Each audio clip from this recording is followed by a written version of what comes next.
There. Well, let's call this meeting to order. Chairman Hicks will be a little late. Their joint appropriations is meeting, and they're getting the Craig report, I think, probably right about now. And so we'll go ahead. We do have a quorum, so we'll go ahead and get started. Josh, if you would do the roll call, please. Senator Agar, Excused. Senator Ansami Dalton, Here. Senator Dockstader, Excused. Senator Driscoll, Excused. Senator Moniz, Here. Representative Blake, Here. Representative Eklund, Here. Representative Hunt, Representative Paxton, Excused. Representative Simpson, Here. Chairman Hicks, Excused. and Vice Chairman Larson. Here. Thank you. We have a quorum. Thank you. I think we'll go ahead and get audience introductions now.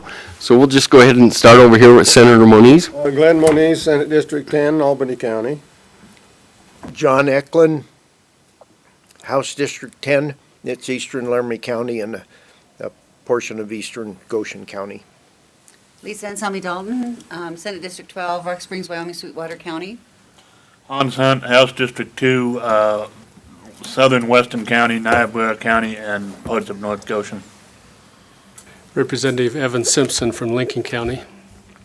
Representative Dan Larson, House District 25 from Powell. Stan Blake, House District 39. I got a chunk of Rock Springs and chunk of Green River. Abigail Bodewines, Legislative Service Office. Josh Anderson, Legislative Service Office. Jody Pring, Water Development Office. Teresa Nord, Legislative Service Office. Steve Wolf, State Engineer's Office. Barry Lawrence, Water Development Office. Jason Mead, Water Development Office. Brian Pumpkin, Water Development Office. Paul Roden, LID. Pete Roush, Respect Consulting.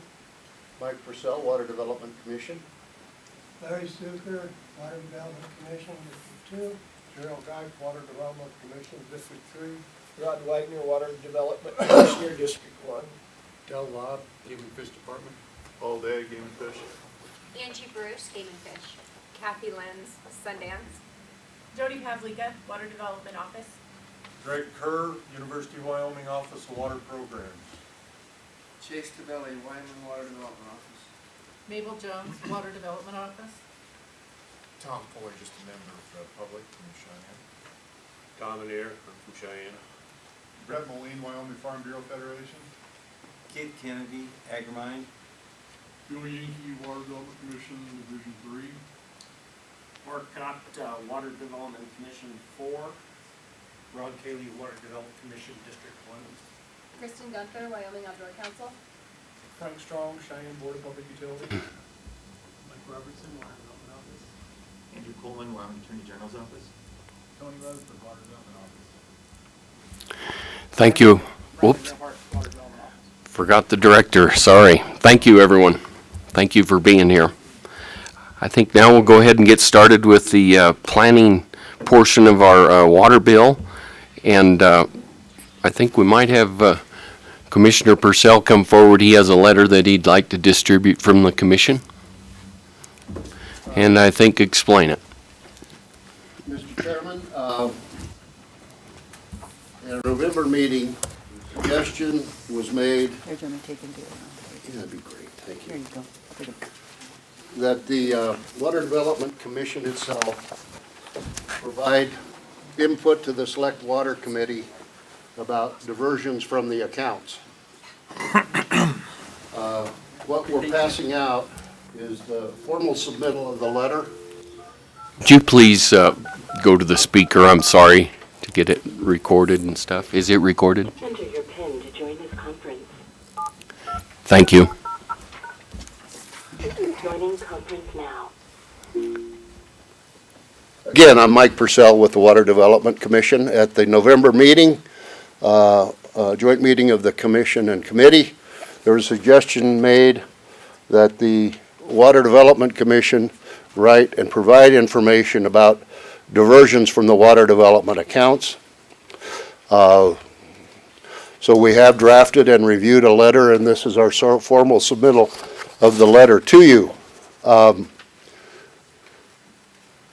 We tried to be diplomatic. We do not want to bite the hand that feeds us, but at the same time, and the letter does not say do not take additional diversions. What the letter basically says is that we're at a point in our history where these diversions are starting to affect our program.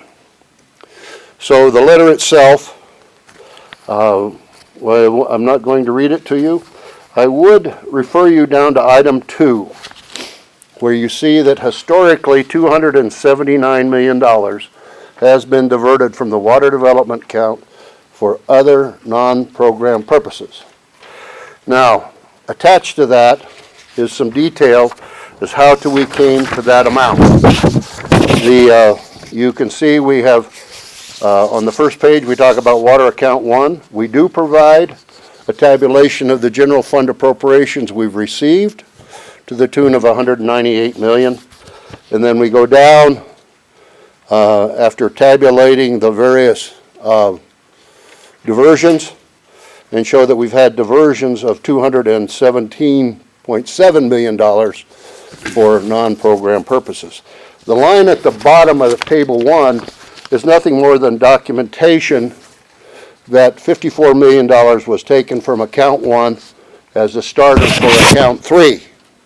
But that was for program purposes. So it's not in the total that you see on the first page. And then likewise, we've done the same thing for account 2 and account 3. Now, we have hopefully taken care of your request. This is offered as a tool by the committee. During the session, you can use it as you will, or you may decide to throw it into the crapper. That is totally up to you. It's your document to use as you will. And with that, Mr. Chairman, I'll answer any questions or shut up. I'll ask if there's any questions from the group up here. Seeing none, I think we're good. Thank you. We do appreciate the information. It was asked, so we could educate some of our fellow legislators on how much has been taken, from the account. But thank you. Thank you. With that, I think we'll get the director back up in the hot seat and start the planning bill. I can't remember if that's, does that have a new one? Or is that Chairman, just yes, that's the construction, isn't it, this one? Planning and construction both had a new one. Okay, thank you. So we should have a handout for both? Is that correct? You should, Mr. Chairman. Thank you. I'll go ahead and let you take the mic. All right, well, thank you, Mr. Chairman. So the first bill is the planning bill, and as you will remember, in November and even prior to that, we've had a lot of discussion about these projects. I guess it's my intent to go through this fairly quickly. We've had a lot of discussion already. I think you guys are aware of what's in here. We do have, in the planning bill, we do have a couple of updates on these projects that I'll dive in a little deeper, but if that's okay with you, we'll kind of go through this quickly. Take whatever time you need. Okay. Thank you. So on page 2 of the bill, this is the level 1 reconnaissance studies for new development, which is water development account 1. That it flows over, the projects are listed on the bottom. All of these have a reversion date of, I believe, 2023. Again, all of these have been discussed. The loan exception in this block is shown on the very top of page 3. This is the University of Wyoming Water Research Program. And following the blue divider sheet under tab G of your notebook, it would actually be the second blue sheet. So at the very back of this section G, is the recommendation that you would have seen in November. And since that time, the proposals were received, evaluated, and ranked. And on the final page, page 7 of that recommendation, this is the results of that ranking. And yesterday through the commission, it was decided that the top tier, 2 of the top tier projects would be going into the bill. And that would be project C and D for a total amount of $445,683. This item was to be determined in November. This process plays out, and then that's the number that went into the bill. Are there any questions on that item? I think everybody found it, I guess. Thank you. Next section is level 2 feasibility studies, new development. Again, this is level 2 water development account 1. 3 projects under this for a total appropriation of $294,000.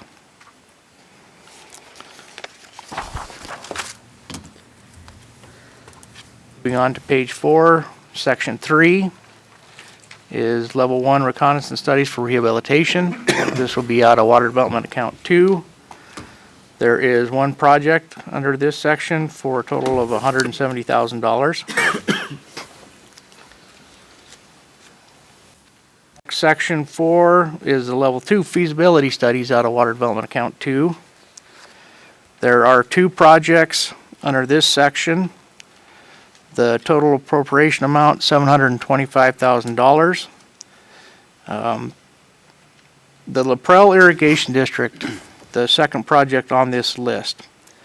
In November, we had a to be determined amount for this project. If you'll remember, we found some, among the project that we were doing, as part of the analysis, we found some unexpected damages to the dam. So at that time, we changed the scope of our work to do more inspection on the dam to determine if what we were seeing was kind of a local issue or if it was a more global issue that impacted the dam more so than this one instance that we saw. This analysis is still continuing. Within the last month, the district and their engineers have done a tremendous amount of work. I would like to applaud them with the amount of work that they've produced. We just received a draft report, and I guess in a nutshell, what we're finding now is that the issue seems to be more global than local. And we do have representatives here if we want to ask questions of anybody or anything. But the issue is that it is more global. And I guess the comment that has been thrown out is that the dam is at or near the end of its useful life. So we're anticipating significant rehabilitation to this dam. So going back to what is in the recommendation, we are recommending $650,000 to continue studying and determine which direction we go with this. We're kind of relying on the engineers and their teams to kind of help direct this. We're going into this without a defined scope, but that scope is getting narrowed down even as we speak today. It's a very fluid phase of the project right now. So what we've done is just ask for $650,000 to keep the project going. They are under orders from the state engineers to maintain certain levels, so they cannot fill the reservoir. It's a dire circumstance right now, so we'd like to continue studying and figuring out what we've got to do with this dam. So without a scope, but we are trying to develop that as we go. So that's what that appropriation was. Thank you. I think with representatives from Lapeer I don't know, Laprelle, sorry. Maybe, would you like to come forward and speak a little bit about it? And maybe we have some questions.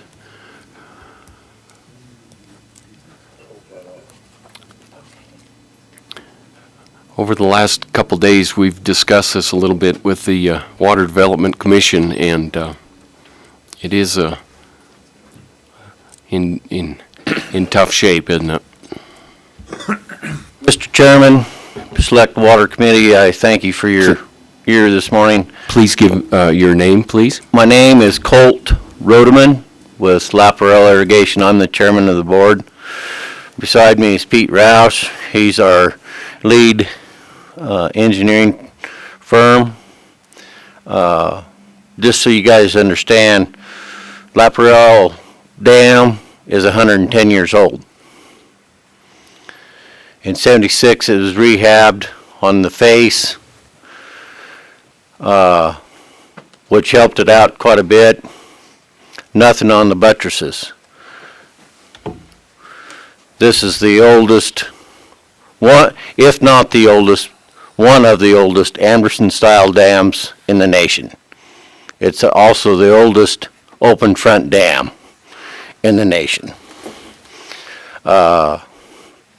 In '76, I don't think we can't find any paperwork where they really studied the buttresses. That lies the rub. That's what we're facing now, is our buttress. We have some structural issues. We were really hoping for a localized problem on buttress 17. However, we found through close inspections, buttress 2 and buttress 7, as well as 17, have some serious issues. State Engineer's Office gave us an order. We can't fill past 5475. That's the level that we'll have to try to maintain. This structure, we can let out 200 CFS is the maximum that we can let out. The stream, the history of the Laparelle Creek feeding it, it can run anywhere from 2 to 500 CFS and maintain that for an amount of 2 to 3 weeks, depending on Mother Nature, of course. So, with that, if there's any other specific questions? What is the capacity of the dam, and what are you restricted down to? I think I'd heard 60%. Yeah, we're restricted to 60. It's actually under 60%. 60% is just a good figure to go by. Capacity is 20,000 acre feet when it's full at 5490. I think we do have a section in Section G on this topic, if you guys want to look at the pictures and such. Are there questions from up here? Mr. Chairman? Yes, Representative Eklund. We may have answered it yesterday, but I can't remember, and it might, I don't know who could answer it. And I know we haven't gone through the study, so we don't know what we'll do. But if we went into a dam rehabilitation, like you've talked of filling in all of these concrete pillars so you'd have a solid dam, do we have to go through all the permitting and that whole process, or are we already through that and we can just rehab the dam? Does anyone know that? We haven't had any permitting done. The structure sits on private ground. We own the dam, but I'm sure there's going to be some permitting that we'd have to go through too.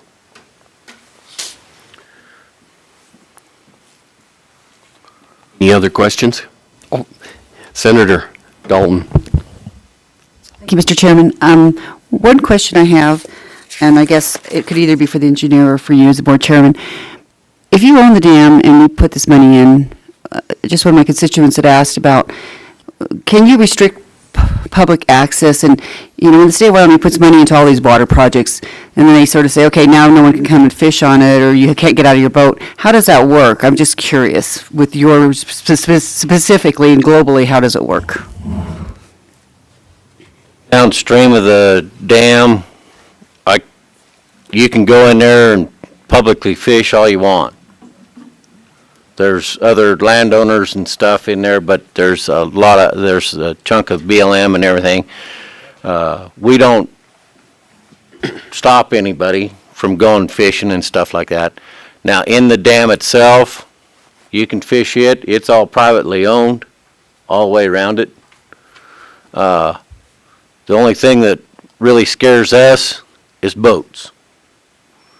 Because you have little critters anymore that's called zebra mussels. If they get in there, we're shut down.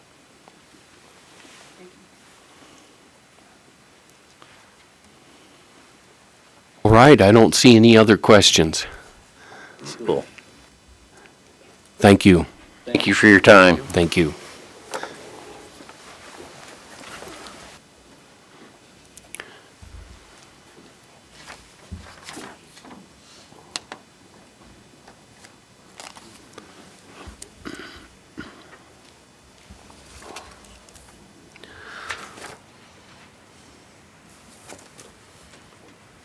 Mr. Chairman, continuing on, the total for this subsection, which is the reconnaissance studies, or excuse me, level 2 feasibility studies for WDA 2, total appropriation amount $725,000 for those two projects.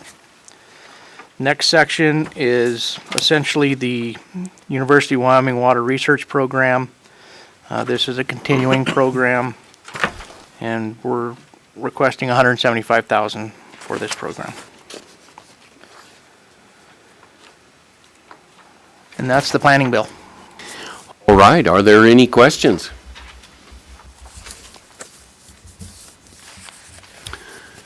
Do we need a motion? Move the bill. Thank you. Second. We have a motion and a second. Are there any amendments to the bill that any of you would like to bring? Don't see any. So I guess we'll go ahead and vote on this. Question. Mr. Chairman, this is for 20 LSO 416, Working Draft 1, as amended by the commission. Senator Agar excused, Senator Anselmi Dalton. Aye. Senator Dockstader excused, Senator Driscoll. Aye. Aye. Gotcha. Senator Hicks excused, Senator Moniz. Aye. Representative Blake. Aye. Representative Eklund. Aye. Representative Hunt. Aye. Representative Paxton excused, Representative Simpson. Aye. And Vice Chairman Larson. Aye. And that's passed, Mr. Chairman. Thank you, Josh. Mr. Chairman, would you like that as a House bill or Senate? Or? I think I'm going to visit with the Senator Hicks, with the Very chairman. good, Mr. Chairman. Thank you. All right, let's go on. We'll go to the construction portion. Okay, thank you, Mr. Chairman. Again, I will, if it's all right with you, kind of hit the high points of these projects and go through it. I will, as we go through this, there are a couple of projects that are new or slightly modified since our November meeting. I'll hit on those, and then anything with unique special conditions or unique circumstances, I'll try to elaborate more on those. But for the most part, most of these are very similar, so we'll go ahead and get started. On page 2, at the very bottom of the page, is our first project under the construction bill. These next blocks of projects are for level 3 construction projects from the new development account number 1. First project is the Bighorn Regional Transmission 2020 project. This is a grant-only project. It's for the design and construction of transmission pipelines and appurtenances necessary to make the project function in the manner intended. The total project amount is $6,510,000. As I mentioned, this is a grant only. So the grant portion of the project is $4,361,700, or 67% of the actual development costs. The appropriation amount is the same at $4 million, $4,361,700, with a reversion date of 2025. The next project, again, this is a grant-only project, is the Cheyenne Transmission Pump Station and Tank 2020 project. The total project amount is $12,360,000. Grant portion at 67% of the total project cost is $8,281,200. And the appropriation in the amount of $8,281,200 with a reversion date of July 1st, 2025. The next project is the Cloud Seeding Medicine Bow Mountains 2020-2021. This project is the state's project of weather modification in the Medicine Bow, Sierra Madre, and Laramie Mountain ranges. One thing I just point out on this, the cloud seeding portion for the Laramie Mountain range right now is suspended. It is suspended because of the Laprelle Dam instance. We're trying not to exasperate any problems for that facility. The total project budget for this project is $750,000. This project, we do have a project funding partner in the Cheyenne Board of Public Utilities. They contribute $45,000 to this program. This program is also set up to provide operations in Colorado. Any of the operational expenses that do occur in Colorado are paid 100% by Colorado. And I believe it's the Jackson County Conservancy District is our project sponsor down, our funding partner down there. You'll see on page 7 of the revised, we did remove a section and renumbered the remaining special conditions. So the new special condition now, A, is the Water Development Office shall acquire funding commitments from Wyoming water users or other interested parties for operational costs which exceed project appropriation. This is the BOPU's contribution portion of it.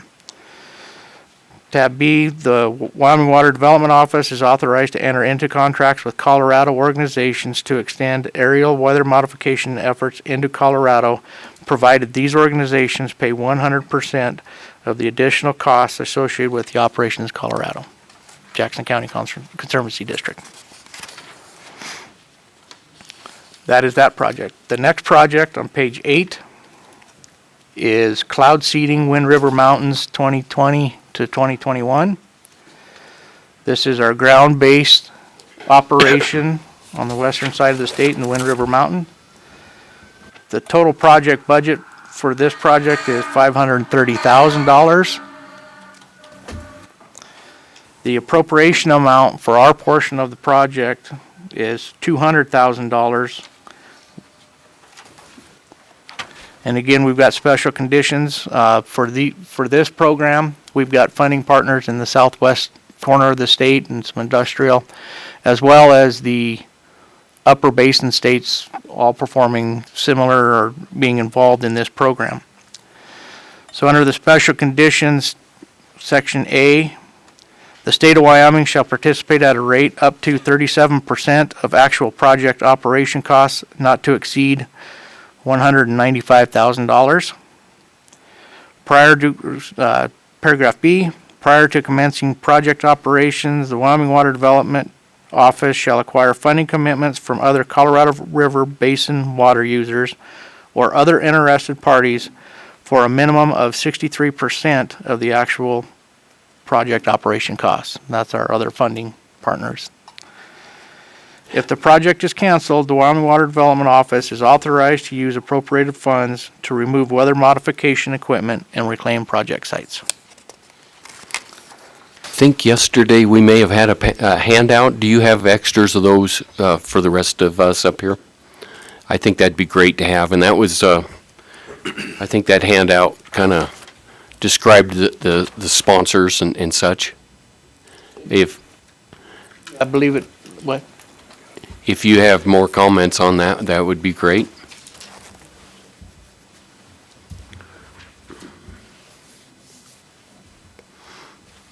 Mr. Chairman, I will let Barry talk to you on this. Thank you. I'm good.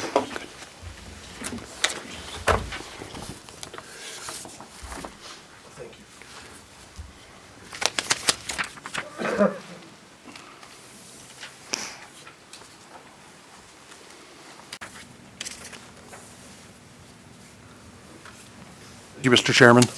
Barry Lawrence, Planning Division. What you have before you, I just handed out, was the spreadsheet showing this year's current operations, how it breaks out, to give you a feel for this funding split. On the front of the page there, you'll see this is for the Wind River Mountains program. As our director has just indicated, this is a ground-based program that is being contributed at a rate of 63% funding from other basin partners. And when I say other basin partners, that's the Colorado River Basin. And you'll see there, and this is for this year's operations. And the funding split we're proposing for next year is the same funding split. But this is for this year currently with the operations that we have in place. You'll see from the Colorado River Basin Partners, the big three down south, the Central Arizona Project, the 6-agency committee, that's California basically, and Southern Nevada Water Authority, each approximately $96,000, $97,000 each have already paid into the program for this year. And then we also were charged with trying to come up with local funding partners. And in that case, you'll see that we have 4 Trona firms that are each kicking in $3,000, Rocky Mountain Power at $5,000, and then the Green River Rock Springs Joint Powers Water Board, that's a new addition this year, and they're kicking in $5,000 as well. So you've got $22,000 in more local funding, and then the other $290 from other entities down south in Colorado Basin. On the flip side of that report just shows you the other program, the Medbo Sierra Madre, where we have aircraft. And there, our main funding partner is the Cheyenne Board of Public Utilities, $45,000. The Jackson County Water Conservancy District, that's what our director just mentioned. That is the ability to fly into Colorado to target storms there, targeting the Never Summer Range. And the benefit to Wyoming, obviously, they're paying 100% of the flights into Colorado. The aircraft is still based here in Cheyenne. But the benefit to Wyoming, obviously, is the fact that any additional streamflow that's produced, obviously, it's the headwaters, upper North Platte, flows right into Wyoming. And I would stand for any questions. Thank you. Any questions? I think we're good. Thank you. Thank you, Mr. For Chairman. the explanation.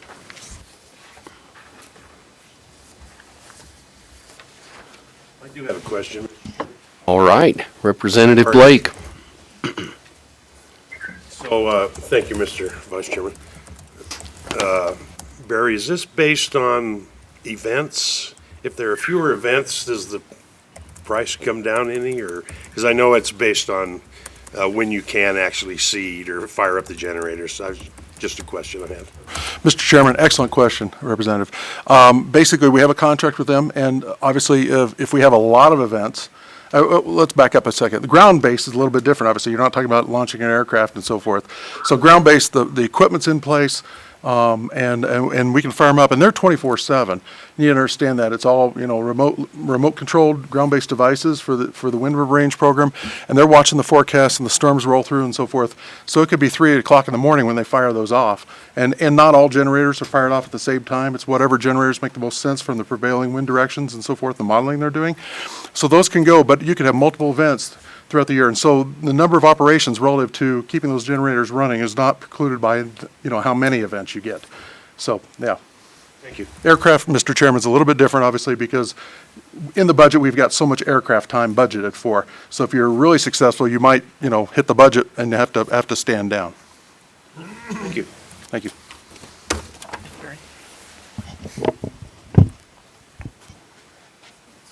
Ready to continue, Mr. Chairman? Yes, thank you. You bet. Page 10 of the construction bill. Project at the top of the page is the Gillette Regional Extensions Project. This is a grant-only project. The total project budget is $4,610,000.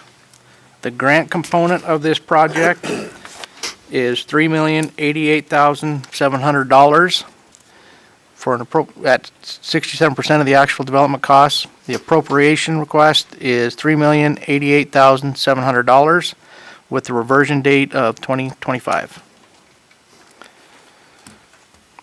Next project, the Glen Rock Transmission Pipeline Project.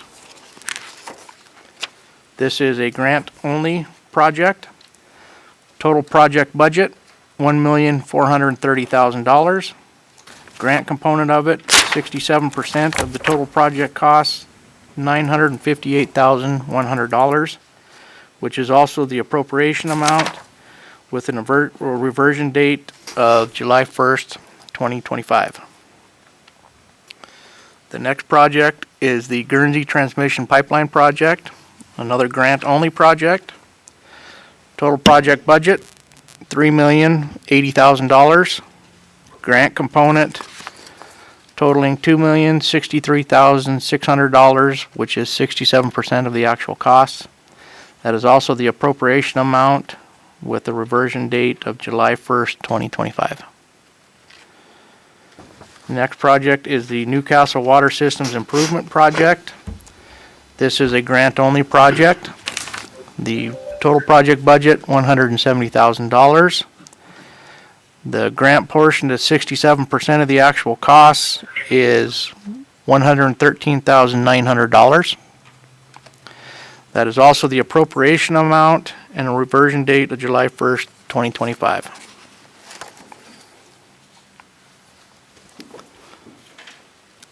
The next project is the Northwest Rural Water Systems Improvement 2020, another grant-only project. Total project amount, $1,010,000. Grant component of that at 67% of the actual costs is $676,700. That is also the appropriation amount with the reversion date of July 1st, 2025. The next project is the Sheridan Area Water Supply Transmission 2020.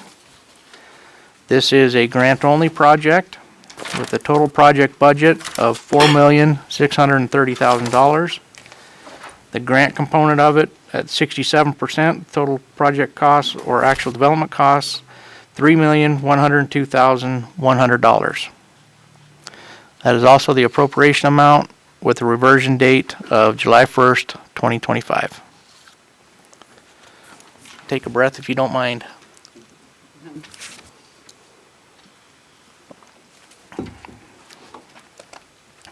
Continue on, the next block of projects is under our level 3 construction projects under the rehabilitation account.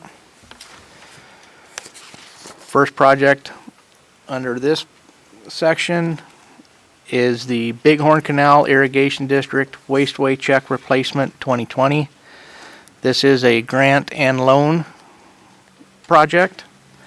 The total project budget is $1,660,000. The grant component of the project of 67% is $1,112,200. The loan component of the project is $547,800, or 33% of the costs, with a term of 30 years at a 4% interest. Mr. Chairman, I think we had questions on loans yesterday. Can you explain, sometimes they're different years of term? Correct. And the interest rate is always the same? Yes, Mr. Is that Chairman.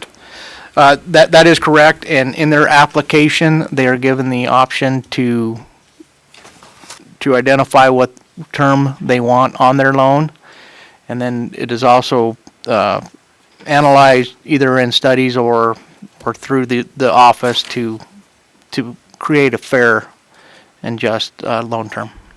What's the maximum on that? I believe the maximum is a 50-year term for our program. Thank you. Mr. Chairman, Yes, Representative Simpson.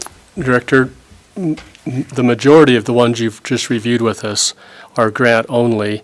are those sponsors coming up with their own funds that they've, from their own savings accounts, or are most of them going after loans elsewhere? Mr. Chairman, Representative Simpson, we typically see the new development accounts normally do provide their share of the 33% component of the project from either themselves or they acquire other funding streams to create their 33% match. And it could be a loan from other government agencies or their own money to contribute.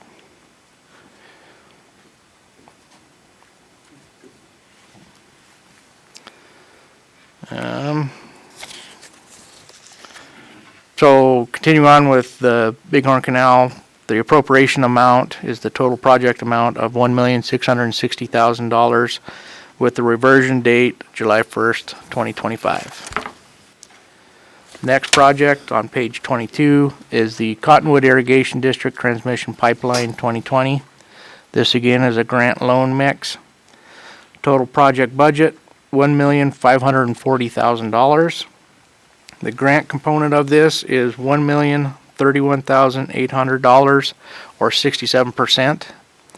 The loan portion is $508,200 or 33% for a term of 40 years at a 4% interest. So the appropriation for this project is $1,540,000 with the reversion date of July 1st, 2025. The next project is the Deaver Irrigation District Franny Canal Drop Chute Number 1, 2020. This is a slightly different request. This is a materials only request. The total project budget for this project is $299,610. The grant component of the project is $166,200. The grant component pays invoice price for materials used for the program eligible materials used on the project. So once we receive an invoice, we pay the invoice and they perform the project. There are special conditions under these on page 25, section VII, the special conditions. The sponsor is responsible for all project costs with the exception of the purchase of project materials as supported by vendor invoices and as approved by the commission. The sponsor is responsible for retaining professional engineering services to design the project, compile materials and bidding documents, and monitor construction activities, including the installation of project components and the tracking of project expenditures. So those material only, the sponsor performs everything except the purchase of the materials. Yes, Representative Blake. Thank you, Mr. Chairman. On these material stuff, do they, when they purchase that, is it a list of products that you approve, or can they buy a cheaper product? I just wonder how that, is there a certain kind of, I don't know the word I'm looking for, is quality that they have to buy that we're paying for, or can it be the cheapest they can get or the highest quality? Or I'm just curious how that works. Is that something that you guys follow? Mr. Chairman, for the materials only projects, those projects are designed. Introduce yourself, please. I'm sorry, Brian Clark in Water Development Office, Construction Division. Thank you. And so these projects are designed, same as a design bid build. We review those plans specifications and the engineers specify the materials that are included in the project.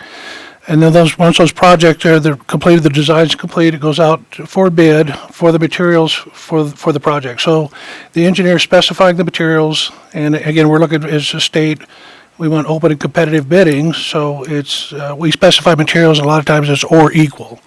To make sure that we get a fair and competitive bidding. Okay, that answers my question. Thank you. Thank you. Mr. Chairman, moving on to the next project. On page 26. This project is the Dry Creek Irrigation District Transmission Pipeline Replacement Project. This is a grant loan mix. This project in November was recommended for do not fund unless the transfer from the Buffalo Bill account occurred. If that occurs, then we would recommend funding for this project. And I will point out the language in the bill when we get to it. So as I mentioned, this is a grant loan. The total project budget is $1,340,000. The project grant, $897,800, or 67% of the actual development costs. The project loan is $442,200, or 33% of costs, for a term of 20 years at a 4% interest rate. The appropriation for this project is $1,340,000 with a reversion date of July 1st, 2025. And the special conditions on the next page, at the top of page 28. The appropriation funds for this project is contingent upon the transfer of funds to Water Development Account 2 as described in Section 3 of this Act. So later in the Act is the request for the transfer from Buffalo Bill to Water Development Account 2. Glad you can make it, Senator Dockstader. I'm glad the roads were okay. Thank you. Sort of okay. Okay, thank you. Continuing on, Mr. Chairman, the next project is the Eden Valley Irrigation and Drainage District Farson Lateral 2020. This project has the same caveat as the previous project, that it is dependent on the transfer of the Buffalo Bill money to Account 2. This project is a grant-only project. The total project amount or budget is $3,770,000. The grant portion is $2,262,000, and the grant portion of this project is actually 60%. The district is able to come up with the other 40% match for this project. So the appropriation for this project is $2,262,000 with a reversion date of July 1st, 2025. The loan amount or whichever, or the other grant, is it coming from the Bureau? Is that kind of what I understand? That would be my guess as to where they're getting that. This has slightly different special conditions. I'll touch on those. Sponsor is responsible for 40% of the total project budget. The appropriation of funds for this project is contingent upon the transfer of funds to Water Development Account 2 as described in Section 3 of this Act. The next project is the Enterprise Watershed Improvement District Canal Lining 2020. This is a grant loan mix. Total project budget, $610,000. Grant component is $408,700, or 67% of the actual costs. The loan portion is $201,300, or 33% of the actual costs, for a term of 50 years at a 4% interest rate. They're just working on it. Sen- I'm ready to go ahead with you. You know, Kathy came up with Sundance, if you'll let her. Senator Driscoll? Came up with Senator Driscoll? instruction, you know, that they use on the that they denied them. Now, they paid that 2/3, 1/3. Senator Driscoll? They paid it. Can you turn it down? I want to mute it. Just mute it for a while. We'll turn him back on. It'll mute us, it won't mute him. Oh, Senator Driscoll? Okay, I think he just muted. please go ahead. So the appropriation for this project is $610,000 with a reversion date of July 1st, 2025. The next project is the Kirby Ditch Irrigation District Pipeline 2020. This is a grant loan project. Total project budget, $2,310,000. Project grant in the amount of $1,547,700, or 67% of the actual cost. The loan component is $762,300, or 33% of the actual cost, for a term of 30 years at a 4% interest rate. The appropriation, $2,310,000, with the reversion date July 1st, 2025. The next project is the Laramie Valley Diversion Structure 2020. This is a grant loan project. Total budget amount, $1,150,000. Project grant, 67% of the cost, $770,500. The project loan, $379,500, or 33%, for a term of 20 years at a 4% interest rate. Appropriation, $1,150,000, with a reversion date July 1st, 2025. The next project is the Savory Little Snake River Water Conservancy District Savory Creek Diversion 2020. This is a grant-only project. The total project budget is $450,000. The grant component of this project is $301,500, or 67%. The appropriation for this project is $301,500, with a reversion date July 1st, 2025. This project, the sponsor is responsible for acquiring the 33% portion of the project. The next project is the Sidon Irrigation District Sidon Canal 2020. This project is a material-only project. The total project budget is $1,753,857. The project grant, as I mentioned, was for the purchase of materials supported by vendor invoices in the amount not to exceed $1,060,000. So the appropriation for this project is $1,060,000, with the reversion date July 1st of 2025. Again, these have the special conditions that the sponsor is responsible for all project costs, with the exception of the purchase of project materials as supported by vendor invoices and as approved by the commission.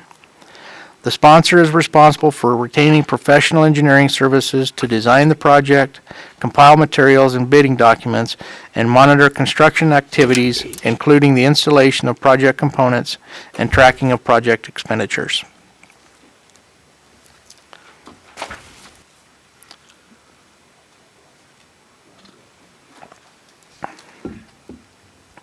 The next section that we will start in is the sponsor's contingency fund.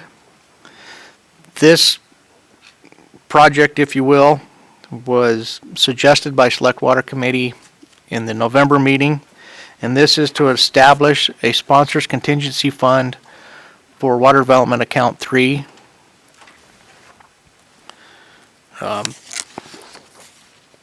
We got together and ran some numbers to figure out what we thought we should request for this contingency fund. And based on the projects that we had funded for construction, we have requested that this fund be set up in the amount of $10 million.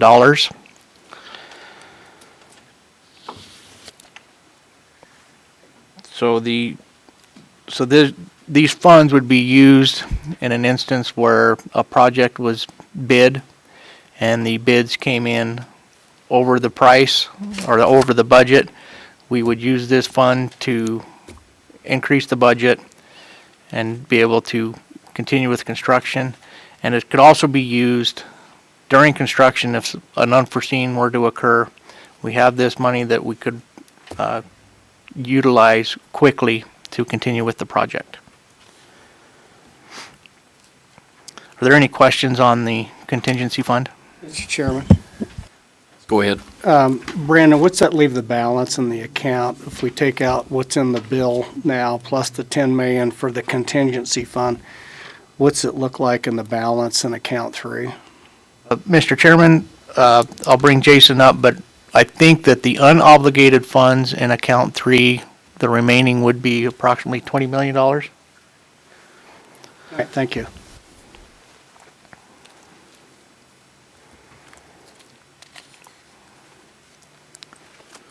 Continuing on with the bill, the next section is amendments to prior projects.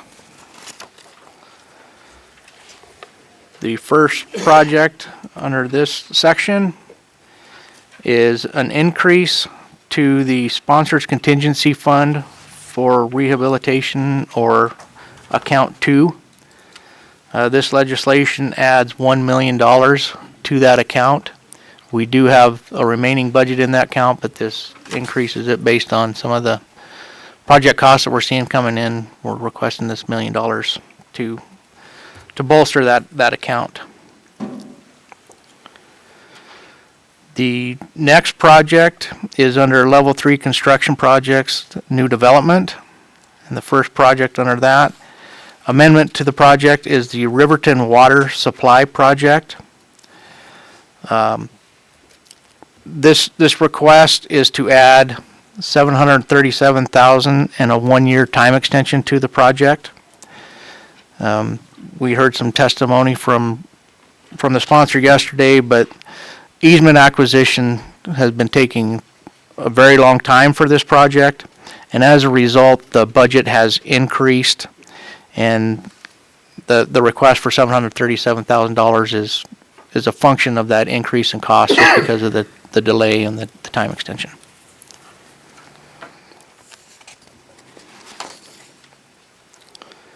The next project on page 45, the amendment, is level 3 construction projects, new development. The project amendment is for the Green River Rock Springs Sweetwater County Raw Water Reservoir Project. They're requesting a 2-year time extension. This project, when they did their initial fill on the project, they found some issues with the reservoirs, and since that time, the sponsor is in the process of hiring a new engineer to complete the project. And again, this is just an extension, a time extension of the project with no funding. The next project is the Laramie Northside Tank. This amendment is for a 2-year time extension. The request was based on easement negotiations delaying the project. I believe they've got that worked out or very nearly, and so they're just requesting a 2-year time extension.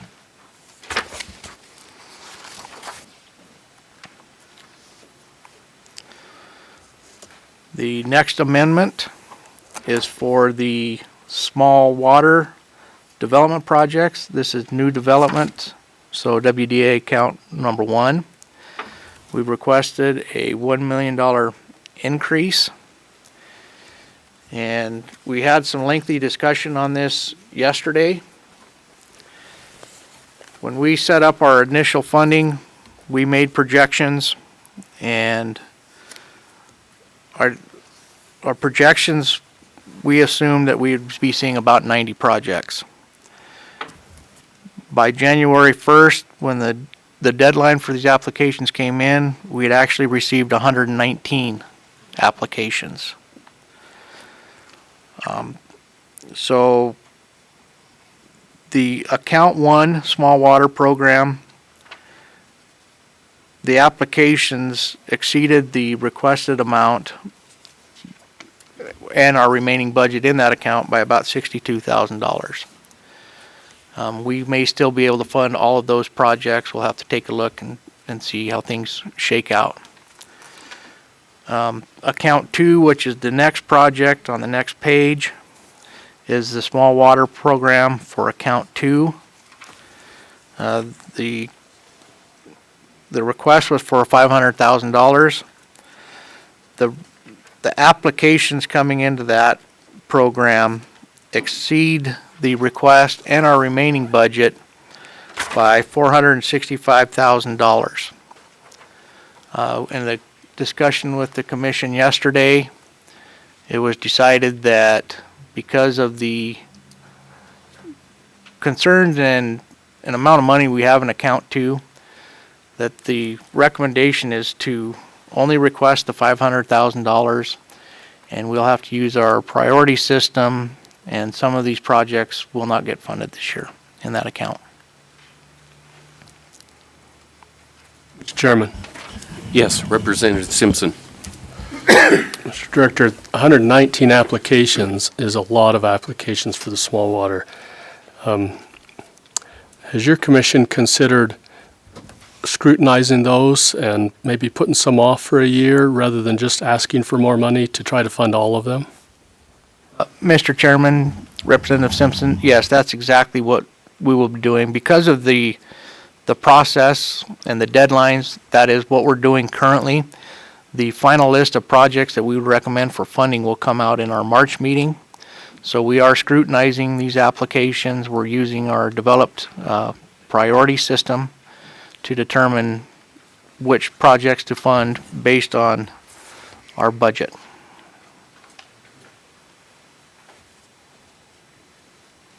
Do we want an explanation on the priority, anybody? We listened to it the last couple days. No, we're good? So, Mr. Chairman, just real quick, so we're 63,000 for new construction short, is that correct? And what was the number in the rehabilitation for the small water? The actual number is $465,144. 4,000 or 400 what? $465,144. That's what you would be short. So with the current $500,000 appropriation, how far would you get through your list? And how many applications was there for rehab? There was 119 for new development, correct? 119 total, Mr. So Chairman. total. Could you split those out for me between new development and rehab? Yes, certainly, Senator, Mr. Chairman. I'm sorry. Your name? Oh, yes, I apologize. My name is Jody Pavlika. I'm the Small Water Projects Program Manager for the office. Of the 119 applications, when I reviewed those applications at this point, since I haven't had them on my desk very long, I sort of took everything at face value and did a first cut. So the numbers that I'm giving you today may change when I have more time to review them in detail. But at this point, it looks like we have 77 applications for account one and 42 applications for account two. And because I haven't had time to assess those applications in detail, I don't yet know how many of those applications we will have for each priority. So I can't tell you exactly how many of those 42 applications for account two will fall under what priority and where we'll land as far as how many we'll be able to fund. Okay, thank you, Jody. Mr. Director, could you walk through for the criteria? And I know you haven't had a chance to screen them given the short time frame. There may be some that just aren't eligible. Some of them are, but within your priority ranking system, how does that work with the small water project program? Yes, Mr. Chairman, Senator. So let me get to the page so I'm not misquoting information here.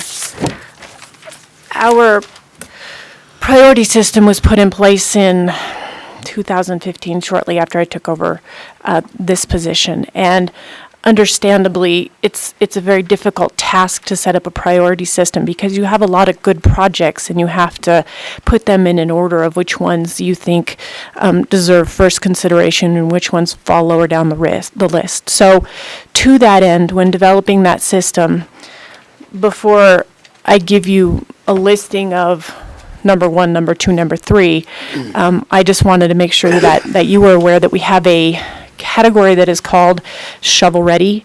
And the idea behind this is that any of the project sponsors who are are concerned that they may have a priority 5 or a priority 6 project, have the opportunity to get all of the legwork done ahead of time, to get the plans prepared, the specifications prepared, the funding lined up, and the permits put together, so that when they come to us, they're essentially ready to begin construction. And projects that have everything ready when they cross the door, so to speak, on January 1st can then be considered a shovel-ready project. The idea being that they're willing to, or able to put our money to work on the ground faster, and that gives the commission the latitude to consider them a number one priority. So keep that in mind when I'm giving you the priority system. That applies to projects that are not declared shovel ready, and if somebody's done their homework, they can skip to the head of the list, so to speak. So our account 1 priorities. Cody, if I can, do you know how Please. many shovel-ready projects were submitted? I apologize, I don't have that information yet. There were several. All right, thank you. Account 1 priority. Priority number 1 is source water development. Priority number 2 is storage. Priority number 3 is pipeline conveyance, solar platforms, and windmills. Priority 4 is irrigation. Priority 5 is environmental, and this is a very tightly defined category. We limit this category to stream channel restoration and reduction of sediment loading in streams. And then priority 6 is recreational. Account 2 priorities are very similar but differ only in the fact that this is inherently rehab projects. So priority 1 for the rehab account is diversion structures and new developments. Spring development. Priority 2 is storage. Priority 3 is pipeline conveyance, solar platforms, and windmills.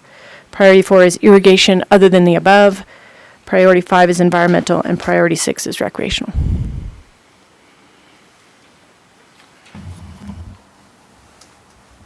So walk us through the process now, if you would, that if we're going to not fund this committee, staff will go through there, I'm assuming, and then make a recommendation to the director. Does that then have to go back to the commission before it comes before select? Well, it wouldn't actually come before select water again. So is that the process that you're looking at internally? Yes, Mr. Chairman, Senator. At this point, I am going through each one of those applications, and I am assessing or assigning them to one of these categories based on what the main components of the project are. They will get assigned to one of these categories. And then after I go through every project individually, I will then put them in my database and run the queries on my database, which will produce a summary table and let us know how many of each projects we have under each category and what those dollar amounts are. After that, I will go through and review the shovel-ready designations to determine how many of those have not just asked for shovel-ready, but actually meet the requirements of shovel-ready. And once those determinations are made, I can put a table together that will then let us know what we can afford and how many projects we're going to be able to submit for recommendation to the commission. Those projects, I will build a recommendation and a project agreement for each one of those projects, which will be then submitted to the commission for their consideration at the March meeting.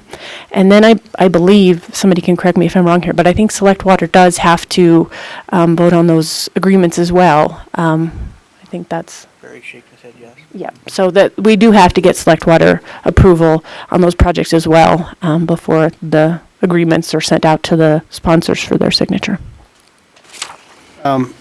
Mr. Director and Jody, one thing that, and just for consideration, that may alleviate some of the problems would actually be to go back and request those sponsors to reanalyze their budgets and see if there's potential for them to actually carve some money out of there so we can get further down the list. Just given the nature of it, because it's an estimate. Other than the shovel-readies that you've alluded to, it's just an estimate of what the project costs, and sometimes they just put the maximum amount on there, but maybe for consideration would be to send that request back out and say, can you guys pare your own budgets down see if we can get a little farther down. A suggestion that maybe you can have that discussion internally, Brandon, if that's within the time constraints, if that could happen, just as a suggestion to maybe take a look at. Mr. Chairman, Senator, I think that's a good suggestion, and I would add just one other thing that I have already, in my process of going through the applications, found a couple that have things that we're not able to fund, and I have already spoken with those project sponsors as far as, does this change the package for you? Are you still interested if we can't fund these items? So, thank you, we are already taking those thoughts into consideration.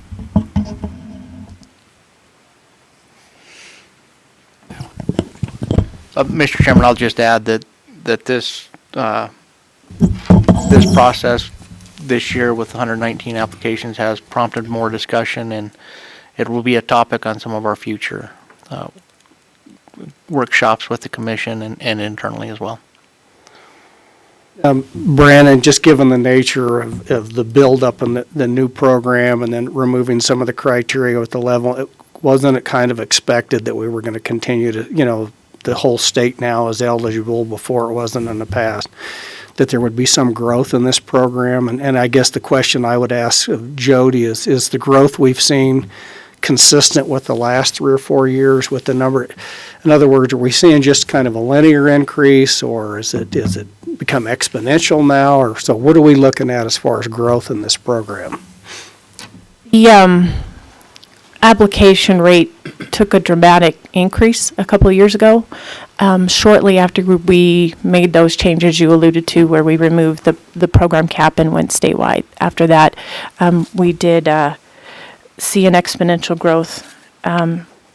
Barry's just handed me the list of, and I have the numbers in front of me, but I think it was in 17, let's see, 2017, we had 36 applications, and then in 2018, after we made those changes, we had 69 applications, and then in 2019, we had 79 funded projects. And so there was a pretty dramatic increase as a result of those changes.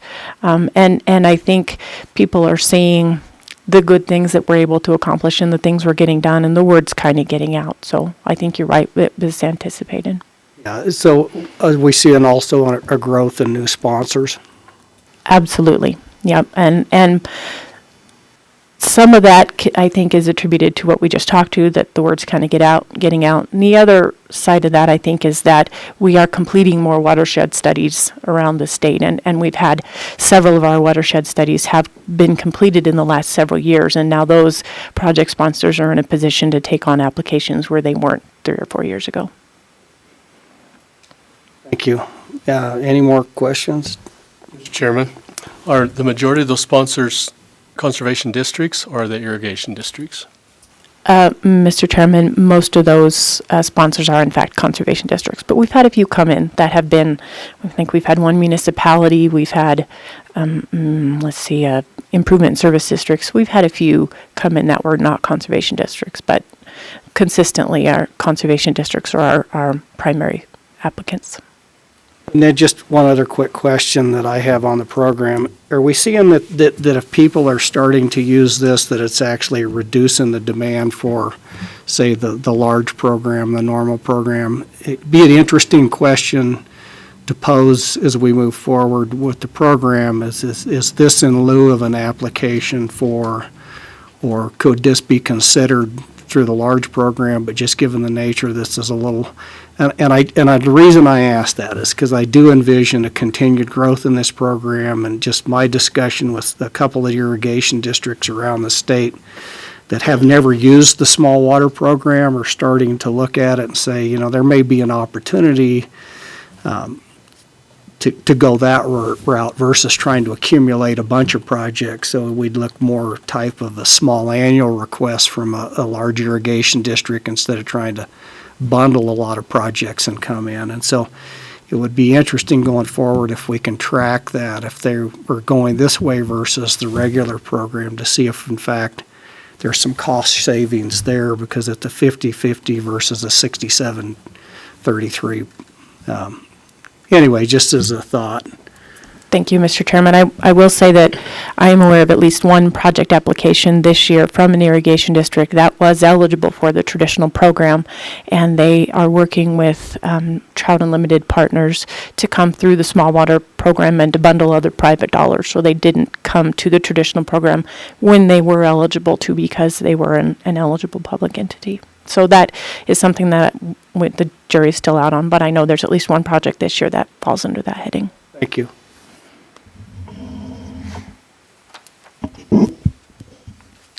No further questions, Mr. Chairman. I can continue on.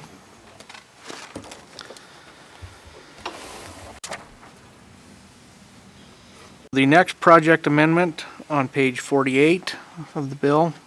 This is under Level 3 Construction Projects New Development. This amendment is for the Arapahoe Pipeline and Tank. This is a time-only extension.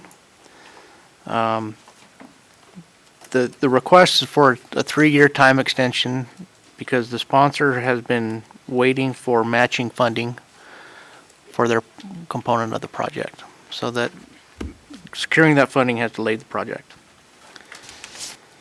The next project under the same category is the Casper Zone 2 2015.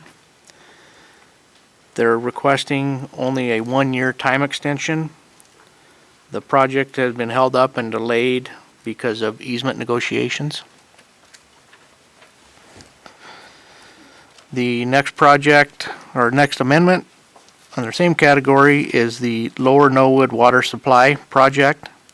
The request is for a 2-year time extension. They have been waiting for approval of easements, I believe, through the BLM for that project. Next category is Level 3 Construction Projects Rehabilitation.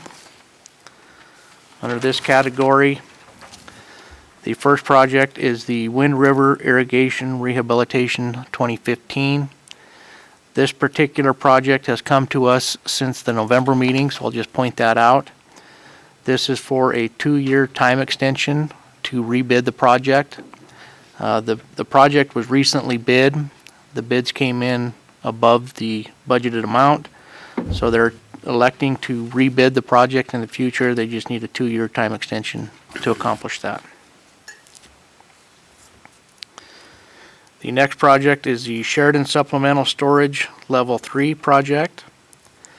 This is a request for a 5-year time extension. The request states that they need additional time to acquire the targeted storage to meet the projected demands. Again, 5-year time extension. The next project under Level 3 Construction, Dams and Reservoirs. The first project amendment is for the Alkali Creek Reservoir Project. We discussed this project in November. This request is for a $25 million addition to the budget. As we've gone through the process, and we've had lengthy discussion yesterday on this, but to paraphrase, as you go through these dam and reservoir projects, the level of detail and the increased data that you get as the project proceeds really informs the design as you go. And this particular case, that is exactly what happened. More information, more data comes in, and we've determined through that the geotechnical conditions were slightly different than the preliminary designs were based on. As a result, the design of the dam changes somewhat. The slopes get flatter, material increases, the types of material that were available to build the dam are not quite what we thought originally. So that's changes the profile of the dam, which also increase your other component costs such as your outlet works and all that stuff. So that type of thing on these projects it accumulates very fast. So that's exactly what happened on Alkali Creek, and so we requested a $25 million increase to that budget.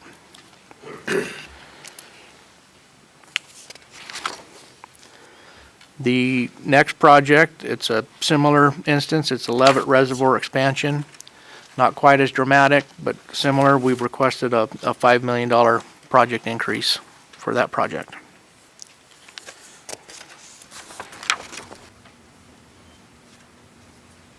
Moving on to page 54, under the category of Level 3 Construction Projects New Development, is the Lander Storage Tank and Pump Station. This project was previously funded as a design-only project. This request was for the construction component of the project. So the amendment for this project is $3,423,700 to finish the design and construct the project. The next project is under Level 3 Rehabilitation for the Wheatland Irrigation District Tunnel Rehabilitation 2019. Again, this was a design-only portion. They have now come back asking for the construction money. The amendment for this project includes both a grant and a loan component. The grant component of the project is $3,450,500. The loan component is $1,699,500 with a 50-year term at 4% interest. So the total request is $5,150,000.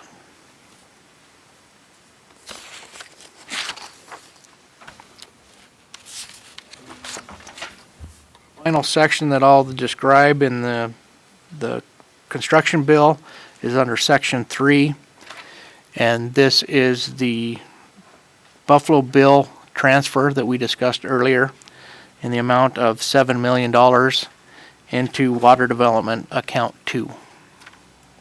And as you remember, there were a couple of projects that were contingent on this occurring. That is my spiel on the construction bill. If there's any questions, be happy to try to answer them. Are there any questions? Okay, Chairman Hicks. Brandon, and I'm sure you probably went over this, and my apologies for those for the committee and the audience. The reason I've been late on the Appropriations Committee, and we had to get an abysmal update on the Craig report this morning on the forecasted revenues coming into the state, and so was over there. So when we go through with the current bills, the question is with the funds that we have available in account 1 and account 2 going forward, how is this split as far as biennial expenditures? Is this bill leave 50% available for, where are we at on that number, Brandon, as far as looking at those biennial expenditures for the next 2 years?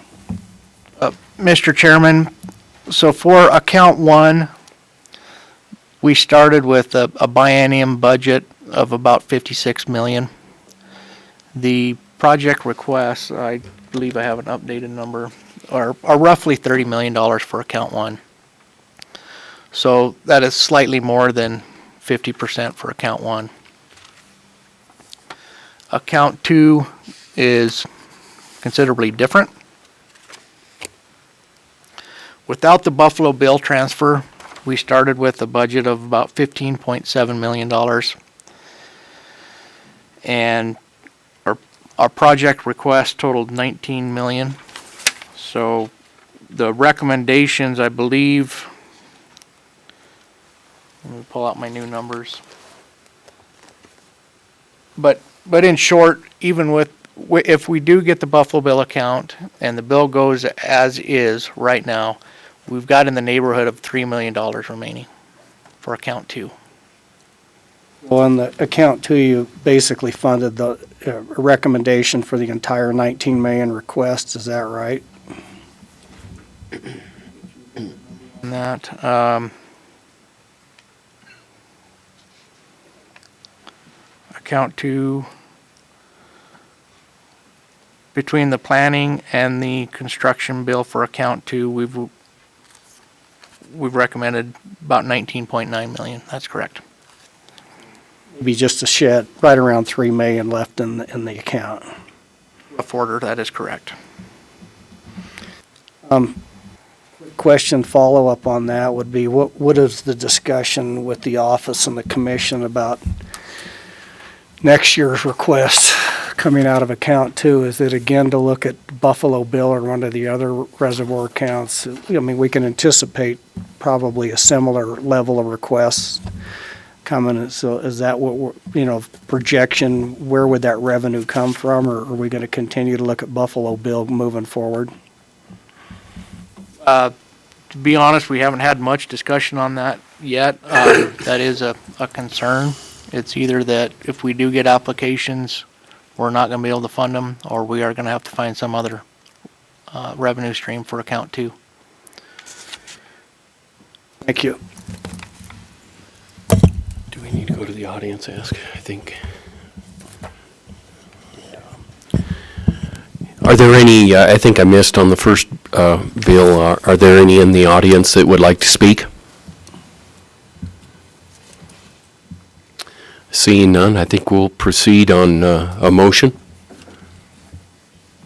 I'd move the bill. Thank you. Thank you, Representative Hunt and Representative Blake. Is there any discussion, amendments, or anything? Mr. Chairman? Yes, go ahead, Chairman. I'd like to offer up two amendments for the construction bill. Committee, for the first one would be to the issue that we talked about at our August meeting with the Sundance tank. We had quite a protracted discussion on this at our November meeting. I do believe that the commission's hands were tied on that particular issue as far as the criteria, but that certainly, if you look at it, leaves it up that it doesn't necessarily, they have to adhere to their criteria. The Select Water Committee can obviously add or amend the bill and make recommendations to the entire legislature. And if, I'm not going to go back through all the discussions with Sundance unless there's specific questions. Was kind of one of those no-fault deals. Really, it wasn't any, I don't think, fault so much as the water development as it was Office of Homeland Security, that the NEPA compliance wasn't done and the feds pulled the money back.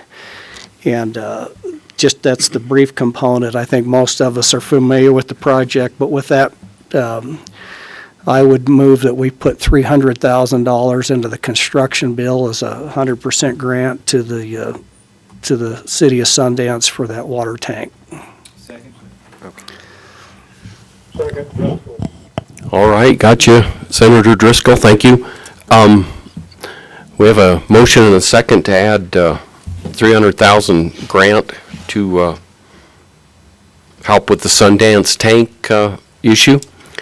Is there any discussion? Is that in this bill? Where is that in this bill? Or? It's not in the bill. We're amending adding the. Go ahead, Mr. Chairman. Yeah, we're adding it, I think, as far as I know. Senator Dalton? Thank you, Mr. Chairman. My question would be for Senator Hicks, and I'm all for this amendment. Is there a potential to do as a grant loan so it sort of follows the traditional format of the 6733, or do they just not have the funding for it? I don't really remember. I apologize. Have an answer for that?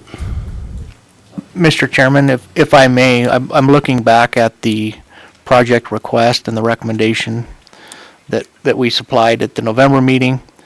The request at that time was for a 67% grant, 33% loan. The grant component request was $150,750, and the 33% match was $74,250. So the total request at that time was $225,000. Thank you. Any discussion?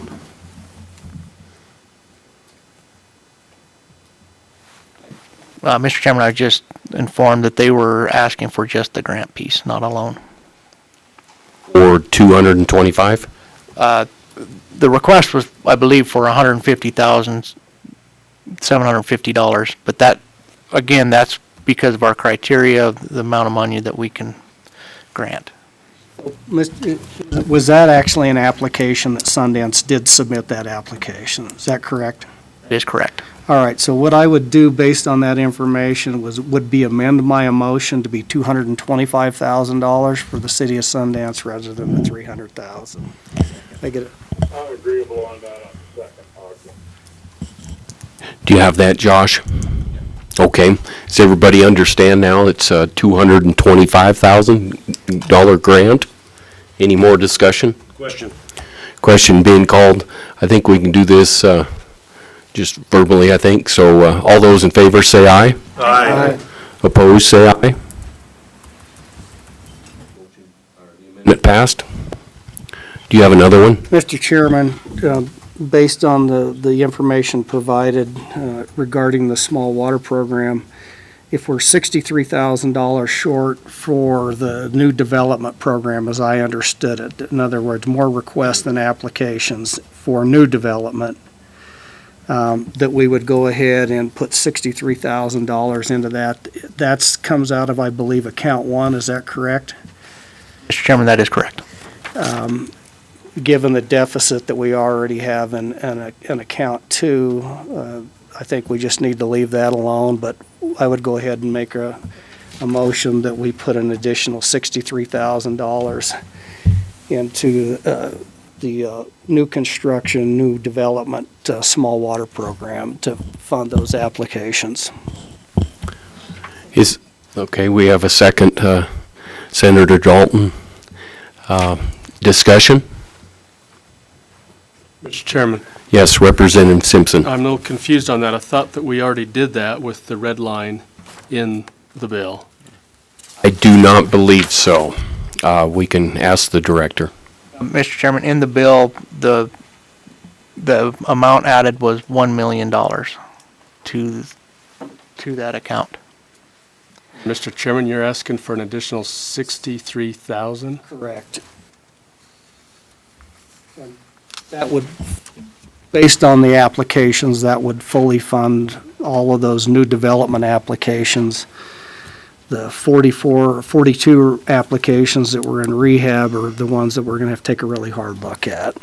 And that's the account that we got a $3 million balance moving forward in, so.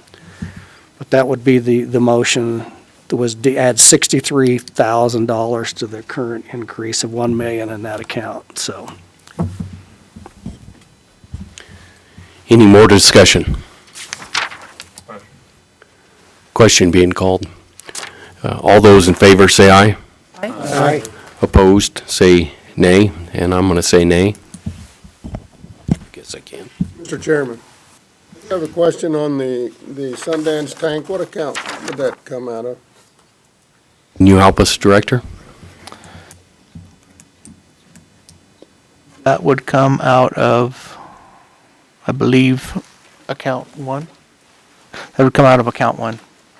Just for clarification, I think we should probably make sure that, and if we need to provide that, that the recommendation would be to come out of account 1. Everyone okay with that? Okay, you got it, Josh? Thank you. Any other amendments? All right, I guess we'll have a roll call vote on the bill. Mr. Chairman, this is for 20 LSO 417 as amended. Senator Agar excused. Senator Ansemi Dalton. Aye. Senator Dockstader.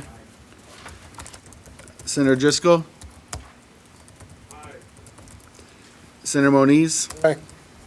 Representative Blake. Aye. Representative Eklund. Aye. Representative Hunt. Representative Paxton excused. Representative Simpson. Aye. Chairman Hicks. Aye. And Vice Chairman Larson. Aye. That's passed. I think we'll amend the agenda a little bit, take a break real quick, 10 minutes. Be back at 10.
started here. We're going to amend the agenda a little bit with, hopefully no one will say too much about that. We're going to jump over the in-stream flow discussion bill. And also, we're honored to have our governor is going to come and speak a little bit on the next bill. And so we'd like to wait for Governor Gordon to come and visit with us. But in the meantime, I think Chairman Hicks has a little update on joint appropriation and how that's going. And I think a new Craig report came out this morning, and Senator Hicks can give us a little update. So, real quick, and what I really do want to focus on is after looking through the agency's budgets and the testimony and the request we have, that is at how it is going to affect water development programs moving forward, particularly where we still have some of the commissioners here.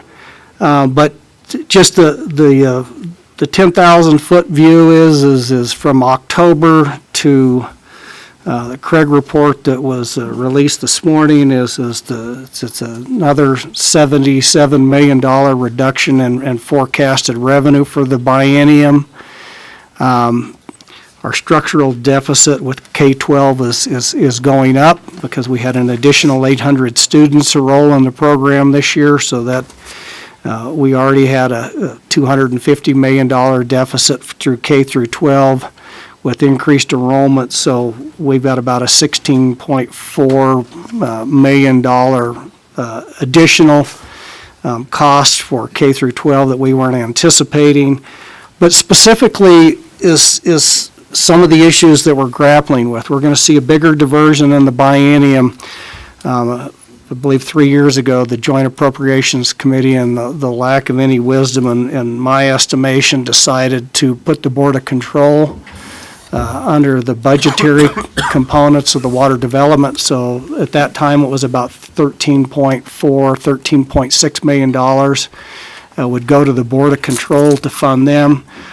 One of the aspects that happened to that is, in addition, that's going to show up in this budget is because typically water development was off the regular general fund budget.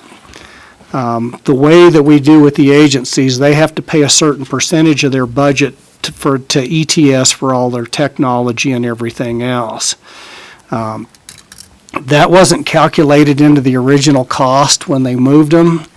That's now being calculated in that the Board of Control's costs are going to go up because they're going to have to start shifting all of their IT and their information, all their computers and all that stuff. They'll now have to pay ETS, so that increased the cost of diversions out of the water development program. There was also a request by the Board of Control to do some changing from some part-time to some full-time employee positions. That's going to hit water development to the tune of about $115,000 to $20,000 a year additional if that approval is granted. So every time we adjust the Board of Control's budget, it comes out of account one. It's just another hit to the water development program. And so that's an ongoing discussion, as to how that diversion is going to continue to impact the water development project funding moving forward. The other thing that's kind of minor to the budget, and you may have already gone over it, there's a request from water development because of some salary increases to the University of Wyoming. That comes out of your operations budget, which comes out, I believe, account 1 too. So all told, we're looking at probably in the neighborhood on an annual basis.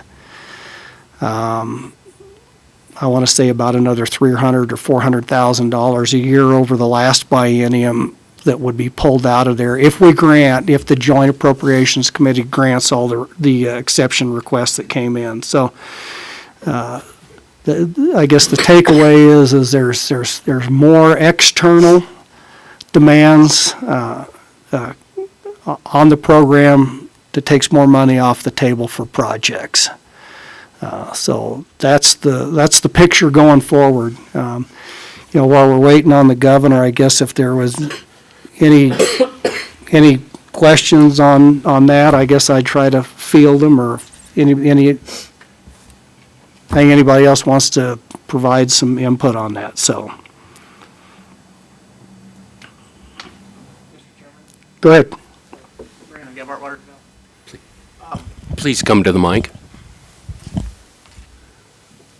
Thank you. Could you restate I believe you talked about the words exception request? Is that what you're referring to? And that is still in the budget, or was that taken out? We haven't started the markup yet. The committees will be working over the weekend, the House and the Senate, and we'll come up with our recommendations. So until we go back through that, and I don't remember the agency number for water development, but we won't know what that exception request is. Now, the governor recommended to fund it. Certainly doesn't mean that necessarily the JAC is going to agree with the governor. Is he here yet? So I can't tell you what the status of that is until we've gone through our full markup, and then we'll have a recommendation by the end of next week. Thank you.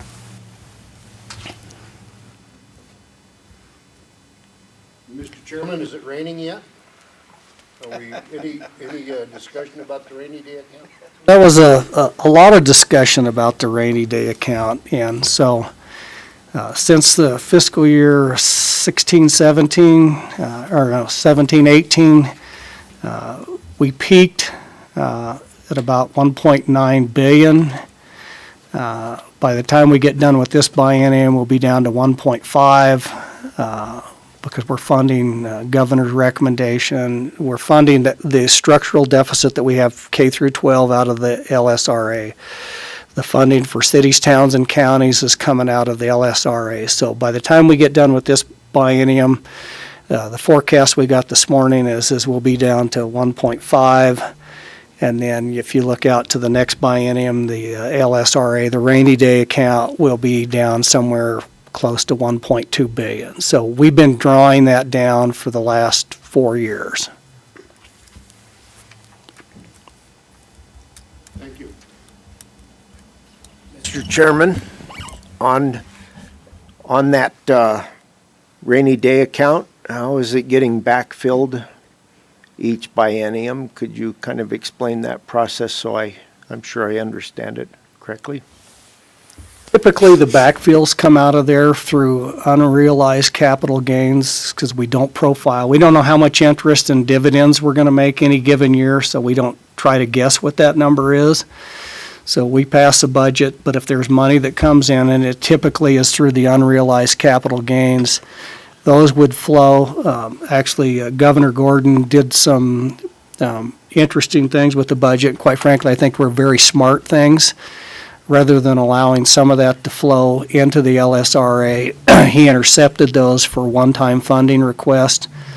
So that's one of the reasons we're going to see a lot bigger drawdown this year in the LSRA, because it's not going to backfill. Those funds were intercepted and will be spent this year. There's some other things there I won't go into detail as to how he's offset that and the way he did that, but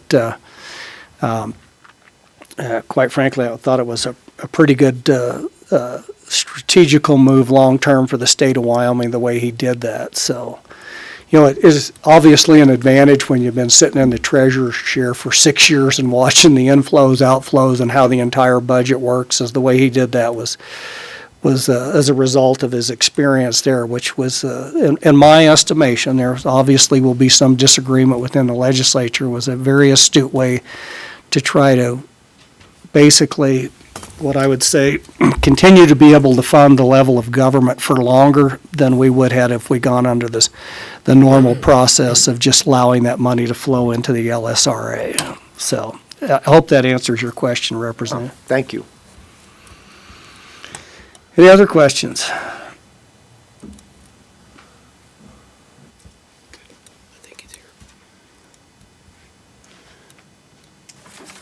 Hey.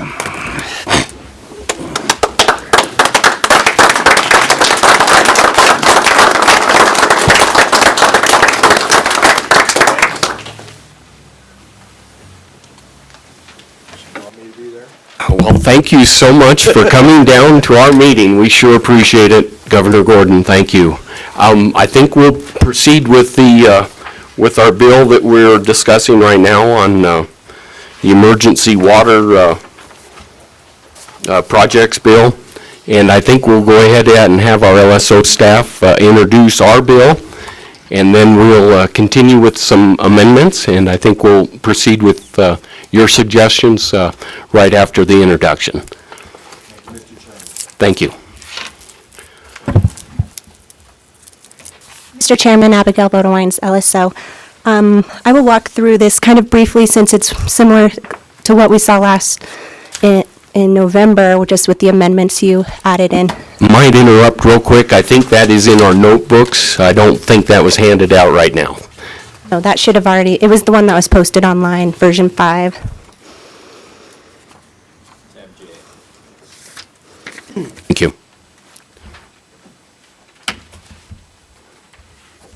Version 5, it creates the emergency water projects account. They're continuously appropriated to the commission for the purpose of funding emergency water projects. This has the commission adopting rules providing for eligibility, procedures, and criteria for the application and awards of funds from that account. The total amount awarded shall not exceed $3 million. This was part of the change from the November meeting, the amendment that's included. And then these would be a 75% grant, 25% loan split, at least no more than 75% grant. And then you would also include any future funding projects from water development with the same sponsor. That money awarded out of the emergency projects fund would then count towards the split in future projects. This has all of the grant awards. When the commission recommends a grant award, the governor would have to approve that prior to release of the funds. And then it appropriated $3 million from Water Development Account 1 to fund the project account. Thank you.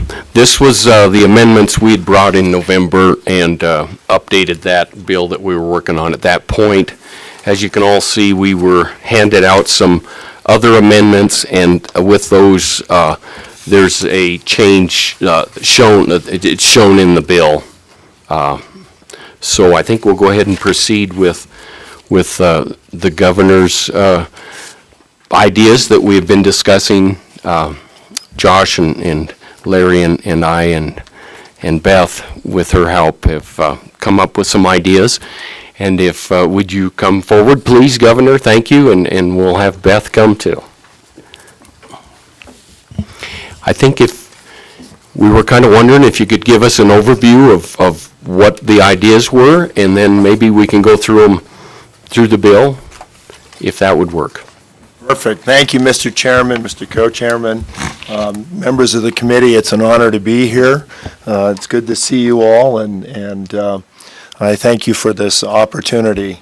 So I have discussed with the chairman and with others in the legislature over the last couple of years a notion to establish an emergency fund that would be used and continuously kind of replenished, would be used in the event of circumstances like we saw this year at the Goshen Irrigation District.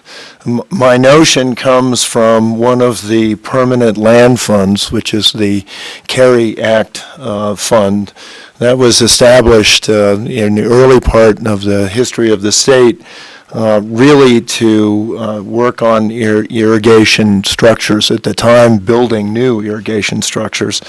And in the 50s, that the income that was distributed from that fund was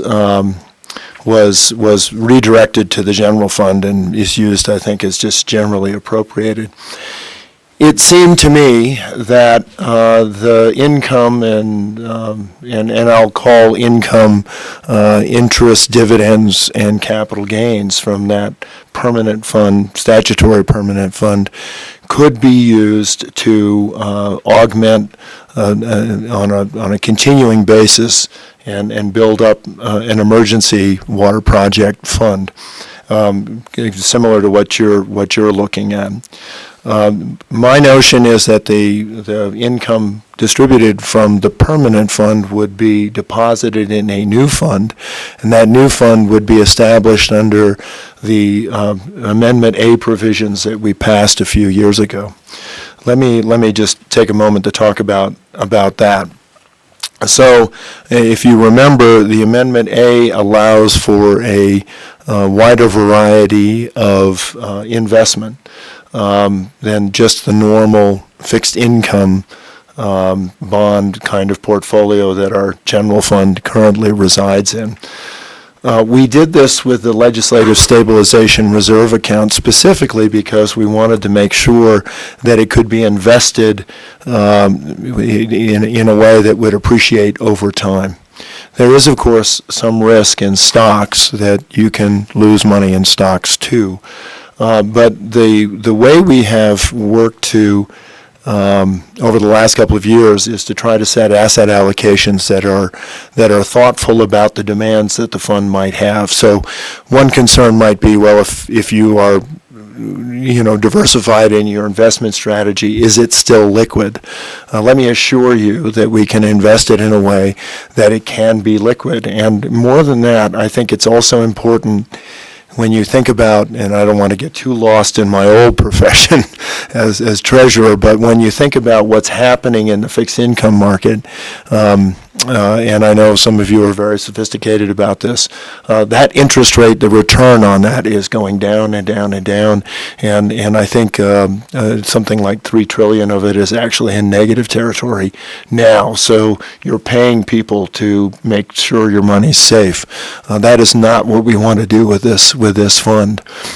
So the point of this is now that you would have essentially the CARE Act income directed directly to this new fund. This new fund would build over some time. In our conversations, Beth and I were envisioning around a $4 million cap. In conversations with Chairman Hicks and others, I think that number has gone up to 10. I certainly support that amount. I think when you look at the number of projects that we have that are reaching their centenary, that have challenges, it is quite clear that there can be very large requests of this fund.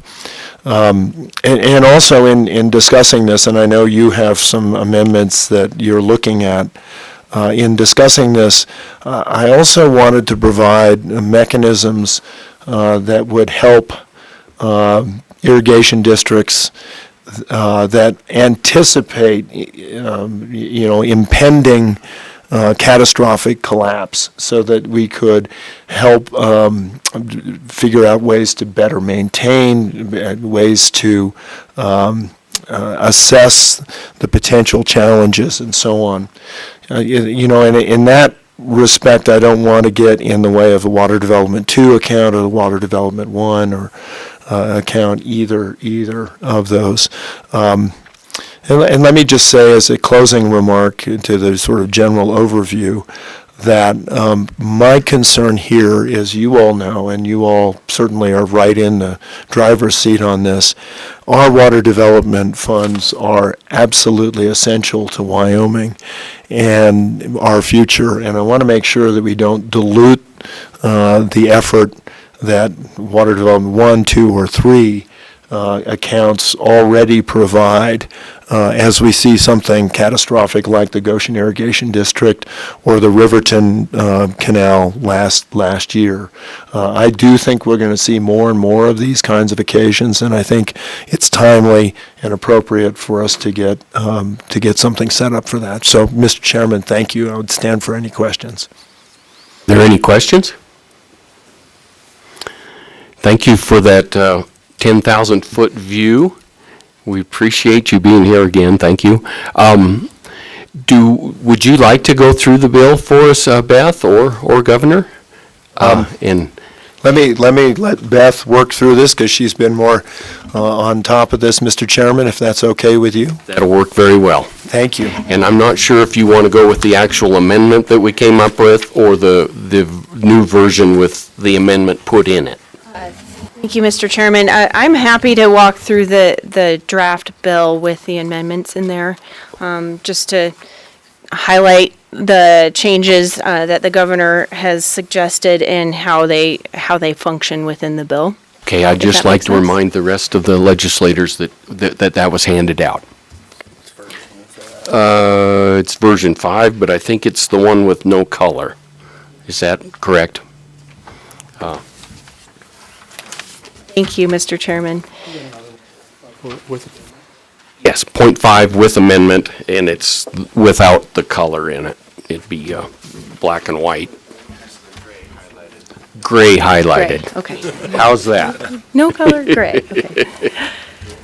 Thank you, Mr. Chairman. So the suggested amendments do build upon the committee's previous version of the bill discussed during November. So these pull into several sort of mechanisms that will help the concepts that the governor has introduced work within the framework of what was already presented before. So first off, the First Amendment on line 8 on page 1 is just statutory language for referencing a new paragraph and additional subsections within the statutes under the CARE Act. So this discusses the CARE Act revenue and how the interest income, as the governor discussed, would be diverted into the new account as presented by the bill. Moving on to page 2, so that new language falls within the guidelines of the investment guidelines that the governor would like to suggest, which is depositing the interest income from the CARE Act account into the new account, and then also setting a cap at $10 million as previously discussed. Let's see. So moving down throughout the rest of page 2, we're discussing lines 7 through 12 is existing language. They stay, timber sales and lands acquired, rentals from the lands acquired stay within the original CARE Act Permanent Land Fund account. Lines 16 and on page 2 discuss a permissible investment pool idea, as the governor discussed under Pool A investment account. I don't think we need to go into too much detail there. Moving on to page 3, it's additional guidelines under those investment policies. And then lines 13 and 14 is the authorizing language for the accounts. So moving into page 3, lines 18. Excuse me. Just real quick, I Sure. do think it's important to mention that, so when the authorizing for this account now would be what we may want to call that account 4, but it will be within the Water Development Program under Title 41. And just so everybody's clear on that, that it's will be, typically we profile these accounts in Water Development Program, so moving forward, this would be profiled and as we move forward as to what the balance and expenditures are on those. So, but it would be housed in water development. Mr. Chairman, Mr. Co-Chairman, one note, I'm looking at line 1 on page 2, and it speaks about the interest received from investments on the account. Recommendation there, you know, in our statutory language, we use all kinds of terms, but interest is pretty specific. I would say income, because I think you can get income with dividends, interest, and capital gains. Thank you. Thank you. Thank you, Governor. Mr. Chairman, so, and if I go too fast or we want to go revisit anything I skip over, please let me know. Thank you. Back to page 3, starting on line 18. That's the existing language from the bill presented in November by the committee, and new language as presented under line 22 also discusses that investment policy that the governor has already presented today under Pool A investments. Moving on to page 4, again back to the interest earnings, I think, Governor, with that previous comment, we may want to suggest a change from the interest earnings on line 1 to income earnings. So income earnings from the funds shall be deposited into the $10 million capped account. Any excess funds shall be deposited into the general fund. So once you meet the $10 million cap, anything over that goes into the general fund. And lines 6 through 13 speak to the mechanics of how the governor would like to suggest that the account be operated.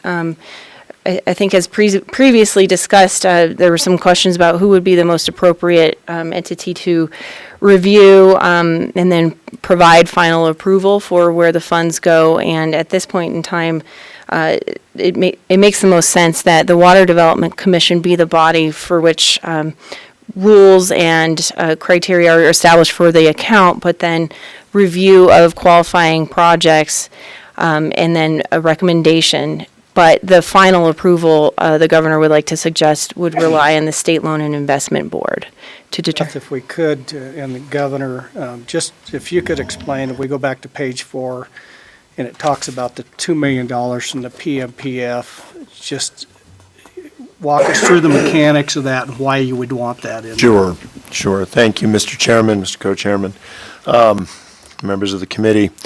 The idea here is that this fund will build over time, but some of the consequences that we may have to address from aged infrastructure may require more than the fund might have in it. And so my recommendation was to backstop it with part of the Permanent Mineral Trust Fund with a mechanism to repay that, because as you know, we cannot appropriate from that. So that would put basically it would allow a little bit of a safety valve and be able to backstop that with the PMTF with a mechanism to repay the balance. That was my notion. Thank you. Thank you. Thank you, Mr. Chairman. Moving into the next section, line 15 through the remainder of the page 4 and part of 5 begins to speak to some of the mechanics of the account and qualifying events and projects. So subparagraph G, emergency water projects funded from the emergency water projects account shall be limited as follows. And the first requirement would be that emergency water projects shall consist of repair, replacement, or maintenance that's required for irrigation infrastructure rendered or likely to be rendered permanently inoperable due to unforeseen natural or man-made causes. So the idea behind this parameter is just honing in on irrigation infrastructure that is either failed or likely to fail in the very near future. Moving on to page 5, Roman numerat 2. This speaks to who would be eligible to receive funds from this emergency water projects account, and this identifies only duly organized irrigation districts, and with the caveat that those irrigation districts shall own the title or retain legal responsibility to operate or maintain the applicable irrigation infrastructure. Before we go any further, question for LSO staff. So if we go back to page 5 and we start talking about, only duly recognized irrigation districts and some of this stuff, I'm just wondering, because we're in the provisions under the Carry Act, and then we've set up the fund, which is in Water Development, Title 41, but we're back in that section, I think. This is just a drafting question. Should that provision, and just look at it, we don't need an answer right now. Well, I think we are in Title 41, so, yeah, forget that question. We're in the right place. All right. Okay. Go ahead, thank you. Thank you, Mr. I got Co-Chairman. lost. We're on page 5 still. All right. Thank you. Line 8, there's one small change to the subsection, moving into adding the commission shall adopt rules providing for eligibility determination. That was just text that was not in the previous bill. Same content stays, so a $3 million appropriation maximum per fiscal biennium stays as is. 75-25 loan grant breakdown stays as is.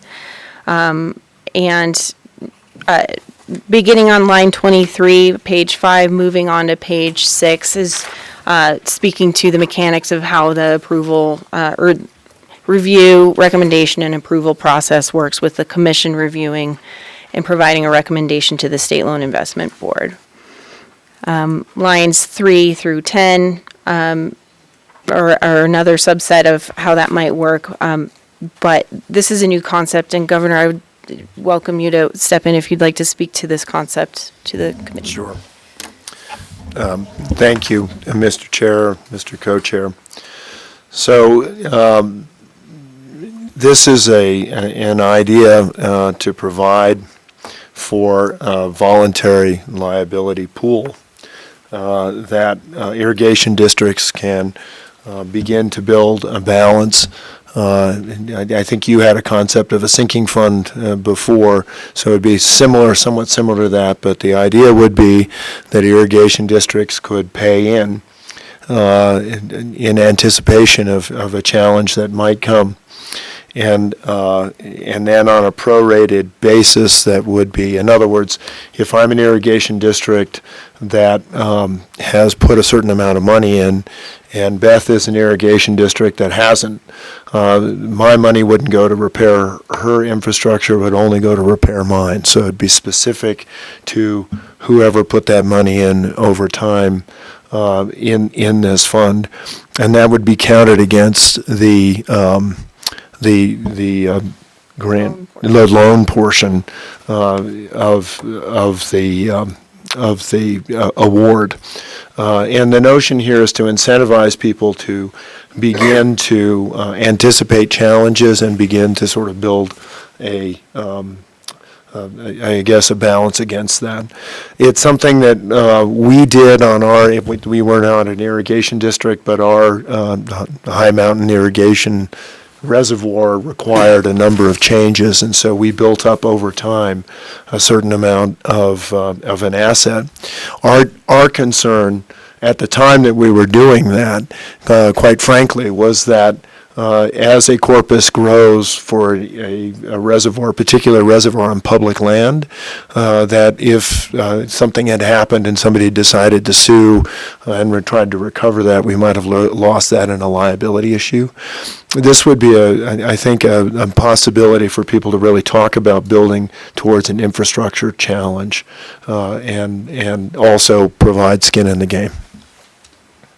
Mr. Governor, I appreciate this being put in there. I ran an irrigation district for a couple of years, or managed, and I think this is a good way maybe for them to put some savings away, and hopefully to earn a little bit extra earnings that they might not see depositing that somewhere else.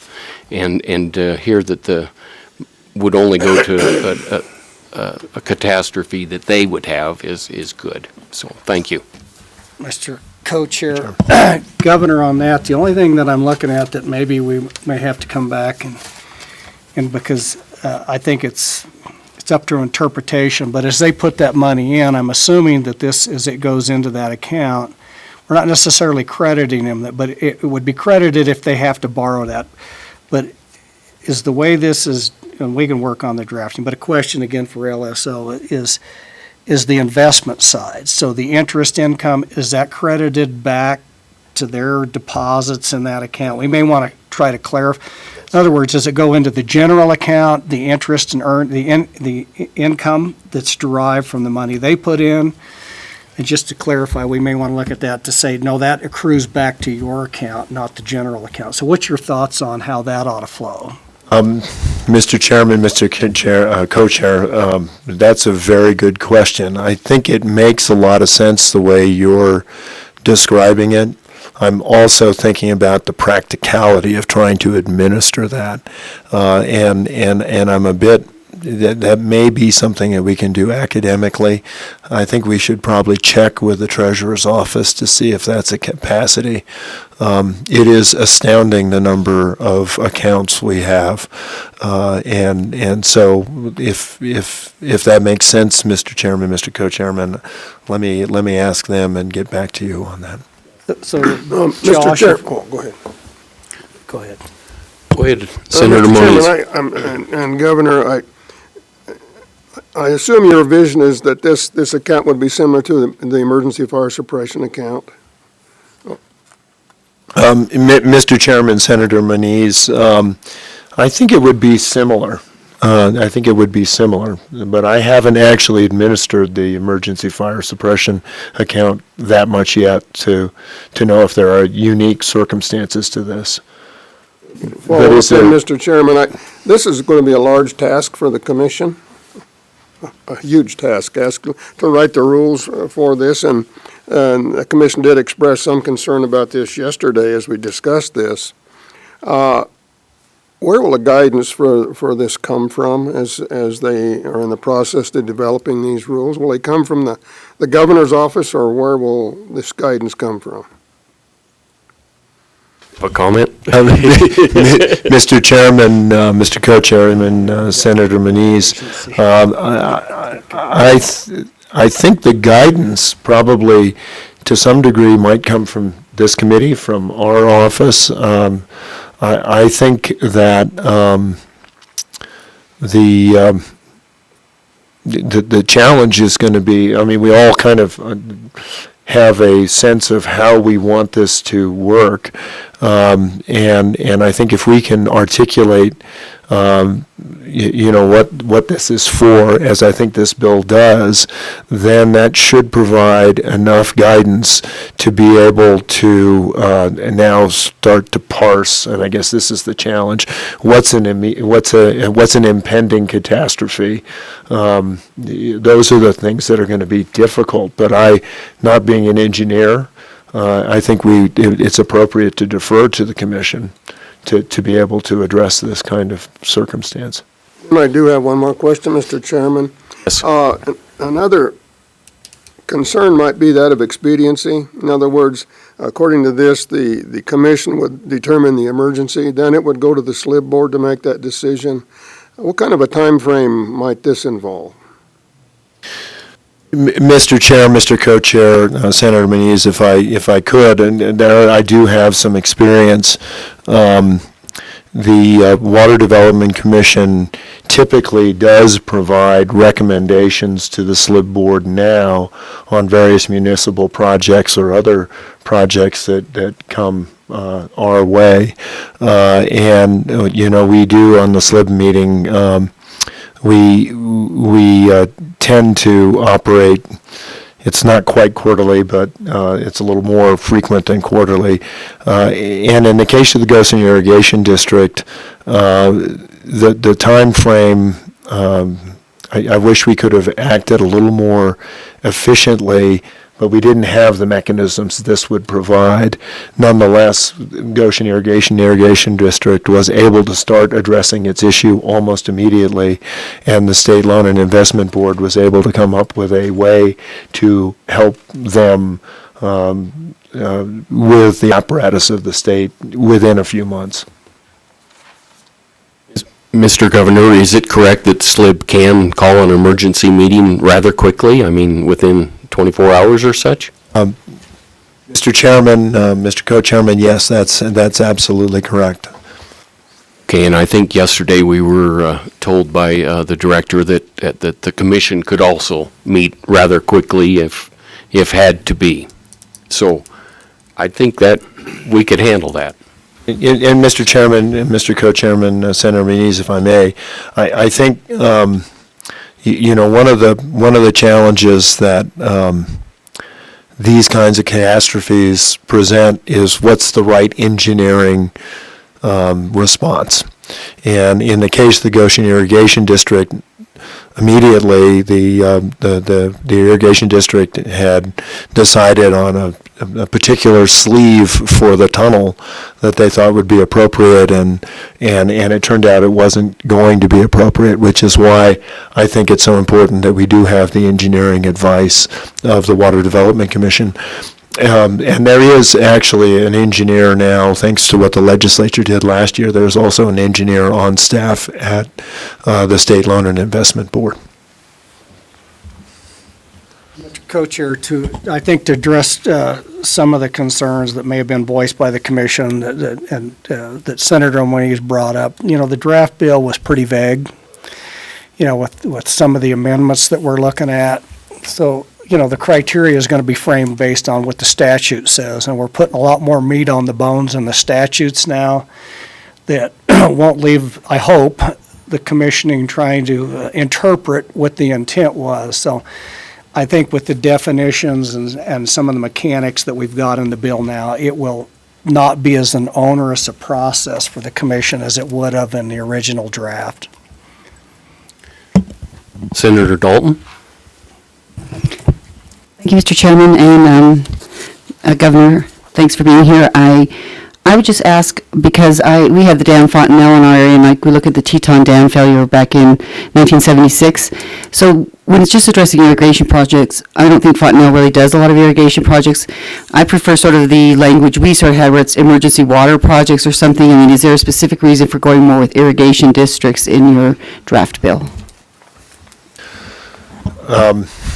Mr. Chairman, Mr. Co-Chairman, Senator Anselmi Dalton, I think when you're looking at a project like Fontenelle, it's a Bureau of Reclamation project, if I am correct about that, and there are some other private dams, and I think the 16.6 provisions probably are challenging. My guess is, and I wasn't here when we passed all of that, I know there are some who are here, but that part of the way that we dealt with the 16.6 private inurement issues was to form irrigation districts, and so that's why I think this is appropriate for irrigation districts.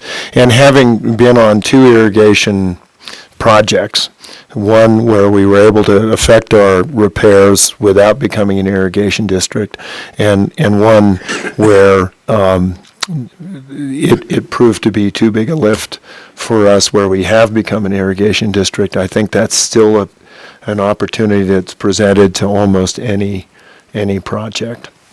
Thank you. Chair. Yes, go ahead. So while we're on that section, I was going to bring it up a little later, but while we're there, we have other statutory entities that also eligible under both Constitution and our statutory provisions that have irrigation. So I've got a proposed amendment. So you have Water Conservancy District, Watershed Improvement Districts. There may be cases that a conservation district may have some infrastructure. So just what I'm going to do is propose an amendment just to make sure that we cover all of those current statutory entities that have some level of irrigation, just to clean up. Any other questions, or we'll go ahead and continue? Continue, please. Thank you, Mr. Co-Chair.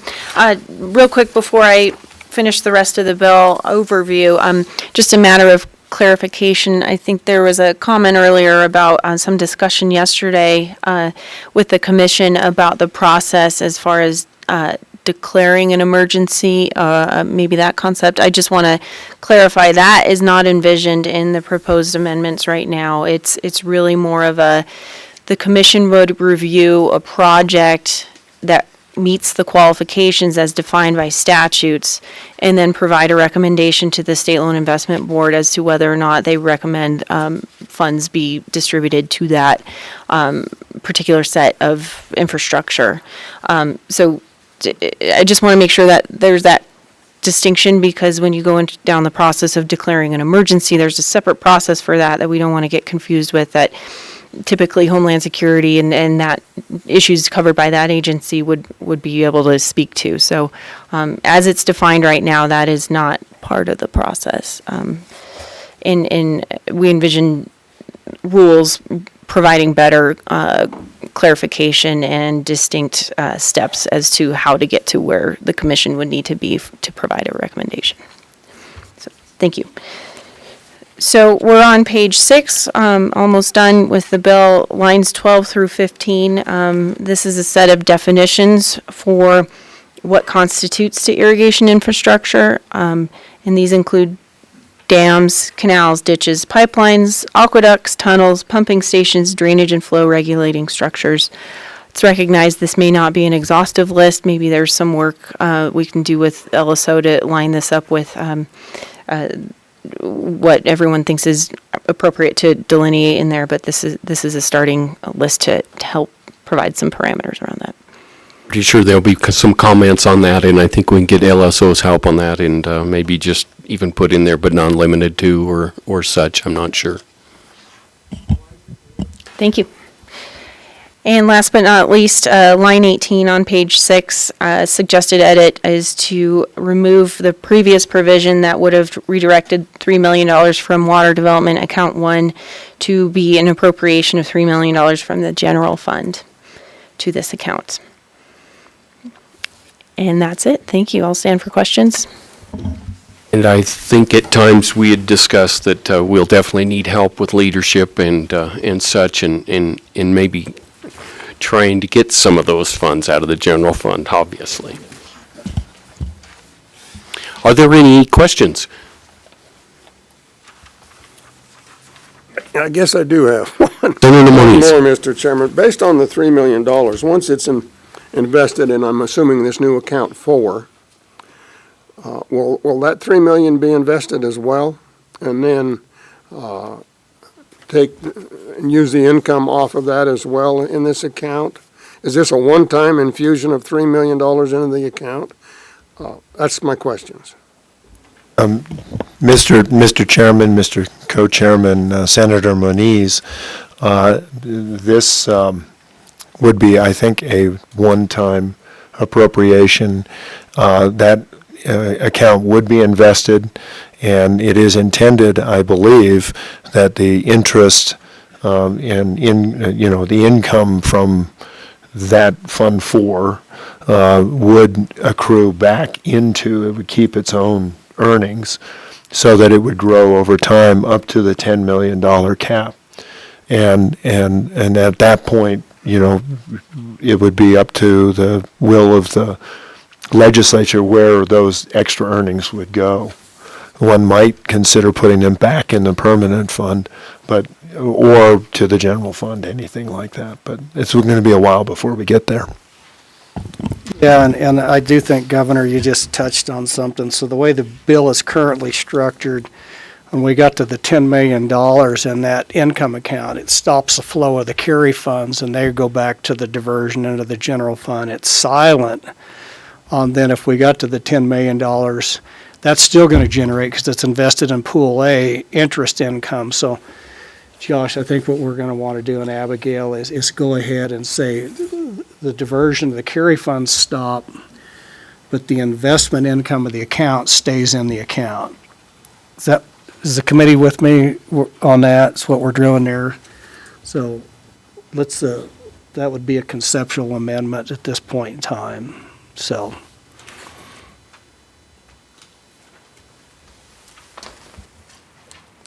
Any other questions? All right. I think we're good. We definitely want to tell you that we appreciate you coming to our meeting and presenting this and working with us, and I'm sure we've got a long ways to go on working with us on this, and thank you again. We're sure happy to have you stick around if you can for a little while, but maybe there'll be some more questions from the audience. Mr. Chairman, Mr. Co-Chairman, members of the committee, it's my honor to have a chance to work with you, and thank you very, very much. And I will stick around for a little bit. Thank you. Thanks, Beth. Okay, I think right now we'll go ahead and have, do you want to present that? Yeah. Senator Hicks will present his proposed amendments, and we'll see, maybe we can meld them, I'm not sure. His are in his amendments are, obviously, you can see that. And then, You want to move the bill first? Work on amendments? Which bill are we working? got a motion? Is there a second? Thank you. Senator Hicks, Chairman. So if you've got that, discussions we had again with the governor's office, it gets right back to Senator Romey's questions on the rules and stuff. So what we've done in statutes, if you go through there, is we provided a definition of what constitutes an emergency project. Again, trying to address that issue, so it will be statutorily defined as to what would constitute an emergency. We may want to look at that. This doesn't necessarily get to the issue that the governor addressed as far as potential emergency funding, so we may want to add, Abigail, just to pull similar language out of the proposed governor's amendment on that. So it's not just emergency, but it could be an impending emergency, and I think there's language in the proposed amendment. So we would want to bring that in there also if we want to add that concept. So I would recommend that if that is to add on to that proposed amendment, to that language, that it would be an impending emergency also. So, and I don't know if there was discussion with the commission and the committee yesterday as to what would a proposed impending emergency look like. So I think just to try to frame it up, I guess in my mind, when I looked at that language, is you could very well have a piece of infrastructure that was operable, AK large cracks through a dam, but it hadn't failed. Under that scenario, if we leave the language as it currently is, it wouldn't be eligible for the emergency funding, because the definition that we have now is retroactive.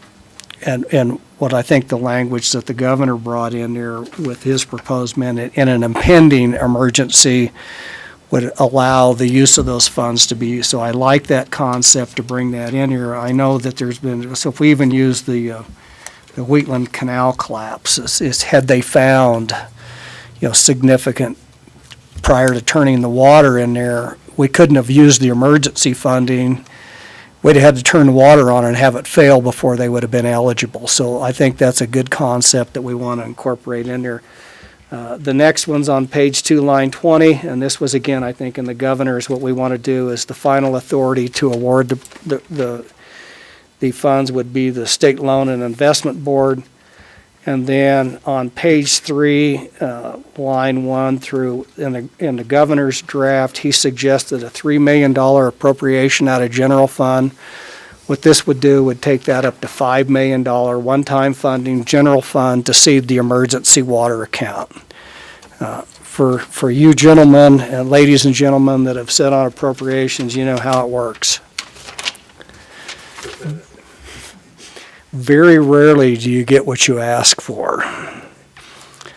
So anyway, I do think the $5 million, one of the things it will do is it will, with the diversions from the carry, it will get us to that 10 million quicker.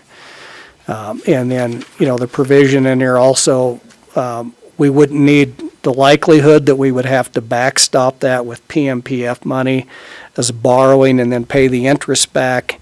It would potentially reduce the need to do that also. So there is some rationale behind the $5 million appropriation, both from the fiscal savings sides of a potential disaster to the state, but also just the logistics of moving forward. So with that, Mr. Chairman, with the additions that we talked to as far as the impending disaster, I would move that proposed amendment for adoption of the bill. I'm questioning what we're doing. Are we going to move the suggestion from the governor and add to that?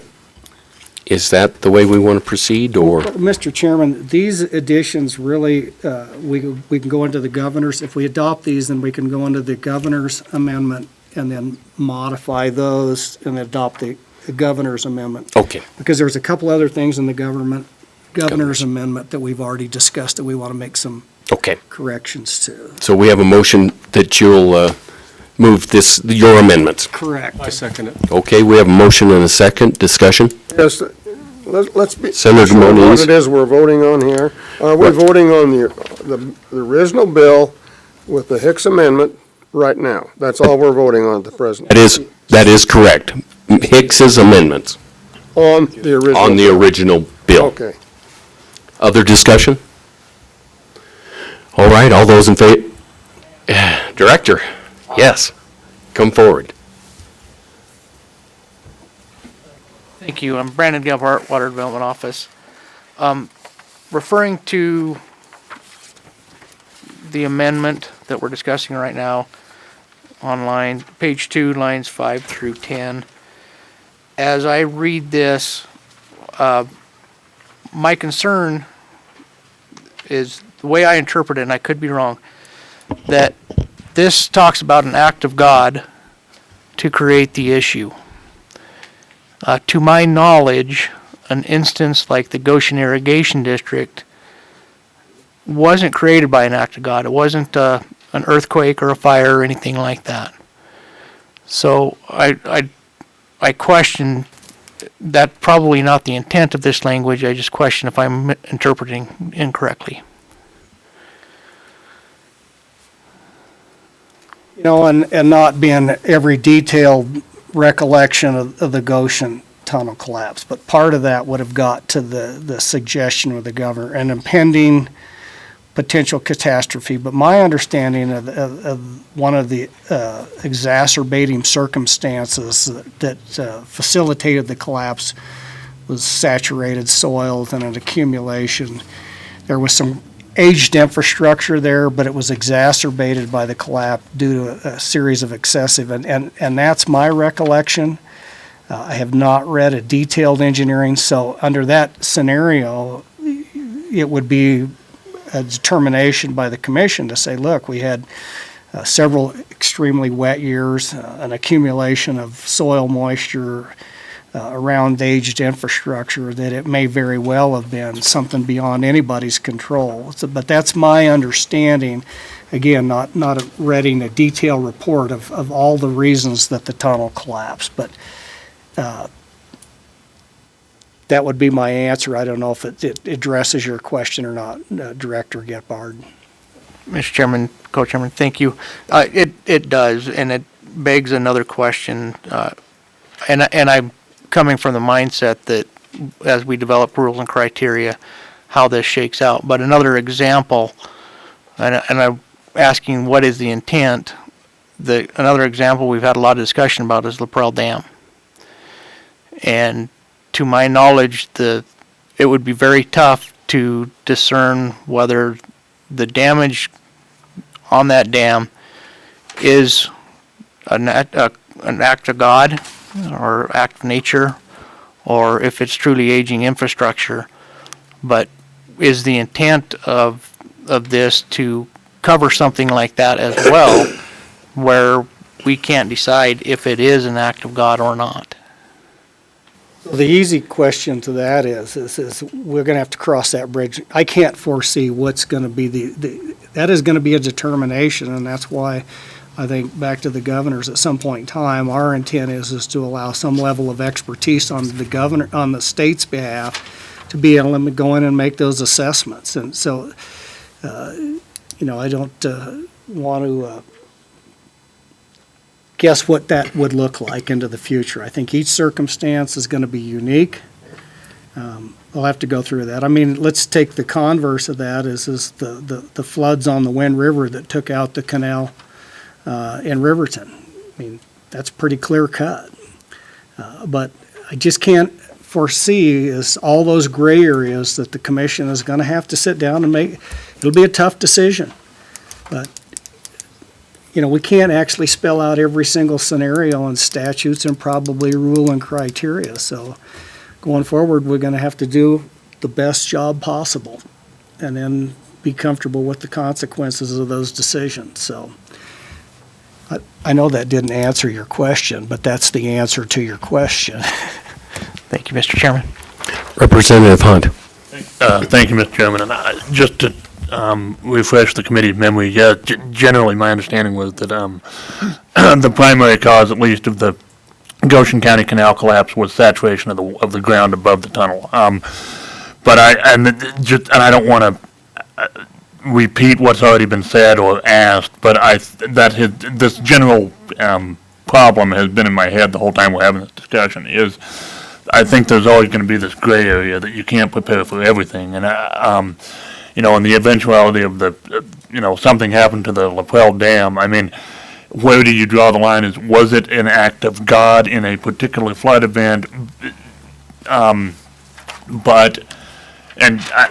Maybe, yeah, and yet, is there a determination that, well, yes, except for that wouldn't have been an issue had it not been 100 years old and in need of repair or in need of updating, blah, blah, blah, blah. I think that's just a gray area that is never going to quite be defined fully. But I guess my only concern or question is that you leave that to the engineers and the experts, and you leave that to a process that is thorough without being obstructionist. And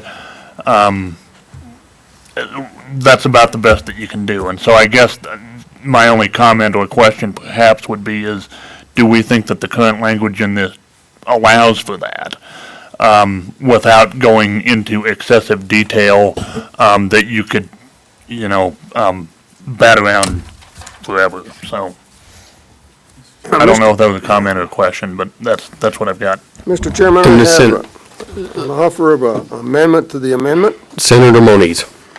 Okay, I'd like to make a motion that we strike an act of God including. And so that would read emergency. Where is that? It's on, there's no line reference, but it's on the third line where it says an act of God including, exclude an act of God including, and it would read, emergency water projects shall be those water projects which occur as a result of fire, earthquake, and on down. And then we're not leaving somebody to determine what an act of God is. I'd encourage a second. I would second that. Hopefully everybody else knows where they're at, because I don't. Mr. Chairman. So look at the amendment, the Hicks amendment. Third line down. Strike an act of God including.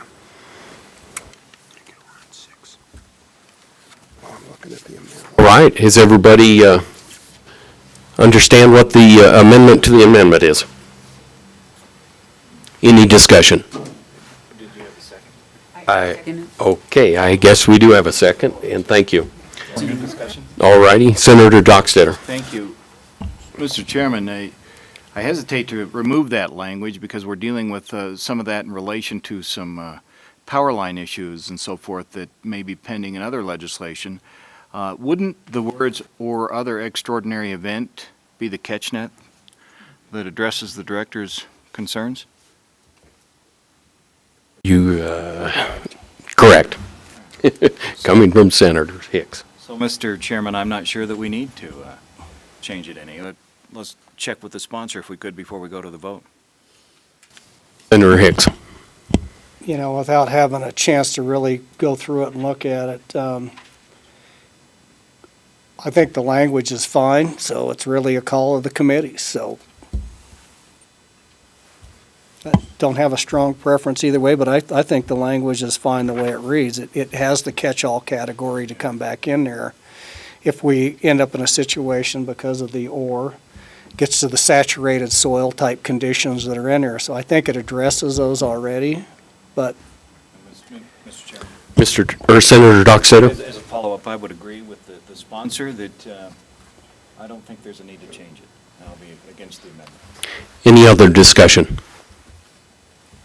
All right, we'll vote on the amendment to the amendment, and that was to strike act of God including. All those in favor say aye. Aye. All opposed say no. No. I'm not sure how that went, so we'll have to have some hands. All those in favor, raise your hand. 1, 2, 3, 4. All those opposed, raise your hand. 1, 2, 3, 4, 5. Yours is up? Okay. I think that failed. Back on the amendment. Back on the amendment. Are there any other discussion or amendments to the amendment? Mr. Chairman, just for clarification, so the additional language that we would add that's in the governor's recommendation to that can be found on their proposed amendment. But so let me read that so we're all clear what that is. So when you get to the end of where it says loss of or treat to life or property, there's a period. What are you referring to? So if you go to the Hicks amendment, right? So we're gonna pull the exact language. If you have the governor's proposed amendment with you also. Yep. Go to page 4, line 21. After rendered, staff, are we there?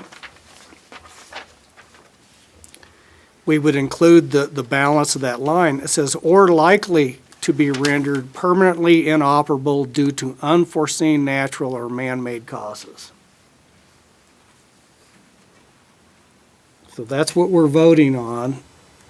That's the exact same language that the governor has in there when it talks about emergency water projects shall consist only of, that we would bring that language in under this amendment.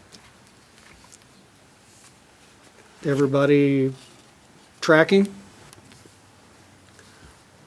Stan? I may need to be corrected. I don't know if we've moved the governors. We haven't moved this. No, one I'm yet. just telling you, that language so Mr. Chairman, so we're gonna move that language into this, add that on to that so that we have some consistency. We may have to go back and modify these sections, because I think that also falls under 41-2-124. Let's, okay. Everybody understand that? I think when we bring forward the governor's suggestions, we'll definitely want to discuss it a little bit more. Yeah. So we're on the Hicks Amendment. All those to add to our bill, all those in favor say, we haven't done it. All those in favor say aye. Aye. Opposed say nay. It passed. Now we're on, Mr. Co-Chair, yes. I would move the governor's amendment. We have a motion and a second, Senator Hicks and Senator Moniz. So we'll go ahead and discuss that amendment. So, Mr. Co-Chair, first amendment would be page 2, line 1, strike the word interest and insert income. Second. And I'm not done yet. Is that throughout the bill? Yeah, so we also find that in page 4, line 1, strike the word interest and add income. Page 4, line 5, strike the word interest and add income there. And that's the only places I saw it, but if it does show up someplace else in the bill, we would make that kind of as a global change. So that would be the proposed amendment. Okay, that's your amendment, and we do have a second. Okay, Senator Moniz? Yep. Okay, discussion? All in favor, say aye. Aye. All opposed, nay. It passed. Any other amendments? Mr. Chairman, housekeeping Representative Simpson? housekeeping amendment on page 5, line 2, irrigation, plural S, we'd want to eliminate that S. Can you tell me that one more time? I'm sorry. Page 5, Line 2, line 2. the word irrigation should just be singular, not plural. That's your I'm on- co-chair. I'm on the governor's amendment. Yeah. I actually have a proposed amendment to eliminate irrigation districts and bring in, getting back to the discussion we had with the governor. It's broader than irrigation districts in both our Constitution and our statute. So we have other subdivisions, water and sewer districts that may have infrastructure. You have watershed improvement districts. You have water conservancy districts. In some cases, we have water conservancy districts that are a subdivision of state government that are eligible under existing water development programs. This would limit it to a subset of those subdivisions of state government that have that water related. So we want to make sure that we capture all of those current eligibility, both constitutional and statutory entities that have irrigation responsibilities.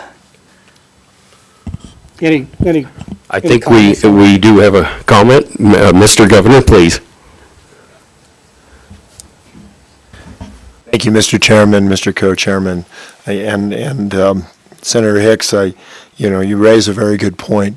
In bringing this, my idea was to provide a mechanism to address really major kinds of issues that would affect irrigation districts, water improvement districts, those kinds of things, where we don't have other mechanisms. So, for example, this summer, under the emergency MRG program, we were unable to address the Goshen Irrigation District, but for water and sewer districts, we can address those. And my concern is not that we try not to dilute both programs and end up not being able to address any of them particularly well. So my comment to you is to think a little bit about the specific purpose of what this could do. Yeah, and Mr. Co-Chair and Governor, and that's what, when I get to the proposed language, is trying to narrow it back to strictly irrigation. But water conservancy districts own reservoirs, canals, diversion structures, watershed improvement districts, and those are currently eligible. But I want to narrow it strictly back to irrigation. So if it was a water and sewer district and they actually had irrigation infrastructure, that would be the only part that would be eligible for. Does that make? Yeah. So what I'm trying to do is capture all those entities that may have infrastructure that's for the sole purpose of irrigation, which and maybe you could weigh in, those kind of, even though they're statutory entities, they're not eligible for those type of programs for SLIB or MRG. Now, other parts of their jurisdiction, they may be, is that correct? That is correct. So that would be what we're looking at is those either statutory or constitutional entities that only for the purpose of irrigation. Does that satisfy your concerns? Mr. Chairman, Mr. Co-Chairman, yes, I think it does. And we've got some time if we adopt this. I mean, we're going to get quite a few, it's got to go through the whole process. So I'm sure between now and the time this thing gets through, we're going to find other little tweaks in the bill. But that's the intent. Thank you. Thank you for your concerns. Thank you. So for Mr. Chair, so back to Representative I'll get it. Simpson's. Okay, you got it. I'll get it. Yep. We do have a motion on the floor from Simpson, Representative Simpson. I don't know if there was a second. I'll second. Okay, we do have a second on that, so I guess we need to discuss it. Need to go and see if Mr. Chairman, Representative Simpson wants to. It's just a housekeeping. I think we ought to clean it up in case the subsequent amendment fails. We need to make sure this is Okay. clean. So. As far as I know, we're taking the S off of irrigations. Correct. Okay. All those in favor say aye. Aye. Opposed? No? It passed. Thank you. Are there other amendments? Someplace in this pot on There- this. Mr. Chairman? Yes, Representative Eklund. I don't know if it ties into the one we're talking about very well, but on page 2, line 6, we talked about the income. So you strike interest and we'd have income. The present bill would have the income from the investment going into the general fund. We talked about possibly amending that so that it just stays in the account.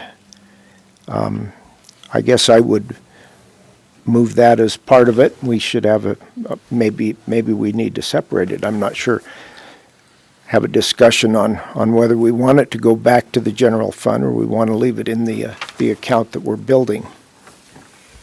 I think there needs to be a clarification on that probably. I think the way it is, all the interest would go back to the general fund when you met 10 million, but there was discussion that maybe the interest from where was it? The carry account was the only part that went back, and not the interest from the account as a whole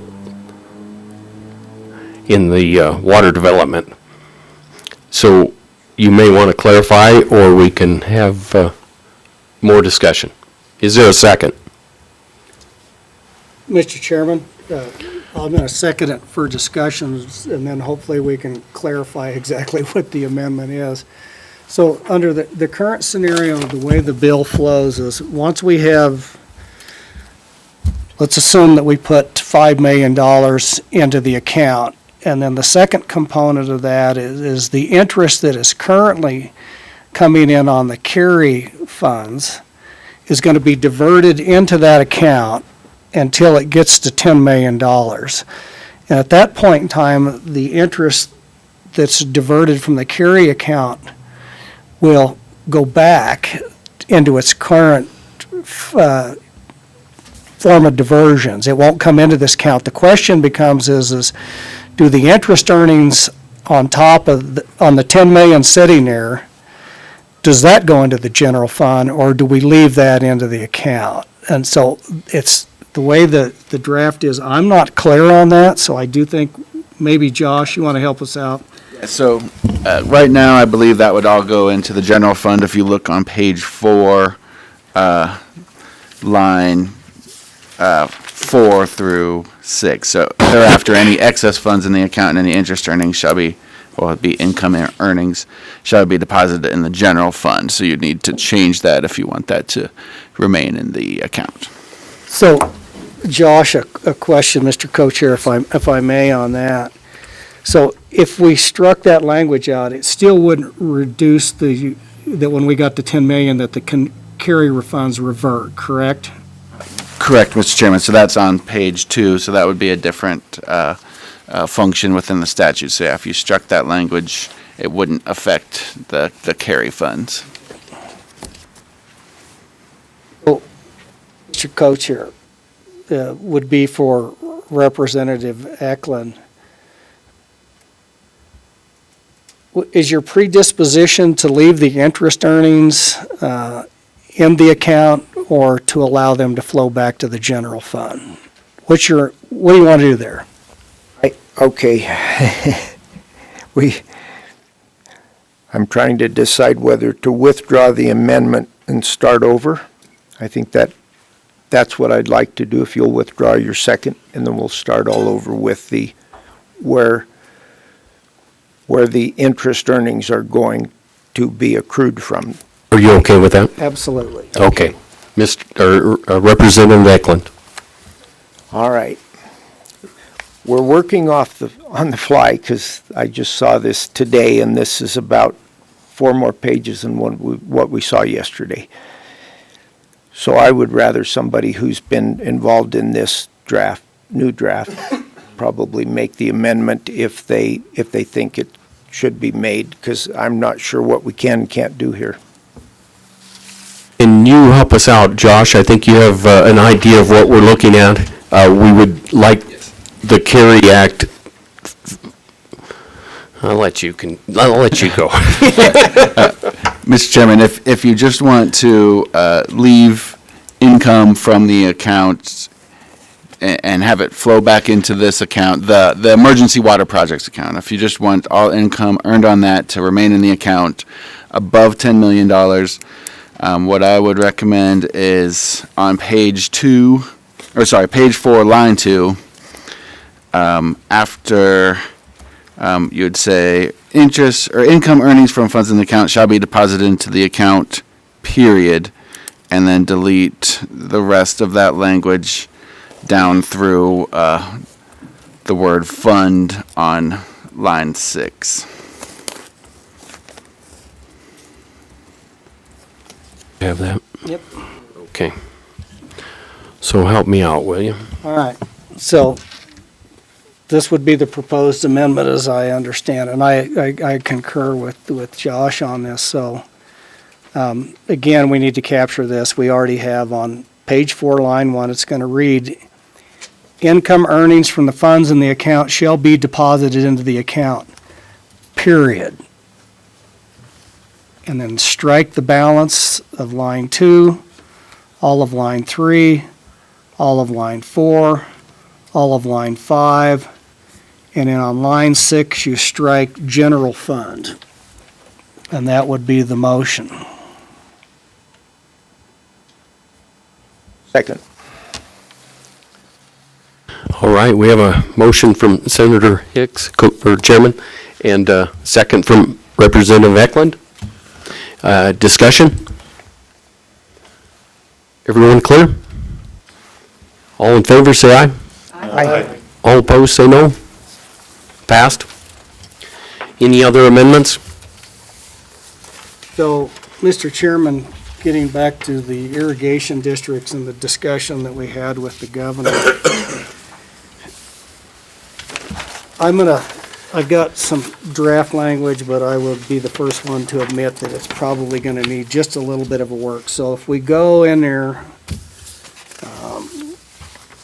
let's work off the governor's proposed amendment. So if you go to page 5, and you go to line 2,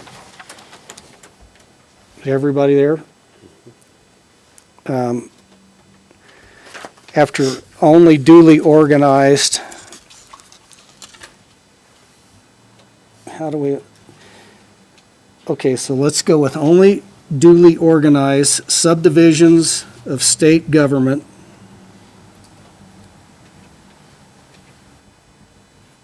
and I had some other language in here, but I think we'll leave it for that right now and then allow LSO a little flexibility.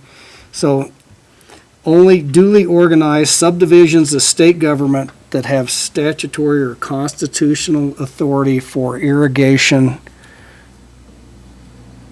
And then how do we want to tie that back in? Shall be eligible for emergency water project funding. I know it's a little clumsy, but so we're getting to is all of those other potential water conservancy, watershed improvement districts that have irrigation statutory or constitutional authority, but we're limiting it to irrigation.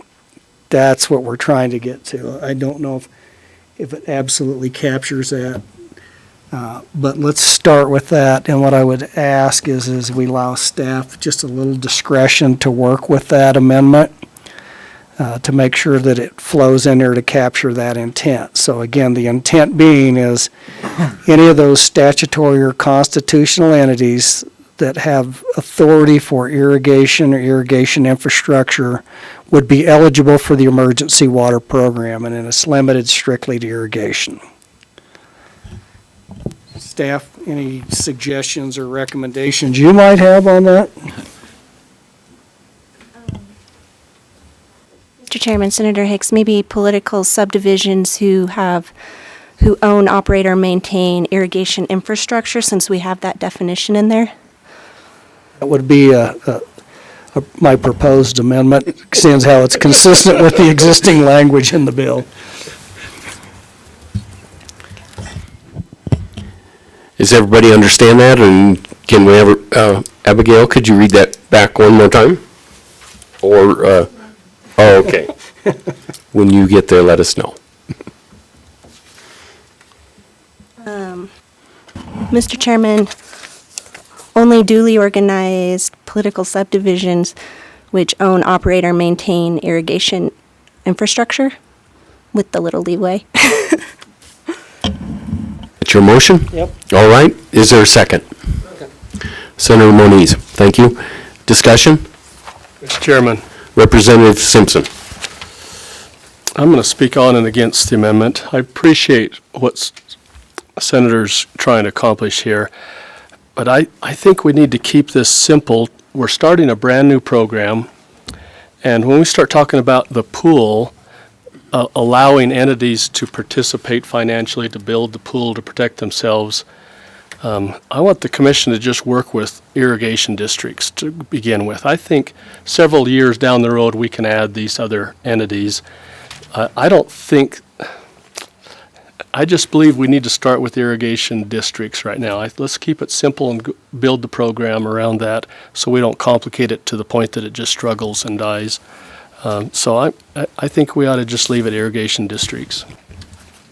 Senator Dockstetter. As a follow-up, you think about our assignment. Our assignment are the irrigation districts, the water. Why would we venture into these others? Well, Mr. Chairman, if I may, you hear irrigation districts. There is a number of water conservancy districts around the state. And in fact, they predate irrigation districts in many cases. And their responsibility is to own, operate, and provide irrigation water. Irrigation districts come about as a result of the Bureau of Reclamation and the federal projects. Prior to that, most of these districts were formed under state law, were water conservancy districts. That is a statutory entity recognized already as eligible for water development programs. They're not eligible for SLIB or MRGs or any other they can come right into water development now and participate in the program. You have a fairly large one over there in Uintah County. I've got one in my area. There are several around the state of Wyoming. There's just another name for an irrigation district. They primarily serve the exact same function. And because they're already eligible entities, they participated to the tunes of, and maybe I could get a little help. I'm thinking Meek's Cabin and all of that stuff over there is under a water conservancy district. Am I correct on that? That's my recollection, Jason. We've done millions and millions of dollars of irrigation infrastructure and dam rehabilitation with water conservancy districts. To leave them out is like saying we're going to ignore a significant part of the state that has the same responsibility and in some cases predate irrigation districts. So unless I think it's a mistake if we would adopt that amendment. And same thing with watershed improvement districts. Those function as another entity that services one primary purpose is typically irrigation. They have a little broader authority. But the ones that I'm familiar with do only irrigation work. They are a duly formed subdivision of state government. It would be like saying, in my estimation, it would be like saying, let's take municipalities that only Class 1 cities can participate in the program. But you people that don't qualify for Class 1 city status, which is quite a few people, don't get to participate in the program. So that's why I would speak against the amendment to pick and choose what statutory entities can and can't when they all do the same purpose. Representative Hunt. Real quickly, Senator, I guess just off the top of your head though, what, just in who holds the bulk of the infrastructure? How is that divvied out? I mean, would you say that irrigation districts in and of themselves hold most of the infrastructure of which we're probably concerned about, or is it a more mishmash pot?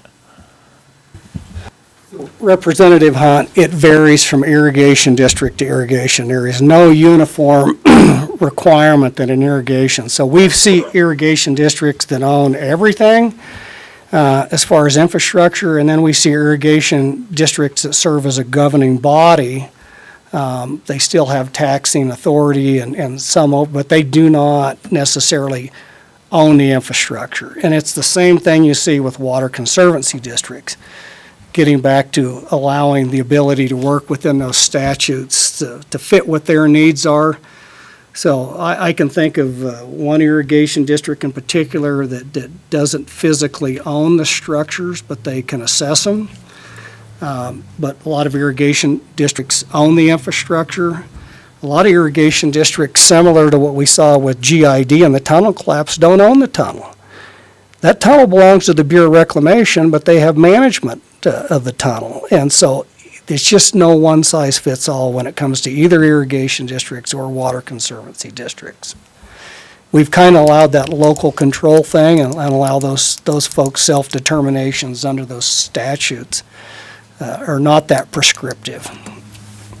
Mr. Chairman, can we ask the Director of the Water Development Commission if he has an opinion one way or another on this? Director, would you come forward if you have an opinion? Thank you, Mr. Chairman. My concern with broadening the scope of this language is only in that I don't want to get into the situation where we've got an emergency and we've got to decide to meet the requirements. Is it an eligible facility? Is it owned by an irrigation district? That's pretty cut and dry. Is it managed by an irrigation district, owned by a private entity? Then under our current criteria, we have to determine the public benefit of a project and funding that.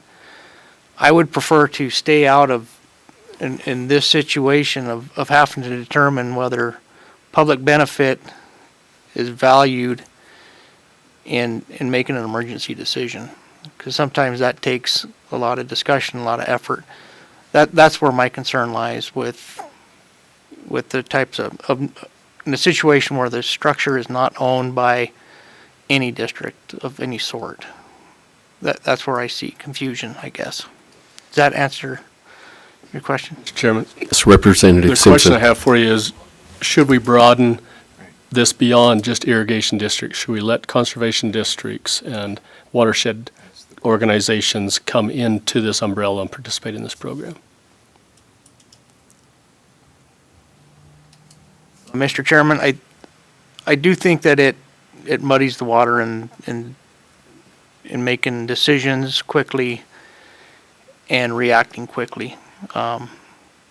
Without further definition of what an eligible structure is, it makes it more cumbersome for me in the office to accomplish.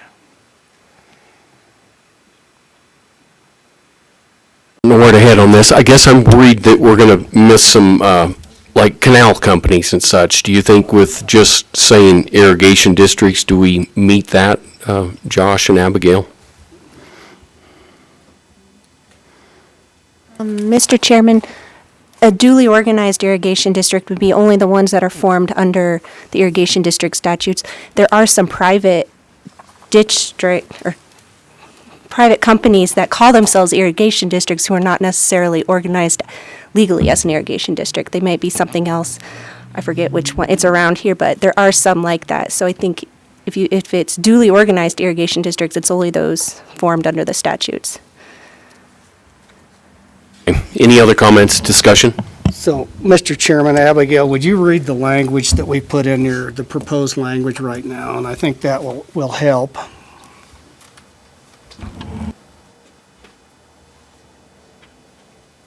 Mr. Chairman, it would be only duly organized political subdivisions, and I might request a little leeway on that, just in case there might be some districts who don't qualify under the legal four-part test for a political subdivision, who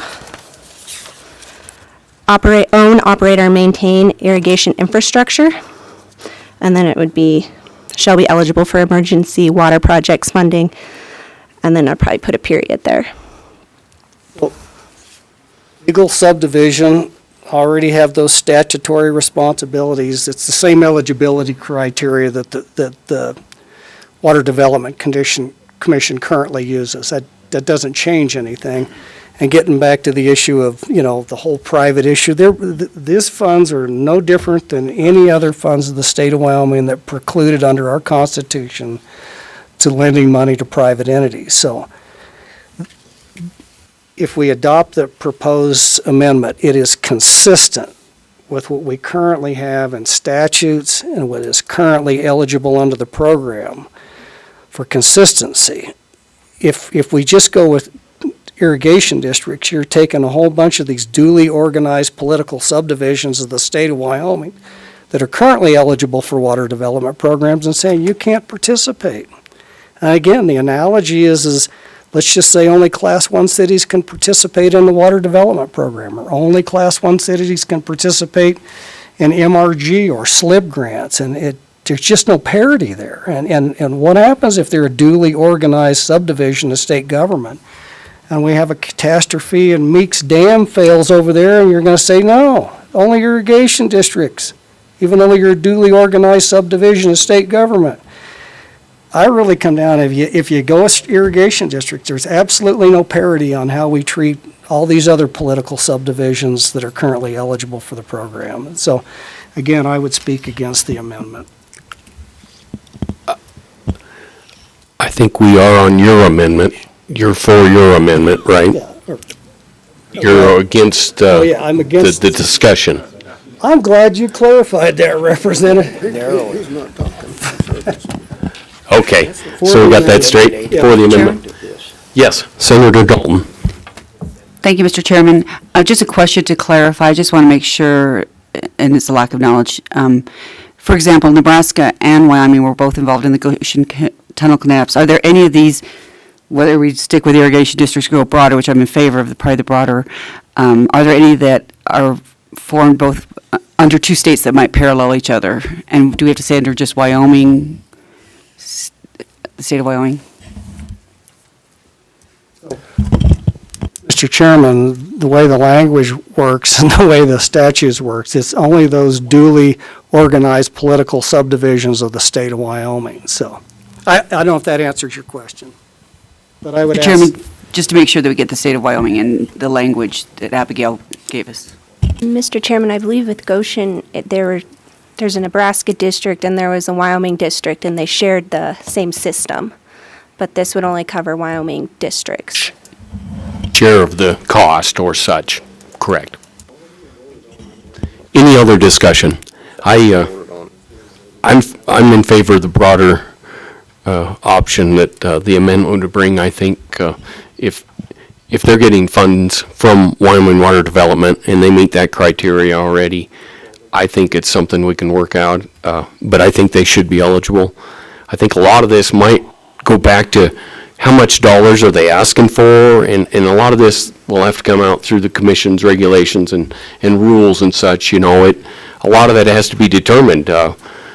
If it's a smaller irrigation district, it has to be maybe related to their budget or something. I mean, if the catastrophe cost 3 times their budget or something, then maybe that needs to be put in there, so they aren't asking for small amounts. And even so with the bigger irrigation districts. I think this is for big emergencies that the entities can't handle. Yes, Governor, please.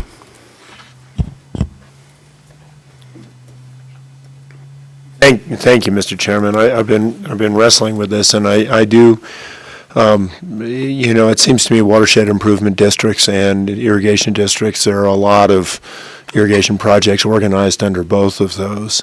You do have statutory references to the other subdivisions that are there, and I too think that you could broaden this to some degree without getting too complicated. As I was thinking about the issue of public benefit, that's really one of the big challenges with these projects, and it's something you work with on a regular basis. I'm wondering, Mr. Chairman, if your staff, might be able to look at the statutory references, because as I'm wrestling with this, and Senator Hicks, there are such a variety of different institutions all across the state, and I guess I would hope that we are able to define this around the purpose that we're discussing today, and not have it as a municipal irrigation sprinkler project or something like that, or some golf course project. Not that golf courses are bad or anything else, but that really isn't the intent here. So. Senator Dockstader. Governor, so what I hear you saying at this point is hold on the broadening, allowing staff to further further study it so we don't venture into some areas that would cause us more problems down the road. So a hold at this point, Governor? Mr. Chairman, Senator Dockstetter, I think that would be appropriate. I do think that, I mean, I recognize that watershed improvement districts, there are several projects that are organized under watershed improvement districts, and Senator Hicks probably knows better than I if that's an appropriate broadening of it at the time. But I do think you might want to work this more with better understanding over time. Thank you. Any other discussion? Okay, we're on the amendment that Abigail has been reading to us. Everybody clear on the wording? And Mr. Chairman, yes, Senator Moniz. I am clear on the wording, but based on the governor's recommendation, that wording is up for revision based on staff input. Is that amendment based on that or not? Well, the amendment would stand. I think what the governor was saying, you know, as we go through the process, let's get an evaluation from our staff attorneys to say, does this really narrow it down to only those entities with irrigation responsibility? And just so that we have that, or attorney opinions on that as to what that really does, and that we're not picking up and I have a hard time visioning a golf course as an emergency, but I'm not a golfer. I'm sure there's some golfers out there would argue with me. But anyway, but the amendment would be the exact language with an asterisk there that says, let's go ahead and have our staff attorneys review that. And as we get to the session, we'll have a better idea of exactly if it accomplishes what the intent is. Abigail, could you read that one more time, and then we're going to vote?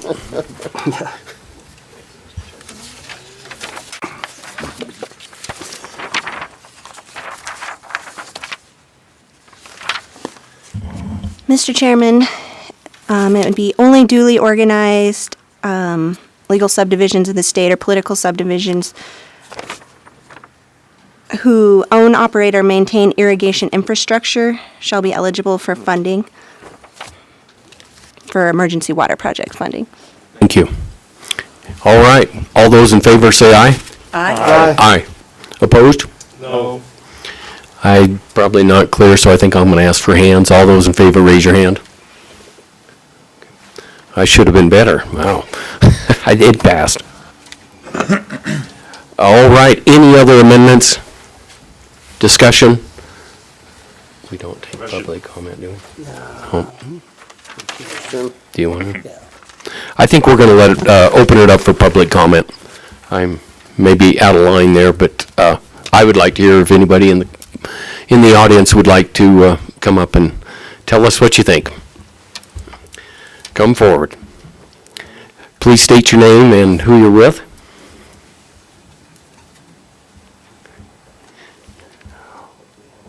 Quickly. Quick, come on. Hopefully you're recovering. Thank you for being here. Thank you. Is this on? Yes. Mr. Chairman, Bobby Frank, Wyoming Association of Conservation Districts. Apologize for missing your November meeting for obvious reasons. Thank you very much to the committee for considering creating this new program to deal with the catastrophic events like the Goshen Canal collapse. We were asked to be involved in that in terms of assisting with compiling information on the public benefit issue, the public implications of that collapse, as well as researching different avenues for funding to deal with that emergency situation. And frankly, aside from the obvious issues of fallowed land sitting and the soil erosion caused by that particular emergency and disaster, there were a number of other natural resource values implicated and affected by that particular collapse that were outside of the economic implications to the ag producers in the community in that area, including wetlands, rangeland health, a number of resource concerns. We assisted Senator Steinmetz with some of that background. Very much support this as well as the discussion you had today in the amendment. I would like to speak to this last discussion. I would encourage the committee, I think that language that was proposed that ties the special political subdivision, the special district, back to having irrigation district authorities will narrow you down, frankly, to about 3 special districts. And I do think that that language will accomplish making sure that you're dealing with entities that aren't out in the realms dealing with other, off-the-wall irrigation type issues and will be irrigation infrastructure. Watershed improvement districts do own and manage irrigation infrastructure. There are a number of watershed improvement districts throughout the state. There are pockets, such as Fremont County, where they are more predominant probably than irrigation districts. So I think your language will accomplish what all of you are trying to do in terms of making sure you're narrow enough, but not shutting the door on some entity that has the equal disaster, equal situation, but just happens to be a different type of political subdivision. So we appreciate the committee's consideration of the bill and the amendments. Any questions? Comments? Thank you. Thank you. Any others from the audience? Director? Mr. Chairman, I kind of got lost in the order of things. I'm going to assume that we are back onto the governor's amended bill. Is that? We're on the whole bill, but it is included, correct. All right. I do have a couple of, I don't know if they're questions, concerns, or items that may need further discussion. But as I look at this and I think about how to implement it, some of the, I guess, interactions of other statutes that could play into the implementation of this come to mind. Things like contractor and professional services procurements and what statutes say. For example, if an episode were to happen and we're trying to hire a contractor, what statutes prohibit us from just hiring a contractor versus competitively bidding it? Same with professional services when we're trying to expedite a project. I don't know the answer to how we address that, but some considering thought. I think this brings up some other comments I'd had from Commissioner Purcell, and a lot of it has to do with the procedures that you have to go through already on a lot of these projects, the timing and all that. So and maybe that's leading to the same thing you're talking about, is I guess I would need to go help from the LSO staff on how do we make it so they don't have to go through all those procedures. We probably need to try to word something in here. Do you have any suggestions? Sure, Mr. Chairman, and just not going to be able to do it on the fly, but we'll just have to notwithstand certain other provisions of statute so that, and then maybe provide additional guidance that they can do it on an emergency basis or something. Does that meet a lot of your issues, or do you have some more? I think that's something, I don't know, as a group, if we could pass or do an amendment that deals with the procedures that they have to follow, that we want to make sure they don't have to follow, because we want this to go quick. Mr. Chairman, yes, if that question was directed at me, it does. And then I would also just throw out there that currently we cannot pay retroactively for that. So that'd be along the same lines. Any additions to that? An addition would be any contracting mechanism or vendor establishment through the accounting systems of the state that typically if a new vendor comes on, those types of things would be another example. With the rest of legislators here, do you think we could come up with an amendment and direct LSO to come work with the department and come up with those issues to cover them? Senator Dalton. Thank you, Mr. Chairman. I'm just looking at page 5 of the bill, line 8, that the commission shall adopt rules providing for eligibility determination, procedures, and criteria for the application award. I think that's where we have to come up with saying, well, we're going to suspend the rules that provide for the bidding process. I mean, I think that's probably, I think either A, you could say notwithstanding other provisions, as Josh had indicated, but I think it sort of encapsulates that. It just puts a lot of burden on our poor water commission, but they're up to it. You think we can do that, figure that out? All right. Chairman Hicks. Yeah, Mr. Chairman, I think these are good suggestions, but they're not insurmountable because SLIB already does this, and so we're not going to have to recreate the wheel. They deal with emergencies already that have the ability, so I think it's just a matter to see, and I'm sure this is not an insurmountable problem because we already do it with different entities in the state, so it's just a matter of moving that language in here to address that. Will you make that amendment, or do we even need to? Well, at this point in time, Mr. Chairman, what I think I heard staff say is we'll have an amendment ready when we get to session. So for the first hearing on this, we'll have that amendment drawn up rather than trying to do something on the fly here. Let's just get it right and have them have that ready when we get there, assuming the bill moves forward. Are the rest of you okay with that? I think that we need that for sure. All righty. Does that cover everything? That covers it. Thank you, Mr. Chairman. Thank you. Any others in the audience? Please come forward, Commissioner.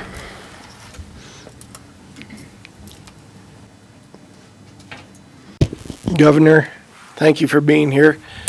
Chairman, Vice Chairman, I come to you as a farmer and a person that might someday be affected by this. I come simple. I don't come with all these technicalities and all the fog of government that I hear here today. What I urge you is to consider that an emergency is an emergency.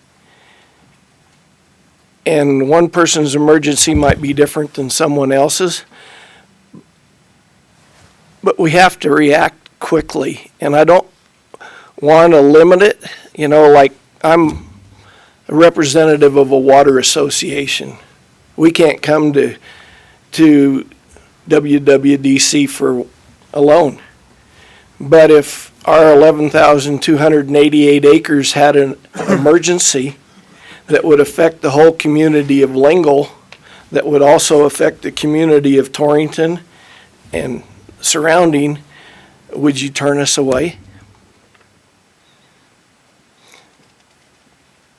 The current bill, I think that is correct. Yeah, and so what's an emergency?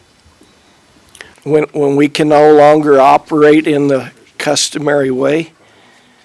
You know, we're going to be just as emotional about it as somebody else that has 53,000 acres like GID. I think that discussion can come forward. Currently, like you said, I don't think you'd be funded, but we would encourage you to become, and I know you're very reluctant to do that as a district, to become a taxing entity. The other side of it was talking about getting skin in the game by maybe taxing districts, having them put money into an account. That was not taxing. Make sure we don't say that, and it is voluntary. Like I say, I'm not a wordsmith like you gentlemen are. I'm just a farmer. And I fix things with baling wire and duct tape. And so I'm a little different. But anyway, you have to realize that some of these farmers with $3 corn haven't got extra money to put in the kitty to do these things. Until our farm prices and agriculture prices change, these are real challenges for us. And so I just wanted to bring all these things forward to you. Keep it as simple as possible. When I was coaching, I always said, keep it simple, stupid, so that we could get things done. I'm urging you guys to cut to the chase and make it as simple as possible. Thank you. Thank you for your comments. Any discussion? Chairman, no questions, but a comment. I don't know I've ever met just a farmer. I know a lot of guys in agriculture that get up and work hard, produce food for this country, the moral foundation for this country, and so I don't know what just a farmer is. To me, they're the backbone of the state of Wyoming. That and our oil and gas people that go out and work when it's 24 below zero. So we should never marginalize the people that work to set this state up. So thank you for being a farmer. I agree, thank you. Any other audience members that would like, there we go. Oh, I won't make the usual comment from revenue. Committee, Brett Moline, Wyoming Farm Bureau Federation. This bill that you're working on lines up very well with policy that my members just passed in November. So thank you for bringing it forward, Governor. I really appreciate all the work that you and your office have done on it. And I appreciate this work and stand firmly in support of it. I know there's going to be some details to work out, but I have faith that we can do it, all working together. With that, Mr. Chairman, I'd sit for any questions. Any questions?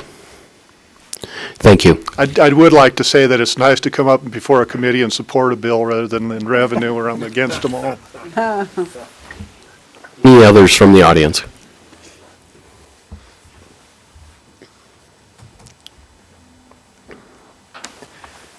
Mr. Chairman, Keith Kennedy for the Crop Improvement Association. And Crop Improvement's generally very supportive of this. We did have some questions came up in my mind as we discussed the voluntary fund that just got mentioned a moment ago. And in our mind, what would be the incentive for one of the entities to place money there when it would be, as I understand it right now, would be tied up only for emergency response. And so one suggestion might be that those funds that they would contribute would be eligible to be used for a portion of their match for any water development program rather than just for this, but it would be housed in this Fund 4, for lack of a better term at this point. And with that, I'd welcome any other questions that you might have. I would be worried on the nightmare of trying to keep track of those funds. Mr. Chairman, I would as well. And I guess the other question I would pose, if an entity was not cash deep enough to handle an emergency on their own, could they access those funds without going through the remainder of the process? In other words, I've started this savings account for emergencies. If that and my existing funds could handle that without the rest of the process, could an entity withdraw those funds? Would be the opposite of that question. I think we could work with something like that, or sure talk about it. So we'll put that down as a item to be discussed. I don't know if there's others that would like to have a question or anything. Yeah, Mr. Co-Chair, I would just to say, Keith, that's outside of what we're considering here today, but certainly it's something that we could look at as to how that moves forward. You know how it works. This is going to be a big lift already. And the more uncertainty and the more questions we interject in it, the less likely that we're going to get it. So certainly I think something that the committee could look at is as to how we would do that. But right now, I do think it's outside the purview is to start setting up some other type of use of the funds at this time. So stay tuned, I guess. It's something, what I would recommend, if that's something that the entities that you represent, bring that as a potential interim topic to the committee, as we get through the session. Any other questions for Mr. Kennedy? Mr. Chairman, I would just add, then perhaps for clarity, it might be, for purpose of this, that might be something worth just removing from the bill, just to get the program off the ground, and then deal with that at a later time. And with that, I'd welcome any other questions, or certainly happy to go sit down and let us all move on. I think we hear you, but I do want to make sure I emphasize it is voluntary. And the Thank you, Mr. word is in there. Yeah. Thank you, Mr. Chairman. I see the governor may have another comment. Real preferences as to work through it, or let's do that. Let's see what the committee wants to do.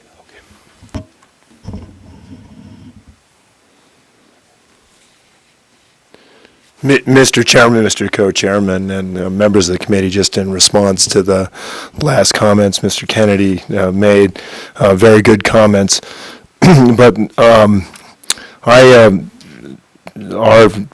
two of our ranches are associated with two different irrigation projects. This comes about as a practical suggestion. One of them, we knew that our outlet works were falling apart, and we needed to figure out how to fix them. The first couple of engineering tries we had at it were in excess of what we could do. So we started over about a 10-year period just assessing ourselves marginally more until we built up a relatively sizable corpus. And that allowed us to make the changes that we needed to, thankfully less than what the engineering costs were. But it allowed us to do that and bank that over time, because it's very hard for any farmer or rancher to be able to come up with that kind of money just out of pocket. That's quite clear. If our outlet works had failed during that period of time, this bill envisions it's a 25/75. So the idea would be that it would credit that against your 70 or 25 that you would have to come up on your own.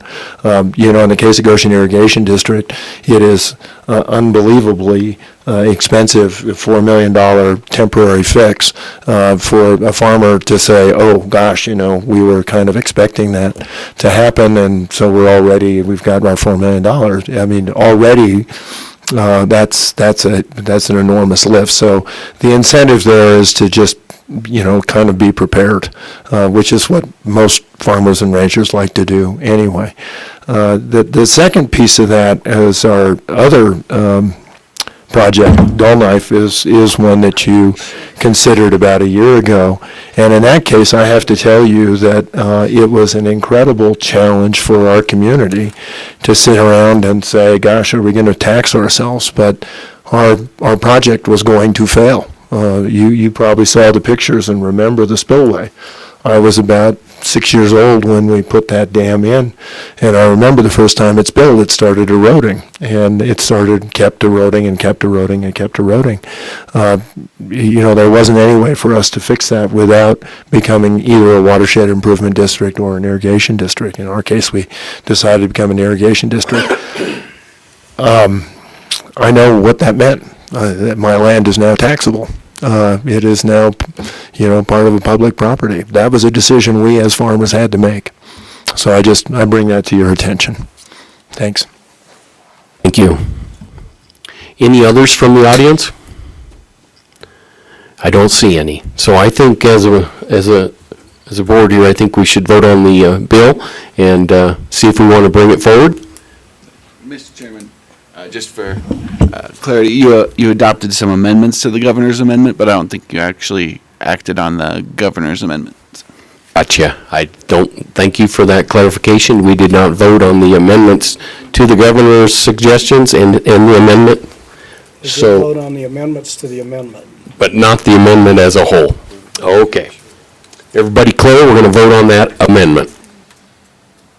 All right. All those in favor say aye. Aye. Opposed, say no. All right, it passed. Now we'll go ahead and have a roll call on the bill. Mr. Chairman, this is for 20 LSO 200 as amended. Senator Agar excused. Senator Ansemi Dalton. Aye. Senator Dockstader. Aye. Senator Driscoll. Aye. Senator Moniz. Aye. Gotcha. Gotcha, thank you. Representative Blake. Aye. Representative Eklund. Aye. Representative Hunt. Aye. Representative Paxton excused. Representative Simpson. Aye. Chairman Hicks Aye. and Vice Chairman Larson. Aye. And that's passed. All right, the bill passed. Okay, I don't know if our governor is going to stick around for further, but okay, well, I just I wanted to be sure and thank you again for coming. We appreciate it. We could all go down to Uncle Charlie's and you could buy. But I know you have other things more important to do. Thank you very much. Yeah, thank you. Thank you for coming.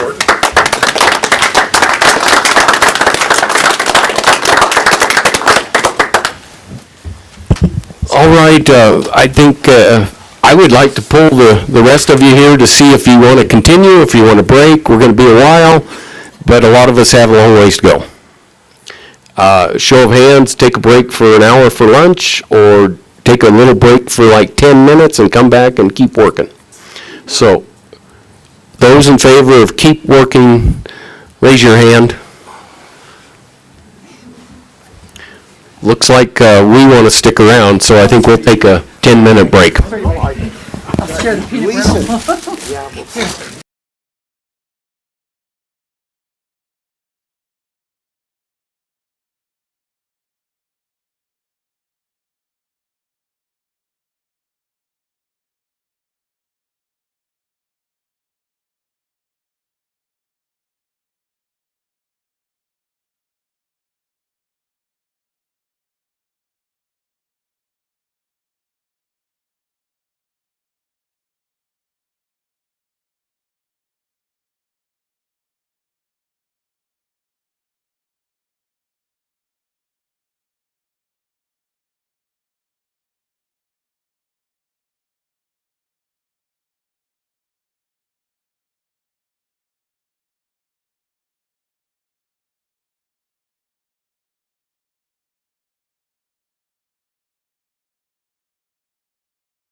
notice to landowners adjacent to the stream segments, owners of appropriations which divert within any stream segment, and then secondary permit holders for stored water out of a reservoir that is coming from that stream segment.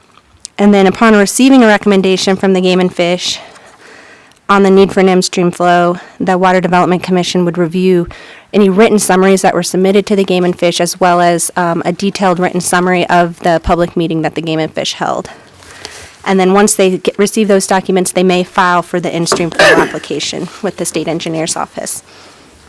And then the final part would be the commission shall report its findings to the Game and Fish Commission and to the legislature after it completes the study and all of that for in-stream flows during the next general session. Are there any questions? No questions for Abigail. Thank you. All righty. Is there a motion to move this bill? Have a motion from Representative Hunt. Is there a second? I'll second. Second, Representative Simpson. All righty. I'm not quite done. All righty. Are there, should we go to amendments or public comment? Let's go to amendments. Okay, I think so too. And then we'll 'Cause we'll- explain the amendment and we'll then have ask them some. to come up and do public comment. Yeah, after we're all done. Okay. All righty. Are there any amendments to the bill? Mr. I think we do have a printed one. I'm sorry. Vice Chairman. From Chairman Hicks. So I have a proposed amendment here, and this amendment comes at the request of the Wyoming Game and Fish Departments and my discussion with them. And I'm not gonna read the amendment to you. You can read it for yourself, but let me tell you what I think it does, and I'll ask for verification with Abigail. Again, we were just working on this week. But, so the current process so we're talking about the current in-stream flow law. We get all the way to the end of the process. So the Game and Fish makes a recommendation to the Water Development Commission, and then it's not permissible. They have to then go ahead and approve a consultant to do the in-stream flow feasibility study. Once the feasibility study's done, then it goes to the state engineer's office for consideration of adjudication of that in-stream flow water right. At that point in time, then there's typically, and correct me if I'm wrong, but typically a public hearing, which requires a recorder and all that stuff. At that point in time, they go into the community closest to where the in-stream flow fires and have a public hearing as to whether to move forward with the in-stream flow filing or not. The state engineer then takes all that information, goes back, and then makes the determination whether to file the in-stream flow filing or not. What the current bill does is requires the Game and Fish Department to go out and have a public meeting, not a public hearing, a public meeting before they would even submit a request to the Water Development Commission. Typically, when they submit a request under the current scenario, there's a water right application filed with the state engineer's office at that time. So that sets the priority date of that in-stream flow filing. What the amendment does is based on some current concerns of the department. It would allow them to go ahead and request the Water Development Office to go ahead and file the in-stream flow water right, so they have that priority date prior to the public meeting. And with that, rather than me trying to paraphrase all the concerns, but that's the sequential process of what the amendment, basically the substance of the amendment, that what it does is it allows the department to go in and file, request the commission, it's still permissive in the bill, request the commission to go ahead and approve the study and file the water rights with the state engineer's office.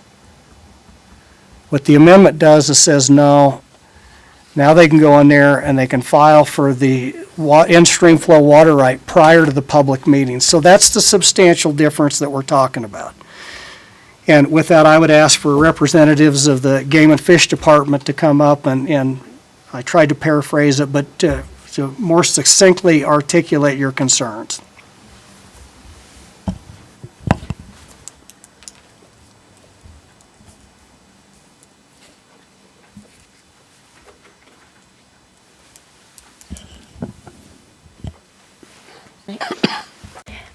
Mr. Chairman, Co-Chairman, members of the committee, my name is Angie Bruce, and I'm Deputy Director of the Wyoming Game and Fish. And also here with me today is Paul Day, and he's the Aquatic Habitat Program Manager. So yes, the department, on behalf of the Game and Fish Commission, has been recommending and applying for in-stream flow rights for over 20 years. So this is an extremely important tool for us, so thank you for giving us a little bit of time to help clarify and express our interests. Senator Hicks, I think you did an excellent job clarifying that part with the amendment. The department supports additional opportunities to increase public understanding of the process and engage with us and open up more transparency anytime. So the addition of this early public meeting does that. And that will do very well at allowing us to explain what we're trying to achieve to them at that point in time. The department appreciates the proposed amendment, specifically page 2, line 10. And just as Senator Hicks said, it said this will allow the in-stream flow filing to be in the application process prior to other water right interest that may be generated as part of this public outreach. And then otherwise, the opportunity to secure these in-stream flows could be missed if a new application gets a seniority priority date. So the amendment takes this concern away. I do want to bring up, currently, we do reach out to individual landowners on a one-on-one basis, and we still see that happening. The actual bill expands that to this public meeting and also expands it in B, II, and III to also include owners of appropriations and secondary permit owners. Now, I just want to point out that that's something we currently aren't doing at this stage in the process. That comes with the feasibility study. So for us to have that contact information early on, we've been talking about that, and we think we can do it one of two ways. One, we could work with our sister agency, State Engineer's Office, to maybe help us with that, because that's not expertise that we have within the department. Or we could do a separate contract with a consultant to get that information early on. We want to make sure we wouldn't miss anybody to be at that public meeting. So there could be some additional cost to the department because right now we're relying again on that feasibility study, which comes later to do that for us. Senator Hicks did a great job of explaining the different roles of the different entities involved in this current process. And we really appreciate over these last 30 years what these three entities have to offer. First of all, the Game and Fish Department. I think it's obvious, but our role is to provide that biological content and identify those streams and segments that are critical for in-stream flows. Then we have the Wyoming Water Development Office that conducts that feasibility study to evaluate, rather to see if there is enough water, unappropriated water, to meet the requested flows. And then thirdly comes into play is the State Engineer's Office. State Engineer's Office, just like you heard, takes that biological information, takes that hydraulic information, and then holds that public hearing to gather all the public input before making a decision. Each agency role focuses on their mission and ensures protecting fisheries while also protecting pre-existing water rights, landowner rights, and cities and towns' municipal interest as well. Now, as I said earlier, we really welcome more public engagement, such as that additional public meeting early on. But I do want to point out that this initial public meeting will have to be limited in scope, because adding that meeting in that part of the process only allows the public to comment on the biological components of the application. Without the feasibility study being done at that point, they're not getting the full scope of the application. So I just want you to note that that is something that we're aware of. It would be limited to only part of the whole application. With that, I think we'll just stand for questions. Otherwise, if there's other entities you'd like to discuss. Do we have any questions? Mr. Chairman, go ahead. Vice Chairman, real quick, Angie, back to the item on page 3, the double I, where the owners of appropriations which shall divert any stream segment within, probably it may have some additional costs, but clearly that all resides in the state engineer's database. You know, I certainly have staff with my agency that can get on there and get that information pretty readily. So I think if you just work with the state engineer's office, that's basically just a search of the database. Now, where I see it, it's not that collecting who that might be, it's the notification that you're going to have a public meeting that then would incur a little bit of additional expense for the department. Is that the way you see it? Mr. Chairman, yes, that's exactly how we see it. Yeah, I just wanted to point out, it wasn't in our wheelhouse, but we can easily look to others to help us out with that. Any other questions? All righty, thank you. I think we'll go ahead and bring up the other state agencies. Why don't we go with the state engineer's office first? I think we do have our new state engineer here. If he would like to come up and comment, that would be great. And you gotta do water development and open it up for public comment on the amendment and the bill. Yes. Well, thank you, Mr. Chairman, Mr. Co-Chairman, members of the committee. I'm Greg Lanning, the new state engineer, if you will. My date of hire was November 25th, so I'm about a month and a couple of weeks into it.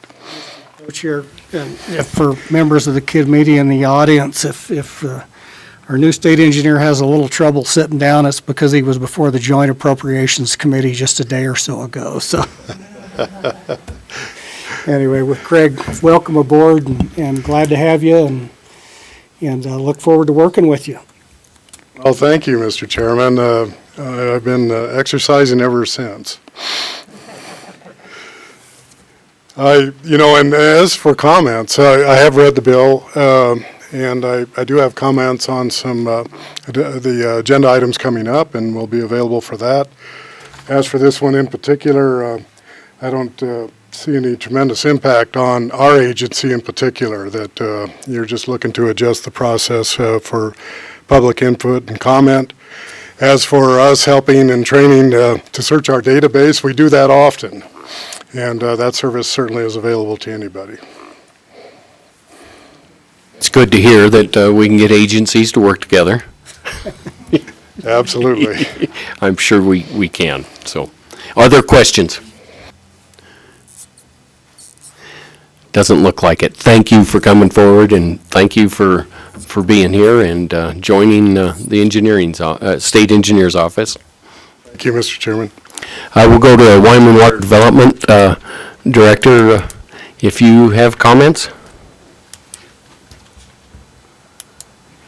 Mr. Chairman, although my agency is involved in the bill, we don't see any significant impacts to the way we operate. No comments. Any questions? Thank you. I think we'll open it up to the audience. Is there any comments from the audience on either the bill or the amendment? Please come forward, state your name, who you're with. Thank you, Mr. Chairman. My name is Kristen Gunther. I'm with the Wyoming Outdoor Council. And we always support work of the legislature to increase transparency and public input. So I'm actually going to limit my comment on the bill to one line, and it's actually just one word. Line 3, page 3, line 16. where a shall becomes a may. And that's to introduce the opportunity for the Water Development Commission to turn down a permit that has been requested and brought forward by the Wyoming Game and Fish Department. And I guess just as I've been tracking this bill and looking at this issue, I've been trying to determine kind of what the need is for that shift, whether that's actually a role that the Water Development Commission wants to take on. As Deputy Director Bruce noted in her earlier testimony, at that point in the process, it's really just the biological component has taken place. So the application is really at a stage of thinking about habitat. And if I think about agency missions, our Game and Fish is best positioned to make a recommendation related to habitat. And then later on, there are roles not related to habitat for the Water Development Commission and the State Engineer's Office. And so I guess broadly, I'd just be interested in making sure that the Water Development Commission really feels comfortable taking on that role. Do they feel they have the need for that or the desire for that role to be able to turn down a permit? Do they have the expertise?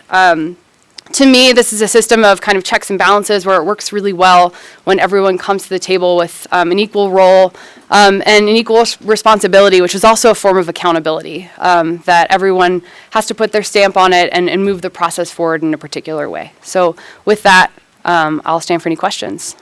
Thank you. Are there any questions? I don't see any. Thank you.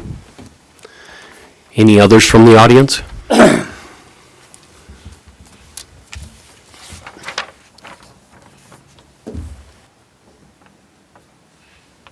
Mr. Chairman, members of the committee, my name's Tom Anier. I have worked in the in-stream flow field for almost 40 odd years in Wyoming and nationally and internationally, and I've got a good understanding of the principles and concepts of in-stream flow, and I also have very many good friends in the ag industry, and I've had a lot of good conversations with many of them, including the good Senator Hicks from time to time. I think the one element of this bill that allows a little additional formal public input is not a bad thing.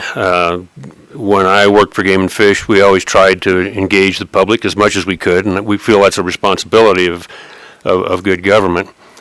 But if you look at this piece of legislation critically and beneath the surface, there are some things that give me some concerns. Primary of which is that our in-stream flow law is all about creating the opportunity to use water in the public interest beneficially for protecting important fisheries, where we have 4 native trout species that have all been listed as threatened or endangered, and it's important for the Game and Fish Department to have primacy in controlling where we protect flow and habitat for all the important fish in the state. And their role is unique in that regard. It's different than the Water Development Commission's role, which is largely to take water out of streams instead of leave it in, which is the way government has been set up. The public meetings, when they're held, I see them as really the only outcome of those can be to oppose an in-stream flow filing, because once the filing has been submitted, you're not going to have anglers and municipalities who depend on in-stream flow like Casper does with the North Platte and Gray Reef. You're not going to have them come to these meetings and say, I like it, and they're not going to come in and oppose it. And so adding this step to the existing in-stream flow process is potentially negative as much as anything. It will limit the number of filings, and there will be fewer in-stream flow filings in the future at a time when the public that I used to deal with Game and Fish, wanted more in-stream flow filings. In fact, historically, whenever the Game and Fish Department did surveys of what the broader public wanted, and they didn't just survey anglers, people in the state want more trout hatcheries, more game wardens, and more in-stream flow. And so from the broader state's perspective, any legislation that limits the number of in-stream flow filings is a concern. And the Game and Fish Department traditionally has only submitted 2 to 3 to 6 filings a year. It's not out of control, And so it's a reasoned and measured process that is balanced by the role of the Water Development Commission and the state engineer at the present time. I submitted to you some written comments, and I'll not go through all of those, but there are a couple of conceptual issues that I think are very important and worth consideration. And if you have that in front of you, it's the last couple of bullets. One that relates back to Elwood Mead when he set up our system of water rights in 1875. The primary reason he set up the prior appropriation doctrine was to prevent speculative filings and afford equal opportunity to all Wyoming citizens to use water beneficially when it's available in priority. And this proposed law change would allow the Water Development Commission to withdraw a recommended in-stream flow water rate in deference to some future unpermitted use of water, and allowing any entity or person other than the state engineer to withdraw a duly submitted application would be, to me, an important and unsettling change that would challenge the basic nature of prior appropriation. And so what I'm saying is our current system of checks and balances with the Water Development Commission and Game and Fish and state engineer works well. Only the state engineer can issue or take away a water right. And so once a water right's been filed now, if the Water Development Commission were to have the authority to withdraw that water right, that seems to conflict with our system that was put in place by Elwood Mead. And then in deference to the state engineer, I think that allowing another entity to decide on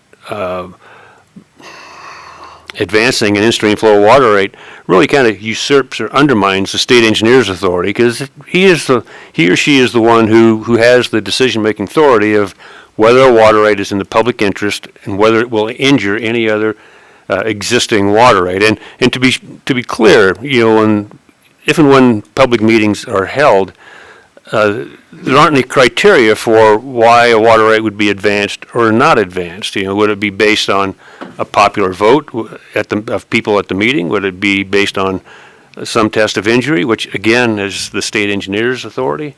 So criteria for leading the Water Development Commission to decide to advance or withdraw an in-stream flow right are vague, and it opens the system up to being politicized again in a way that doesn't exist today. Yeah. A question, not so much a question, but so the reason that we've structured that, and you're right, the state engineers issues water rights, but anybody that files a water right with the state of Wyoming can ask to have that application withdrawn. And I would take a little bit of exception as to your statement, is the reason that's in there because those water rights are held by the Wyoming Water Development Commission in the name of the state of Wyoming. So they are the applicant for those water rights, and they clearly, under our existing statutes, are the ones that would make the recommendation to either move forward, or they have the authority under existing state water law to withdraw a water rights application. No different than if they filed a water rights application for a storage reservoir and it didn't move forward, which has happened numerous times, then they ask for withdrawal or rescinding of that application. So this doesn't do what you're saying, taking the authority away from the state engineer. That authority still resides where it needs to with the holder of that water rights application. So, I understand your concerns, but on that point, I just think your narrative is wrong and inconsistent with the way current water law works. So, just as a clarification. So please continue. You don't want to have a dialogue, but just for clarification, from my perspective, I just wanted to clarify the statement. Mr. Chairman, thank you for those comments. You're correct, Senator, and in that sense, it's one of the things that I don't really see what this legislation does, other than adds another public meeting to the process, and kind of pulls the Water Development Commission's authority out of the closet to in terms of their authority to withdraw or advance a water right, which you're right, it does exist. And over the years, former Water Development Commission directors have joked about, I may not advance this, I may pull it, and so that authority is there. And I just think it's something that doesn't need to be brought out again. But I do think that the question of how do you decide when water development's going to advance or not advance an in-stream flow water rate is a touchy one, because the Game and Fish Department, by the time they submit a water rate, they've done a lot of detailed studies and thought and file for streams where water rights are critically important, and to have another agency or a sector of the public come in and withdraw those water rights for unspecified purposes that are not clarified in this legislation. I'm not sure that's in the public interest. That's the extent of my comments. Thank you. Are there any questions? I've got a question. Chairman Hicks.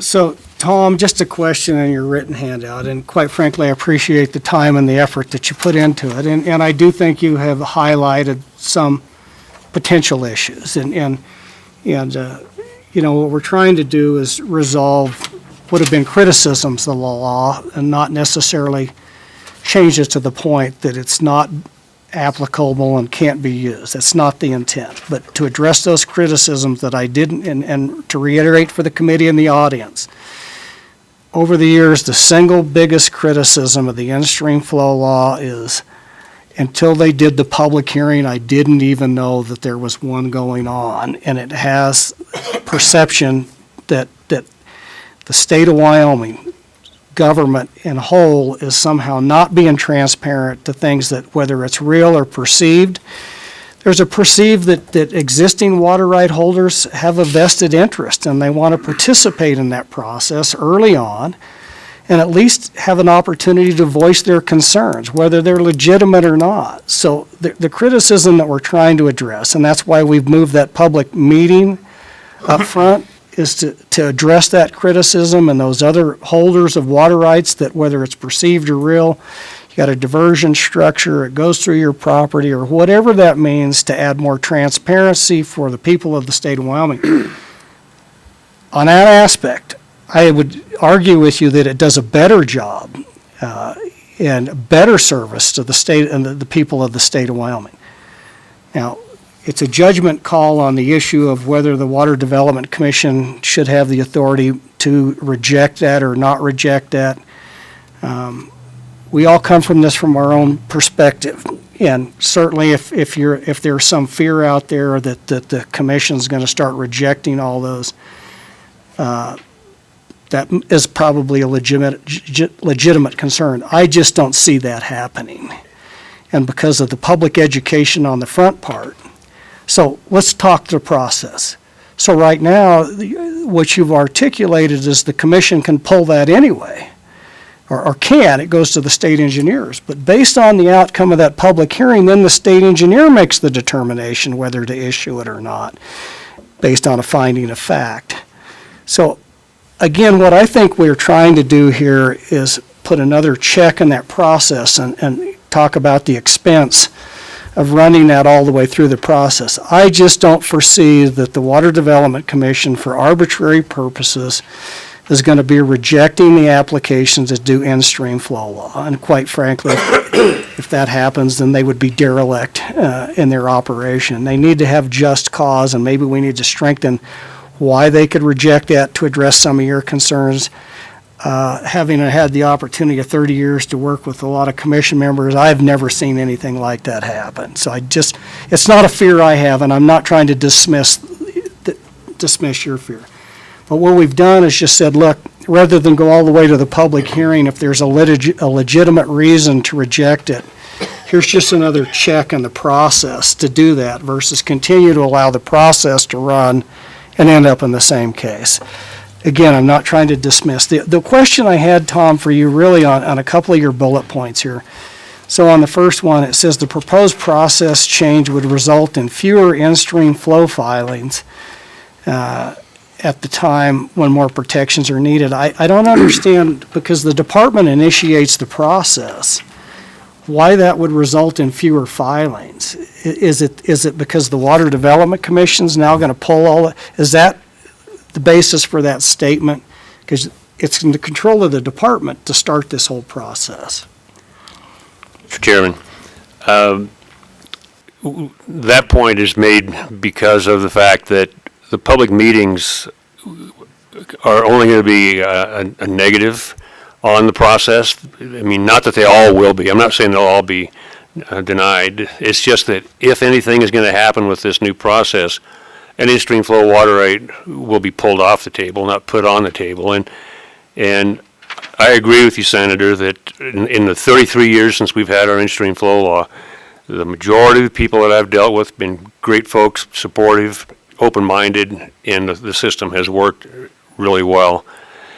And in terms of the state engineer deciding whether to issue a water right or not because of information at a hearing, well, that's very clear that he treats an in-stream flow water right like any other water right and bases that decision on a case of injury, not on whether people like in-stream flows or don't. And goodness knows I've been in plenty of hearings where people have jumped up and down and said, I hate this filing, I want you to reject it. And the state engineer, will only reject a water right that causes injury to an existing senior water right. And our system of prior appropriation prevents that from happening. And so, the opposition to in-stream flow, a lot of it's gone away, but there are still opponents to in-stream flow water rights out there. And so when these public meetings come along, the main people who come to them are going to be, A, people who just want to know what's going on, and B, opponents. The supporters of in-stream flow water rights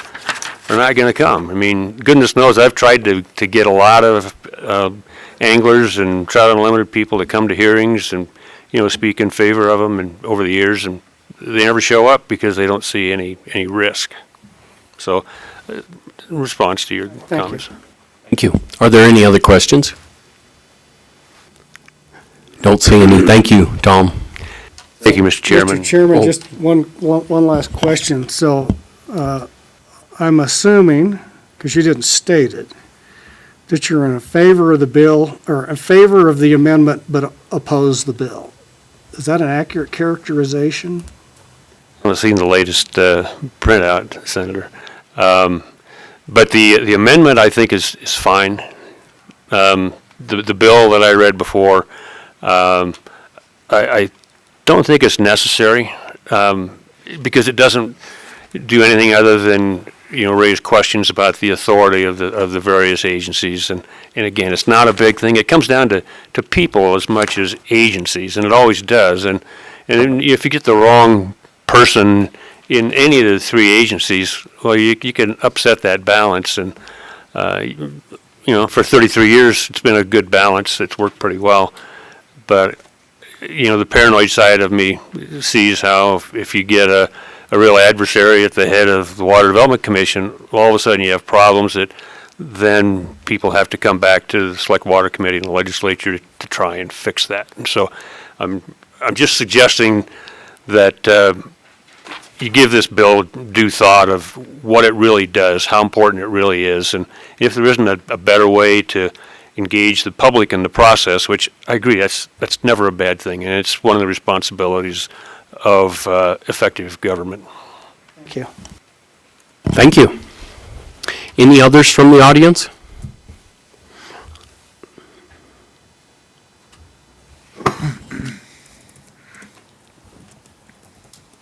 Brett Moline, Wyoming Farm Bureau Federation, supporting the bill. I like the direction that it's going, the earlier involvement of the potentially affected parties.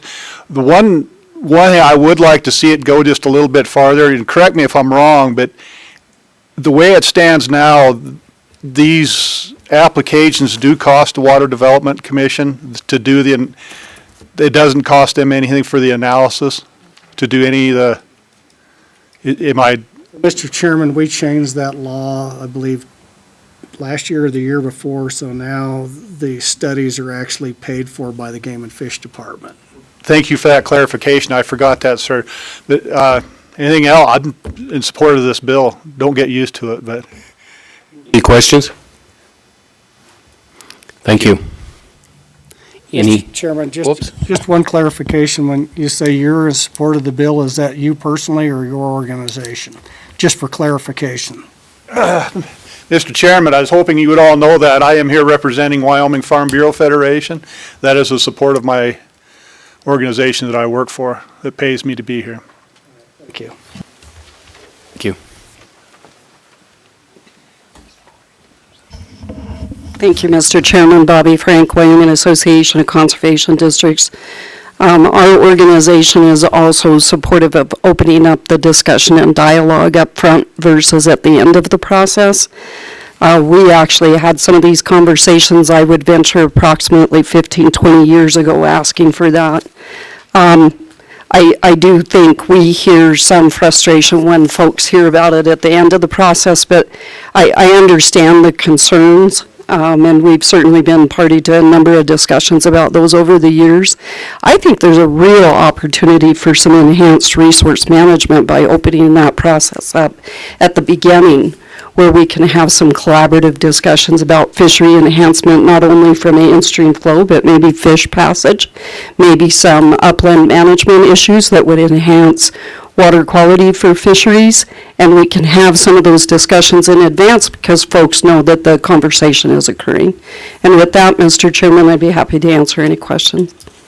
Are there any questions? Mr. Chairman, Yes. Chairman Hicks. just, Mrs. Frank, so the two issues is the bill and the amendment. So is there a position on the proposed amendment as far as when the water rights filings actually take place, or your comments specific to the bill? Mr. Chairman, my comments are specific to the portion that addresses opening up the process to the public in advance. And I apologize, I didn't have a copy of the amendment, so I don't feel comfortable speaking specifically to the amendment. So I'm generalizing my comments to that, opening it up so that there's a conversation in advance. Whether that means you withhold filing of the water right application or not, I'm addressing the opening up the process. Thank you. Thank you. Any other comments from the audience?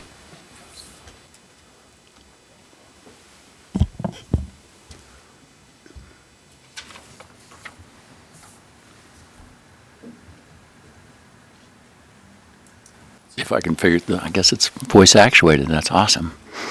Mr. Chairman, Mr. Co-Chairman, members of the committee, my name is Richard Garrett. I'm External Affairs Director with the Nature Conservancy in Wyoming, and I appreciate Senator Hicks bringing this bill to everyone's attention. Certainly support public involvement, greater and earlier public involvement, the opportunity to collaborate and better understand opportunities and issues too. Water belongs to the people of the state of Wyoming, and the people of the state of Wyoming should have a say in how that water is used. We are convinced that there are an awful lot of people in the state that believe that in-stream flow is truly a beneficial use and accrues to the benefit of the people of the state of Wyoming. So with regard to public meetings, hurrah.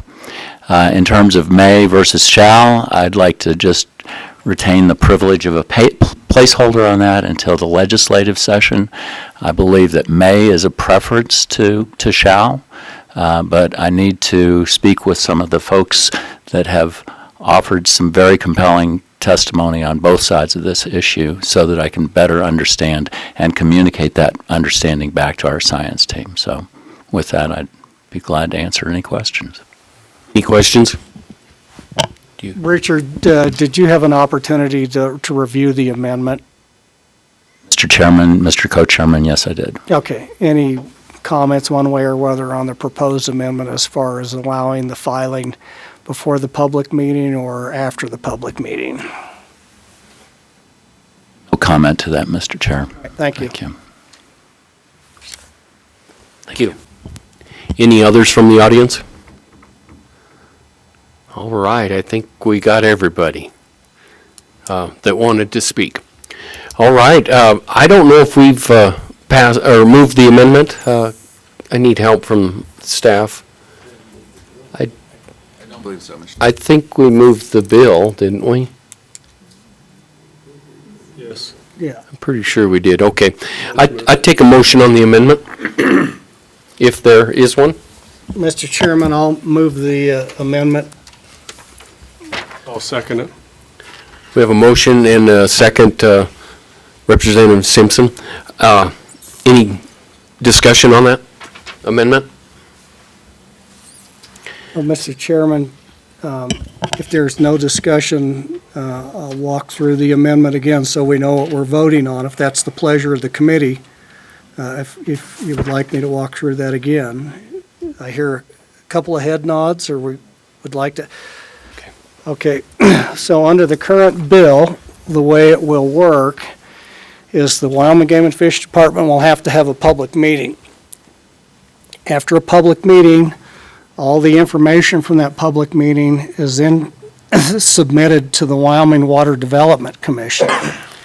At that point in time, they'll make a determination to go ahead and authorize the study and file the water rights for the in-stream flow. So that's the current flow of the bill. So the operable thing is when are the water rights filed?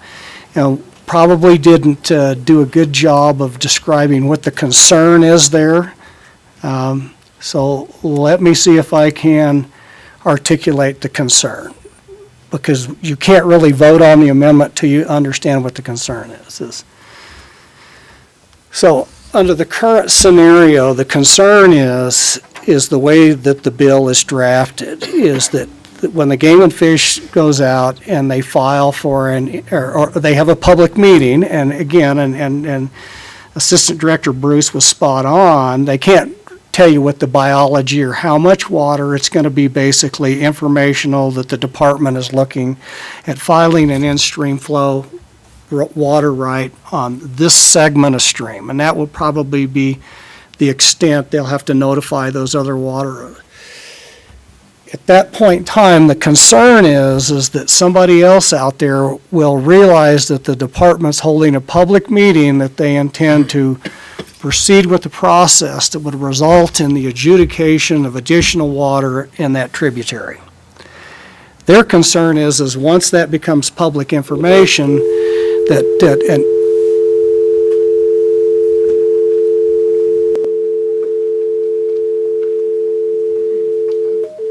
Then went to sleep.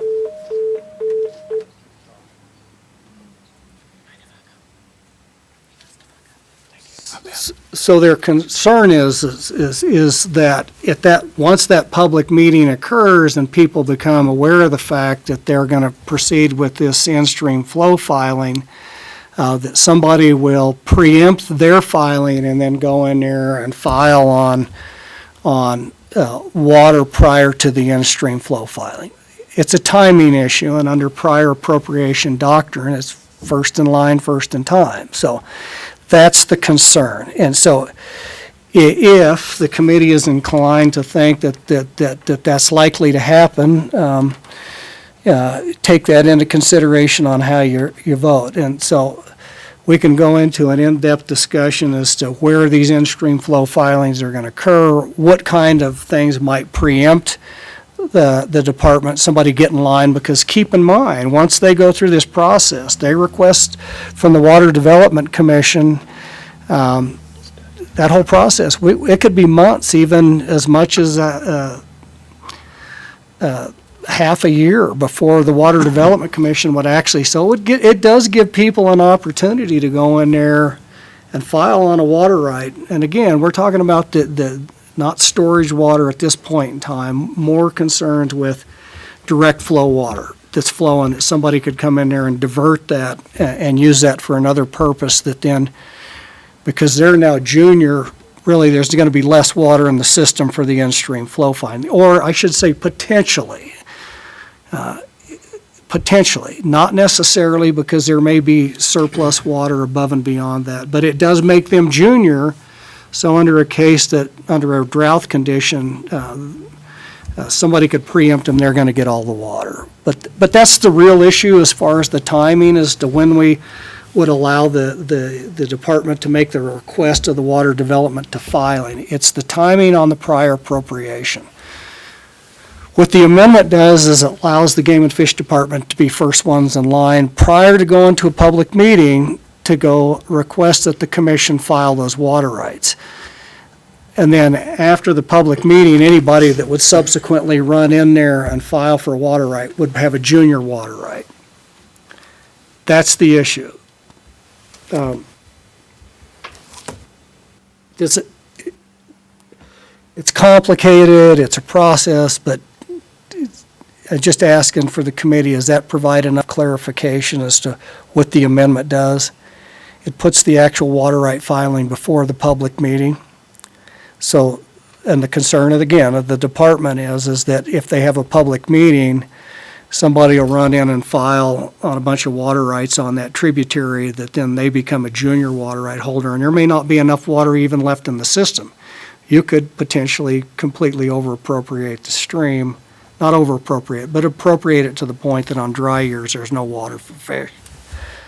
That's the issue. That's what the amendment addresses, is the timing. So, committee, any questions on that? Representative Blake, anybody? You good? Good. All right, Mr. Chairman. All right. I don't see any questions on the amendment, so I guess we'll go ahead and vote on it. All those in favor of it, say aye. Aye. Opposed, say no. No. All right. All right. So the amendment has passed. We're on the bill now. Are there any other amendments? Seeing none, discussion? Questions being called. Please take roll. Mr. Chairman, this is for 20 LSO 165 as amended. Senator Agar excused. Senator Anselmi Dalton. Aye. Senator Dockstader. Senator Driscoll. I'm guessing he's gone. Excused. Senator Moniz. Aye. Representative Blake. No. Representative Eklund. Aye. Representative Hunt. Representative Paxton excused. Representative Simpson. Aye. Chairman Hicks. Aye. And Vice Chairman Larson. Aye. Passed. Alrighty, thank you. We do have some pizza here, and if you would like to get a piece, grab one. If you want to throw a couple bucks in, that'd be fine. Don't throw a bunch in, unless you want to give dollars away. But I want to take a break and eat a piece of pizza. You're the chairman. So we're going to take 10 minutes. I know it's going to take time, but people may be hungry. I changed my mind. Yeah. You are hungry? I'm going to have to throw a couple of bucks. What do we throw it into? You just throw it in. Yeah, just put it in the box up there. Don't throw a lot, because It isn't. bet it's only $50 or so. I'll go ask her. I don't think I can wait.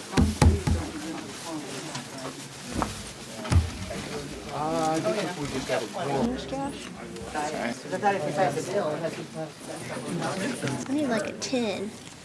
Didn't Brian have a 10? Yeah. I thought we were talking about that language. I know, yeah. But I appreciate your explanation. Yeah. Whatever, if you want to just put it on the table or whatever.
I think now we'll go to, what is it, bill number 269, the State Engineer Qualifications Bill. And I think Chairman Hicks said he would present that, I think. Yeah, members of the committee, this actually was a genesis of a discussion that's, at this time was resolved, but at the time it was becoming, appeared to be a problem. And specifically, the discussion that I had with the governor was the statutory provision that we had in there for state engineer restricted the number of applicants for the job. So the Constitution goes in and specifies what the requirements under Article 8, what is it, Article 8, Section 5 tells what the qualifications for state engineer is.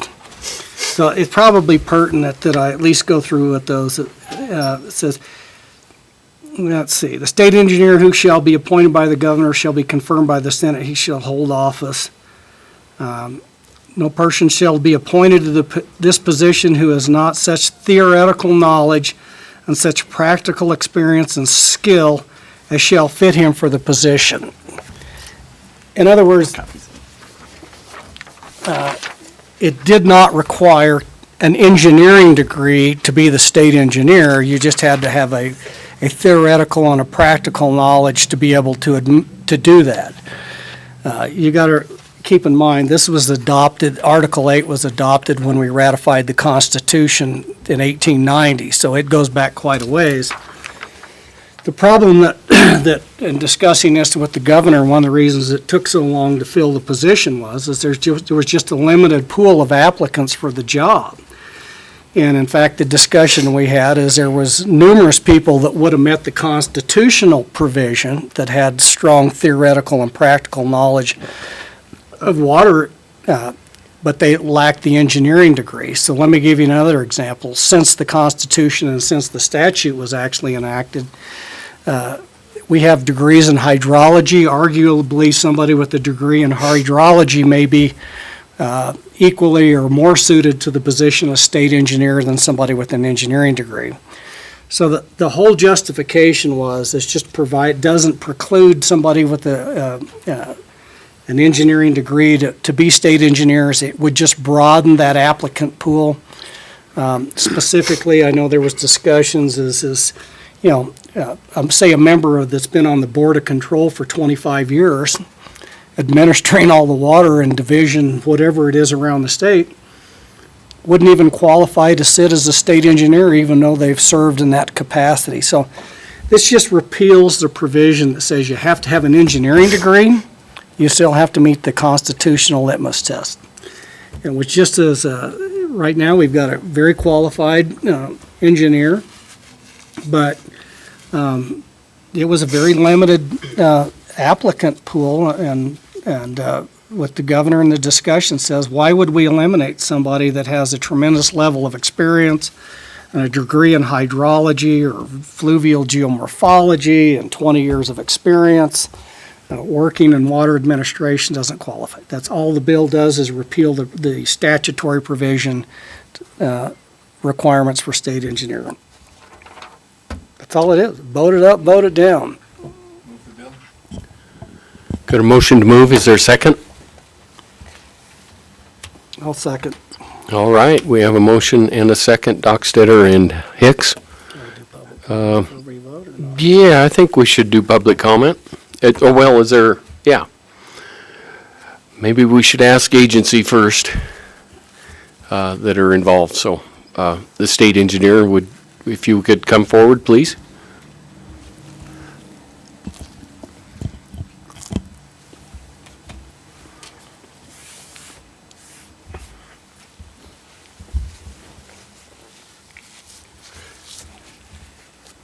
Well, thank you, Mr. Chairman and Mr. Co-Chairman and members of the committee. Excuse me. I'd like to reintroduce myself. Greg Lanning, the state engineer, and then I was going to also afford you a little bit more background because I know almost everywhere I go now, since having been hired on about 6 weeks ago, they say, they want know a little bit more about me. And I think that's only fair. And then the same with joint appropriations, for instance. They said, gee, what's this all about? And of course, I was prepared necessarily for maybe a little bit different discussion. And as a matter of fact, Mr. Chair, I was going to start with a declaration of perhaps a conflict of interest, in discussing my own, because I'll guarantee you my thoughts would probably be a little biased, and you would have to take that into consideration as to the qualifications of the state engineer, and, which I'm very proud to have met qualifications, by the way, or at least existing qualifications. I worked for Pat Terrell as a deputy state engineer 5 or 6 years ago also. And so that also helped me in terms of this position. And also it feels more, people tend to ask me, gee, it must be a pretty steep learning curve and a difficult job to get a handle on. And I don't doubt that it still will be, that it is, but because I was here before, that helps a little. I'm a native of Wyoming, lived in 6 different, and worked in 6 different communities, including Casper, Laramie, Cheyenne, Lander, Green River, Powell, and have good friends and colleagues in each of those communities and feel like I know most of the state as a result of that. And then my wife also was from Laramie, Wyoming, and her father was a professor in the Ag College there at the University of Wyoming. And then she herself was a landscape agronomist, worked for the highway department for 12 years, and then also helped grow some trees here in terms of living snow fence throughout the state. And that's her claim to fame and continues to be her legacy to our state. I'm very happy to be back here. I've also discussed about, at least in my mind, and you're absolutely right, I heard these discussions related to you just don't pull a state engineer off the shelf, and that there aren't that many. The pool isn't that large, and so for that, as a matter of fact, I had these discussions and absolutely just lived this since the interview process. The actual notice came out sometime in July. The interviews maybe in September. Discussions in October, and an offer in October to finally then come to work November 25th. And so I know my wife and I talked about that. We should at least, put our name in as a potential candidate. And so you did have candidates to choose from, because I really do feel like today I had a chance to come back and serve my state. And so that's what I think in my current role is. So that, pardon me, I was prepared to discuss, theoretical knowledge. I do have, I love theoretical knowledge. As a matter of fact, I would go back to passing Dr. Hasfurther's class in open channel flow and applying triple integrals where we didn't think it was necessary, that you could just simply go to a table and figure out how much water can flow down a channel. Which is true, but he thought it was important that we knew those gory details and the theory behind that. And it was painful, and the reason I remember it so well is because it was so difficult to get through that. Also, perhaps Paul Riekert in terms of hydrology, Dr. Bellamy in terms of weather and weather statistics. And of course, that name in particular, his dad and his granddad, he was very proud of as to the history of this state and their role in engineering and water in particular.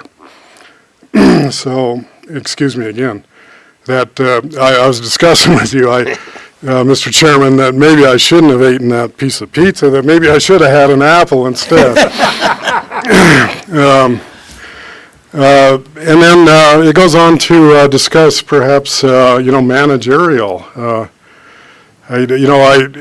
qualifications. I don't require, or I haven't, I tried in my mind to discuss, to think about, and your clarification has helped. It wasn't necessarily the repeal of everything, it was just portions of it.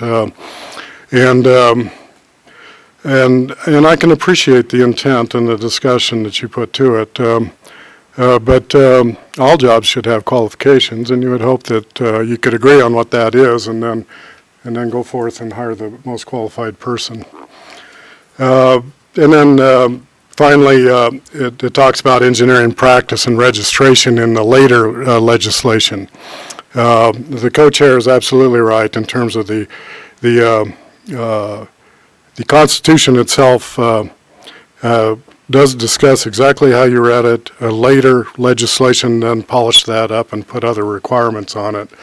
And I think we're currently under the 1987 law regarding it should be a licensed engineer, and they should have practiced 2 years in engineering in the state of Wyoming. And so to that extent, I have practiced, and again, speaking to myself, I mean, I couldn't imagine, when I was interviewing for this job, that I'd ever be speaking to any legislation that had, so quickly to discuss, the qualifications of this position. But I would stand ready also to answer any questions related to that. So Greg, and again, welcome aboard. We're glad to have you. You have a tremendous resume, and we're lucky that you decided to come home, and we appreciate that. You also have the luxury, as you served as the deputy, and this gets to the issue.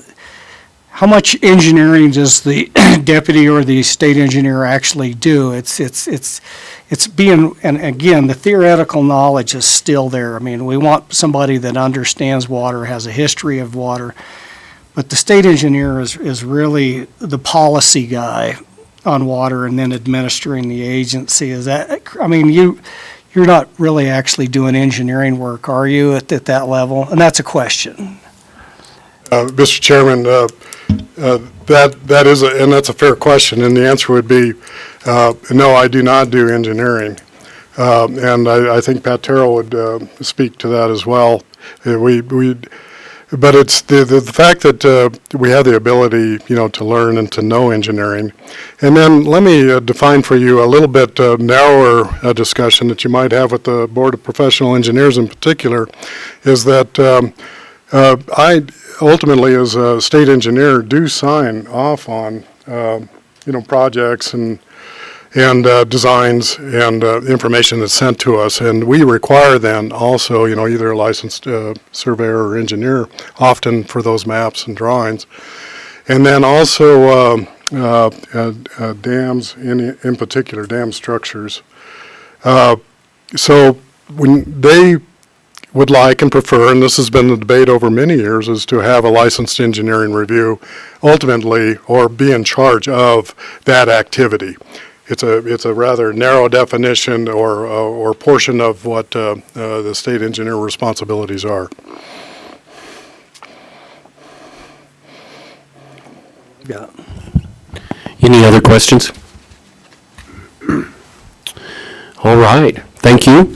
Yes, thank you. Glad you're here and on board. Thank you, Mr. Chairman. Are there any comments from the audience?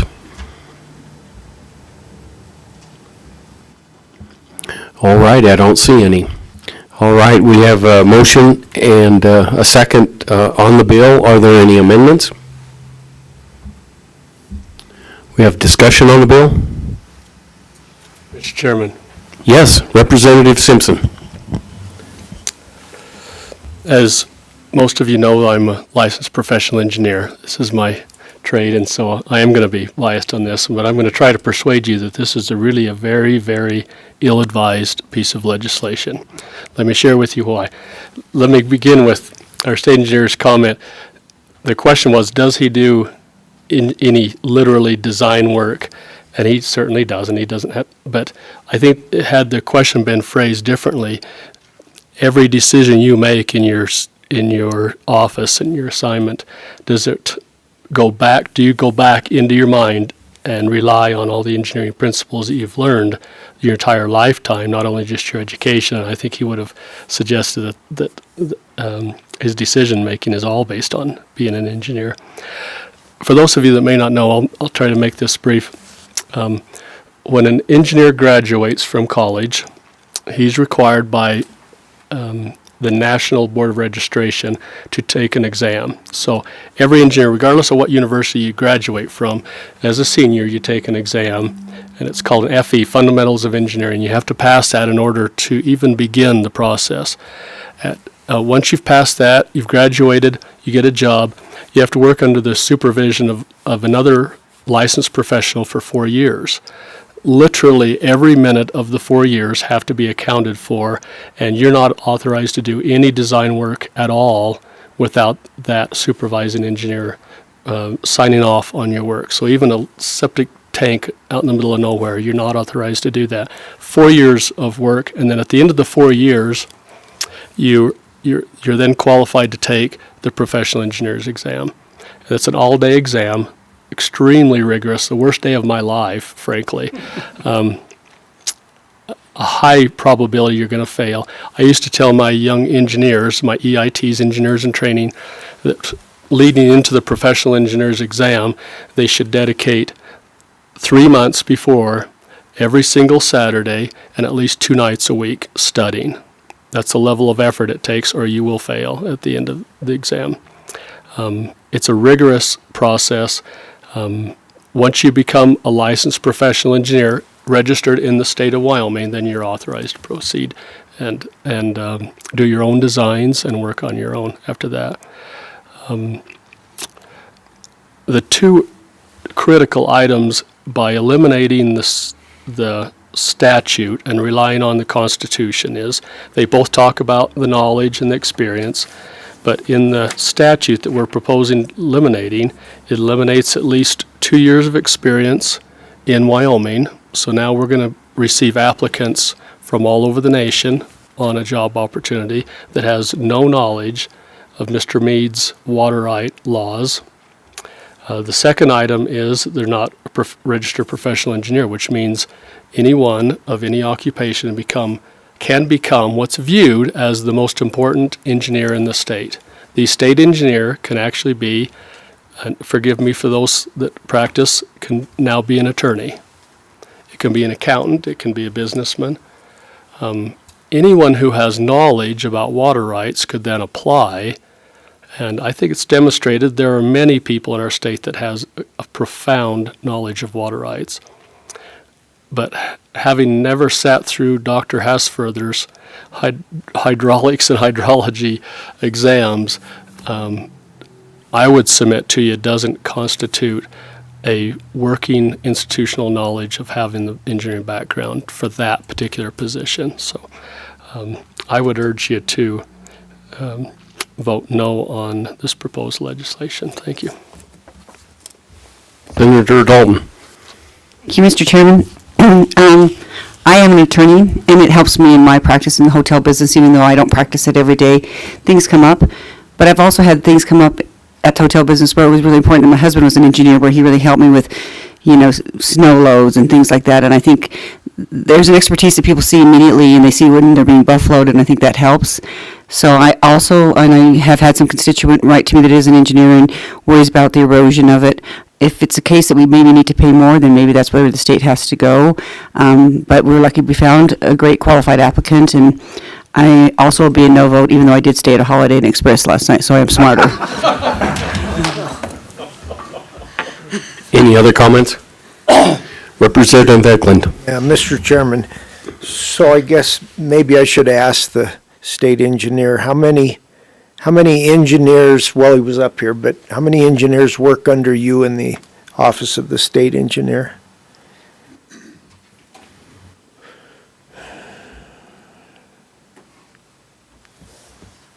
Thank you, Mr. Chairman. Representative Eklund. We currently have 2 licensed engineers that work in the state engineer's office out of about 120 employees. 3 counting myself, I'm sorry. Any other questions? Mr. Chairman, just to follow up on that, Greg, those are licensed engineers. How many people do you have in your office that have engineering or hydrology degrees? No, excuse me, Mr. Chairman and Mr. Co-Chairman. I know, for instance, our superintendent up in Sheridan is a degreed engineer, but not a licensed engineer, for instance. And then, absolutely, in terms of technology or expertise related to hydrology, I don't know the exact number to that, but some very good expertise, obviously, in all those other disciplines you mentioned earlier. Mr. Chairman, not a question for you, Greg, but a question for Representative Simpson. When the discussion I had of this, when the governor was just trying to get more qualified applicants for it, and so is it the same type of rigor for somebody that, say, is and I don't even know if they're licensed hydrologists and stuff, would it be more acceptable just to, in other words, instead of throw the whole barn door open, just crack the barn door for those other professional occupations out there that may fit the same type of rigor that you're talking about? It's a question.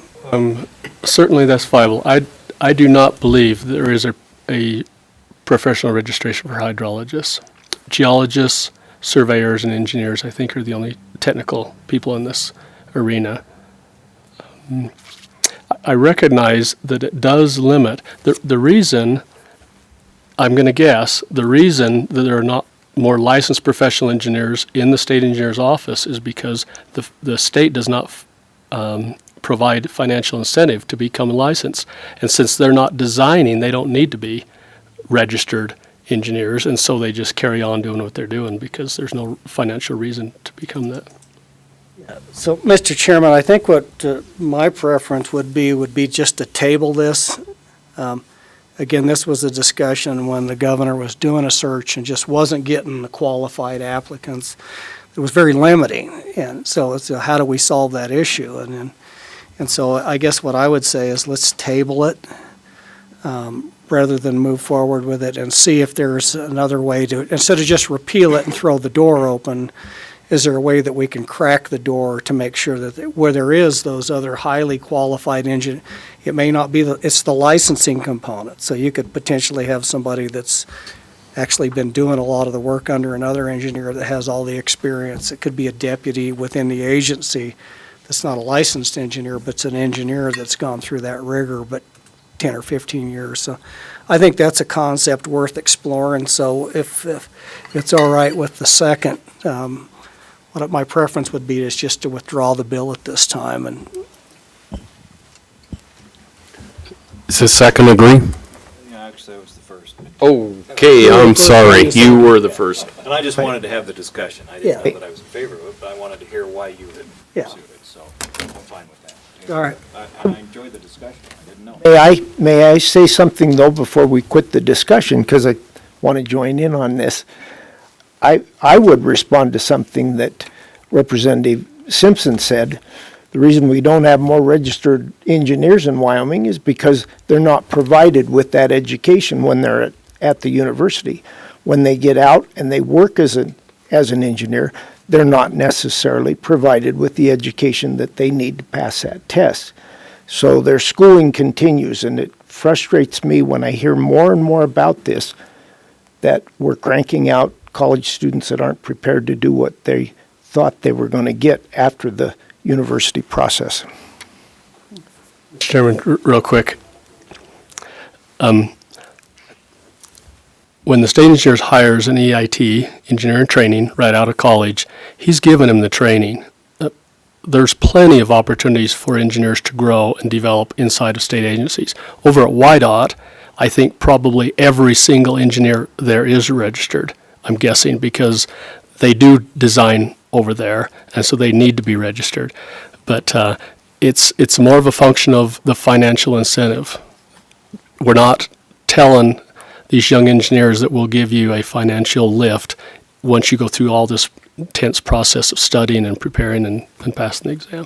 Thanks. I have to comment on that also. I'm an ag engineer, graduated in '84 through UW. I don't remember those specific instructors, but there were others, and I can't recall their names. Pocup for sure and such, Forstrom. I went back to farming, so obviously I didn't pursue my engineering degree as a professional. Up in Powell, there are two, there's another gentleman there that is an engineer, that graduated as an engineer, so probably correct. I would say the incentive might not be there. Mr.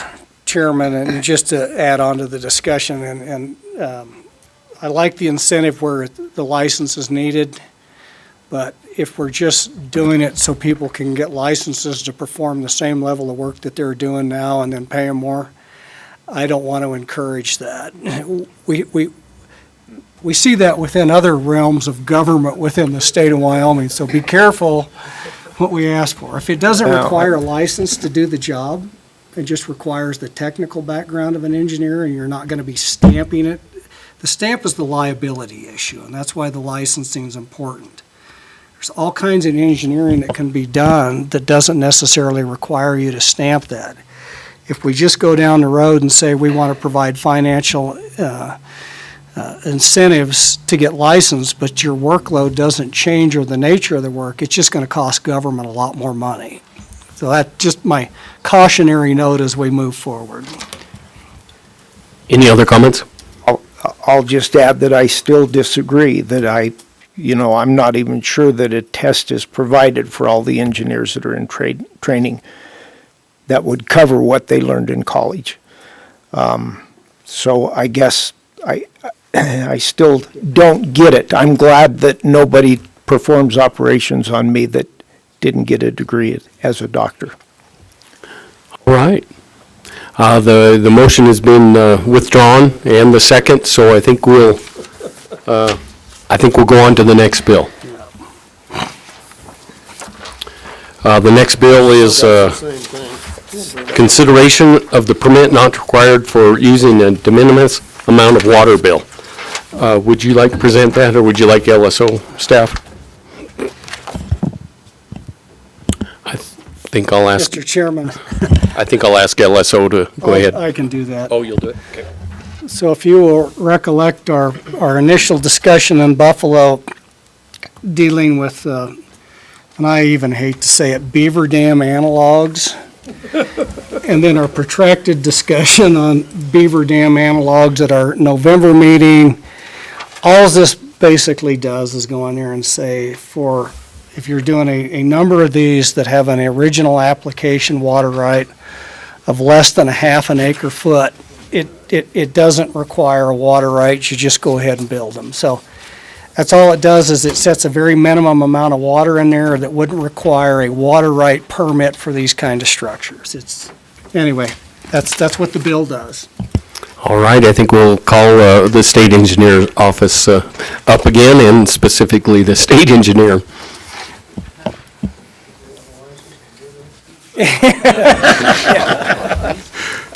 I heard that. Thank you, Mr. Chairman, Mr. Co-Chair. Greg Lanning, State Engineer. I've prepared at least, I've reviewed this one as well, and then somewhat new to the topic, but come up to speed pretty quickly on this one in particular. I even though I started on the 25th, I came out to a board meeting, November 4th, a Board of Control meeting, and was able to join them for a couple of days as a citizen, if you will. And then I know the board was then asked to speak to Select Water, I believe somewhere mid-November, November 15th or something like that as well. And I know I'm juxtaposing a little bit a discussion on BDAs, beaver dam analogs, in this discussion, but my guess is, the sponsors can correct me if I'm wrong, that this was born of perhaps that discussion. If not, it was very similar.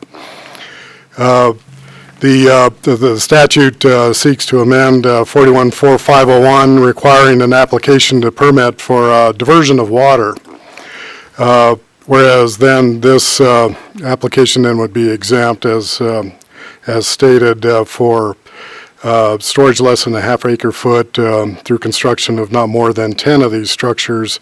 That's why what gave me the feeling that it was similar to the BDA discussion, where the BDA also, which by the way is a policy authored in April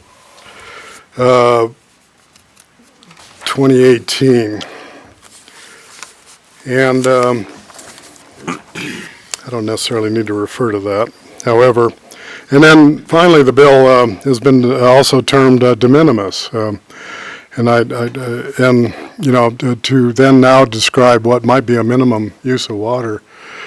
Again, I can really appreciate the intent of that. When is it so small that, gee, we've got to go through all this process, especially for application and permit and perhaps even adjudication, a very painful process, for much larger quantities of water and more complicated water rights. So I appreciate that, and I hope the focus necessarily is, gee, do we really have to apply for that? And if we apply for that, can we make that as painless as possible? And I believe the policy for BDAs tried to do that.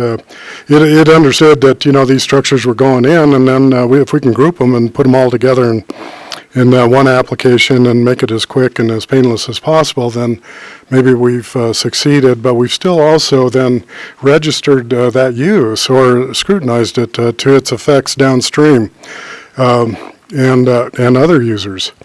And by the way, when I speak downstream, it's not only senior water users downstream that may be, keenly interested in even a half an acre foot. It would be difficult to get a de minimis definition out of some downstream users. The specific creek up in Upper Green River would be North Big Piney Creek, for instance, where it goes into regulation often. And those irrigators up there looking at, 1/8 of an inch on the gauge. I mean, they're following that gauge very closely, and they're keenly interested as to, if you will, very small amounts of water, because it's very important to them. And also, when I talk downstream, who might be interested, and what kind of fears me, what gives me pause or fear is that, as you all know, we're enjoined by several compacts and decrees. So our neighboring states are very interested in what we do here as well, and they scrutinize almost everything we do. And if we started having too many discussion of what we thought was de minimis water, they would be very interested in that discussion, because I know there's states downstream that would be very would love to have some of that de minimis water, for instance. My point is not to be sarcastic in any way, but to I guess, amplify. We got to be really careful as to how we might change the discussion and the conversation, because it may come back in just that way in some other areas as to this discussion of de minimis. And again, I hope that it's more a discussion about, really is an application necessary, and can we make that application as painless as possible? There are other, obviously, issues that come to mind in addition to the Big Piney example, and when does the accumulation of so many de minimis non-permitted become not so de minimis and become an issue? And then how do we go back upstream and ameliorate that? And also in favor of those folks building those types of structures, by the way, we also have a law or a rule, if you will, or an understanding that if you can't find the water, you're welcome to go upstream and find it, or let it loose. And let me quote that a little bit. You have a right to go upstream and get the water. And again, that's not something I don't think you can trace, in specific language. But what it means is if there's a log jam upstream and you're not quite getting it, you're welcome to go clear the log jam out. And if you didn't permit these little structures up there, you might be there might be somebody downstream that might want to go up and clear out that structure. But if it were permitted, at least we could answer to that. So there are kind of two sides as to why you may or may not want to do these in terms of permitting them. I think I have one other comment related to this reference to statute 414501 has to do with the diversion of water, whereas the storage of water is in a different statute, 41301. You can store or impound a volume of water. So if we were to refer to, for instance, a half of an acre of stored water, it's probably more like, a reservoir or a small stock pond, for instance. And so there might be a different section that you would refer to other than the diversion of water. And I think with that, the discussion of de minimis water, a half an acre foot is 162,000 gallons. And I know when I was even having a piece of pizza, I didn't find a whole lot of water to access, but I know those pint jars, that's about 1.3 billion bottles of those little pint jars. I always say that because water is so valuable to us that for so many reasons, and we're so steeped in history as to its use and its regulation, and to enforce it consistently over time, it's just such a valuable resource that the discussion of de minimis especially it is a difficult one. Any questions? Yes, Senator Dalton. Thank you, Mr. Chairman. I guess my question after you discussed this, at first I didn't have any real issue with the bill, but say the person that has a downwater right goes up and says, I'm going to clear that log jam, that beaver dam, or that beaver dam analog, and they rip it down, and this other person said, well, I had a right to do this for this de minimis use. Who wins that lawsuit?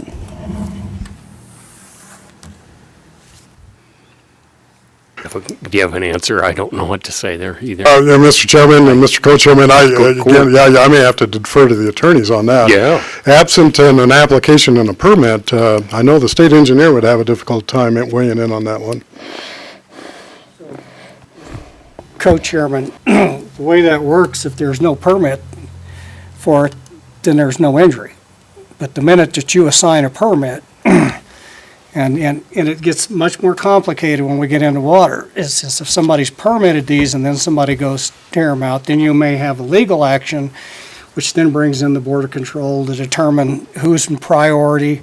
And then if they were in priority, they really technically needed to put in a regulatory written call before they went and tore out somebody else's. So then we start down this process of now the Board of Control has to come in, make a determination. So you can't just go tear them out. There also has to be a determination that it's not a futile call. So then that goes through all this other, so, the minute that we start permitting these and you create a right, vested water right in these things, you start a legal process.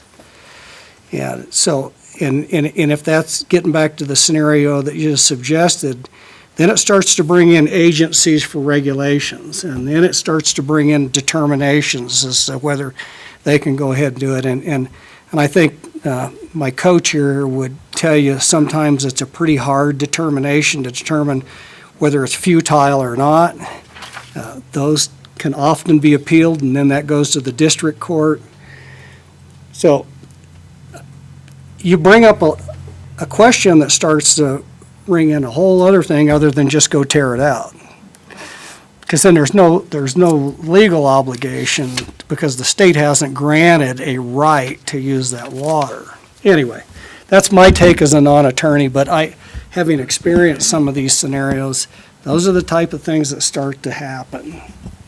Yeah, go ahead. Mr. Chairman, and thank you for that. I was, and maybe I misunderstood the question, if unpermitted, I thought was the question, of these smaller de minimis uses, what is their fate? If somebody goes upstairs or upstream and tears them out.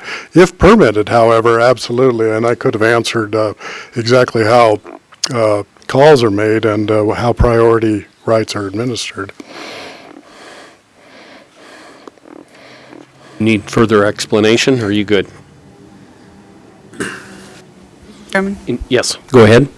So, Mr. Chairman, if we don't permit it, although we allow them to construct these things, you know, we allow them to do it, but it's not permitted, your basic feeling would be then, Mr. Chairman, that if I trotted up and I'm downstream of someone and I trot up and rip out their beaver dam, that's too bad for,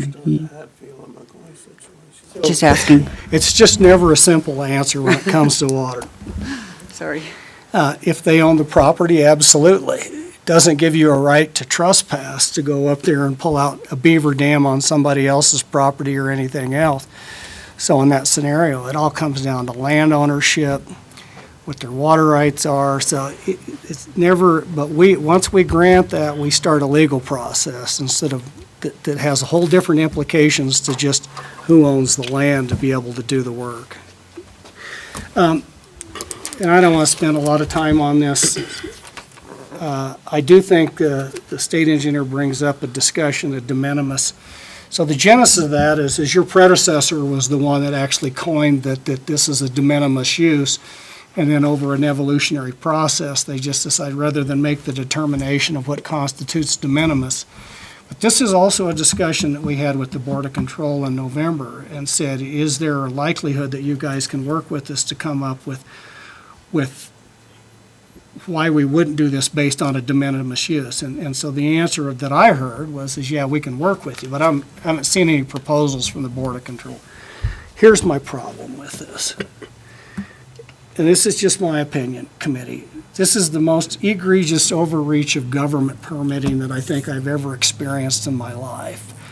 Because let's talk about not what the water rights is, let's talk about the practical application on the worst case scenario that was described on North Piney Creek. These are porous structures. They're permitted for the maximum amount they can store. So if and when some junior water right or senior water right holder downstream calls for regulation, they're not going to store half an acre foot of water.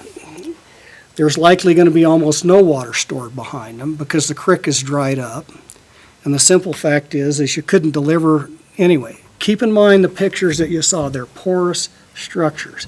They're not designed to be a permanent impoundment. What they're designed to do is slow the velocity of water down, the sediment drops out, the sediment's colonized by vegetation, that stabilizes the stream bank and improves the habitat.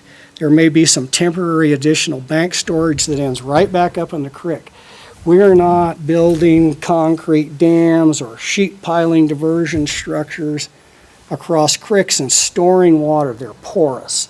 So by the time you get to the point that somebody puts in a call and calls my co-chair and says, come and regulate the stream, there's not going to be hardly any water behind them.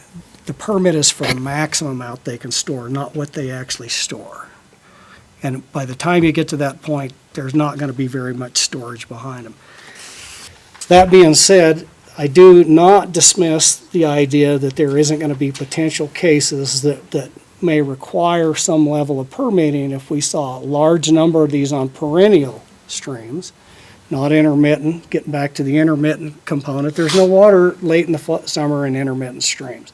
It's the very nature of their intermittency. So we need to come to a resolution on this. So what's it take? So this is a new permit that government's going to require. Somebody's got to sit down, take the time, go out and get the latitude and longitude on these. So they're going to go out and have to GPS them, transmit all that information in, actually do a calculation. You're going to have to go out and measure the length of what it's going to be impounded, the width, the depth, do the calculations on how much water each one of these little structures or these 10 structures are going to store. So they got to collect all this information now, take that in, transmit that in to the state engineer's database, pay the fee, then somebody in the state engineer's office has to review it for accuracy, then it's filed. So what we've done is we've created a lot of bureaucracy and a lot of cost for I'm still trying to determine what the threat is in the practical application and the theoretical application. And that's why the bill tries to limit that at 10. You know, we're not talking about hundreds. If you want to go into a stream and do hundreds of these things and do if 1/4 mile after 1/4 mile and 1/4 mile, then there's probably a legitimate concern. But when we're just doing a few of these scattered out, most of them are in forced order streams, so we're talking very, very small creeks here. I just don't see the need, and to me, it's a gross overreach of government and creating, it's just the whole concept that we're sitting here at the federal level and we're deregulating because of the costs to the people, and then we turn around as a state and said, we're going to require more regulations, more permits. Somebody's going to pay for that. Somebody's going to pay for the cost of the people to go out there and collect all the data, fill out the applications, pay the state engineer's office, and then administer if there's an issue. And the fact is these have been around for 3 decades now, and nobody's had a problem with them. I don't know anybody that's called the state engineer's office in 3 decades and said all those beaver dam analogs put on all these creeks all the way around the state of Wyoming is stealing my prior appropriation water. You need to go up there. So until there's a problem, this is a solution for a problem that doesn't exist today. And I guess that's my opposition. This was the compromise, is to come back and say thou shalt not. Mr. Chairman, and thank you for that background. And I don't know the 30-year history at all, and know very little of the recent history, quite frankly, and just coming up to speed.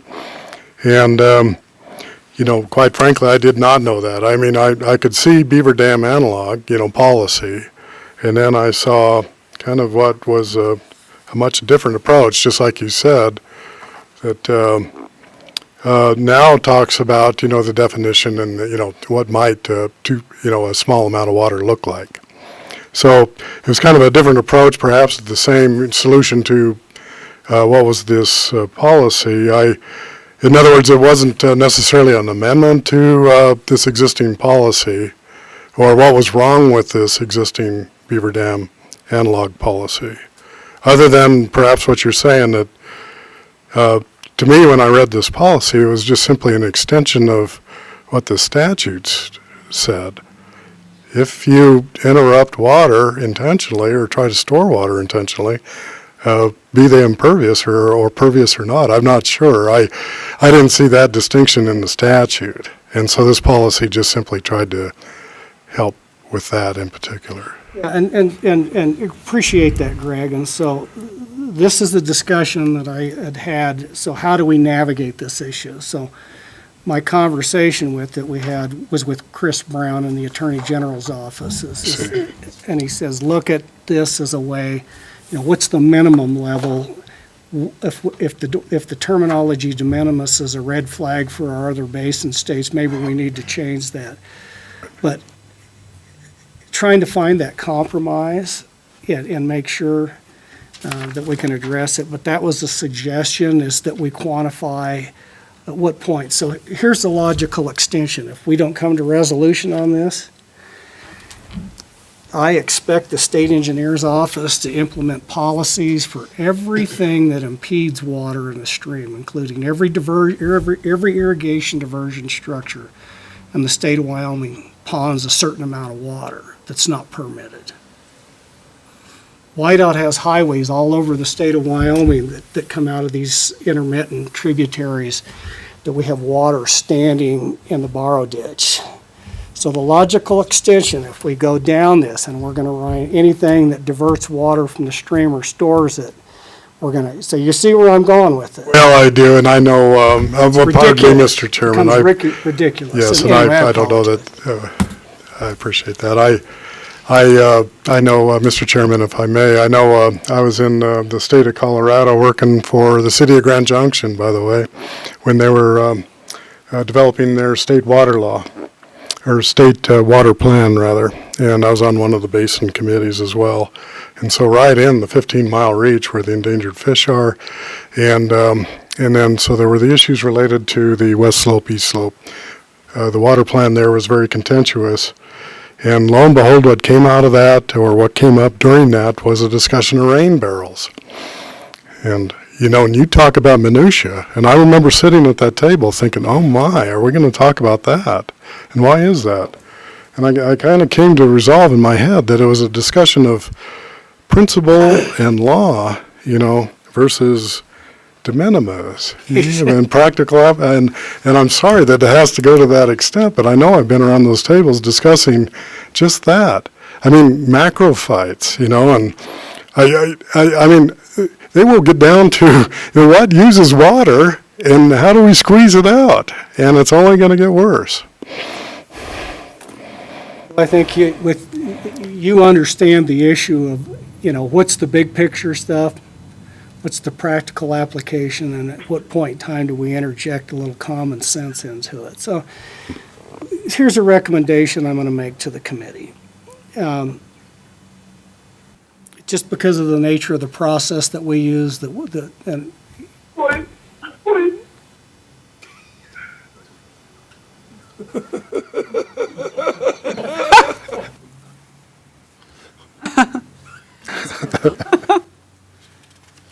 was that?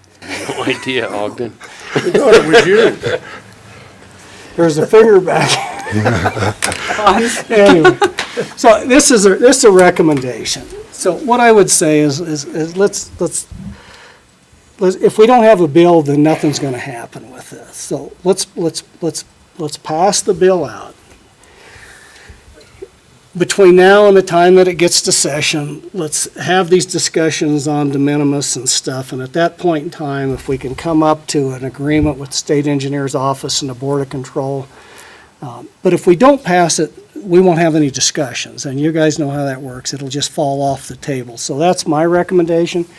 At any point in the process, if we just get to the point where we absolutely can't come to common sense prevailing in this, and there may be those legitimate issues, the de minimis, we don't have to run the bill. It can die in Representative Hunt's committee or the Ag Committee, or we just ask leadership to pull the bill. And I'm willing to do that if we get to some level of unresolved technical aspects. So that's my recommendation is let's move this down, go back with your staff and visit with the Board of Control. I think you've heard our concerns. You understand them. And, between now and when the session starts, figure out what we want to do with it. If there's amendments that we need to bring to do that, but that's just my recommendation. So with that, Mr. Chairman, unless there's there may be other people in the public that want to comment on this, I don't know. But if we can finish it. Yep. We've got the state engineer here. Part of what I'd like to know, if we do vote this up, which we may, because I like to have discussions on things like crazy permitting applications and stuff that we do to build anything.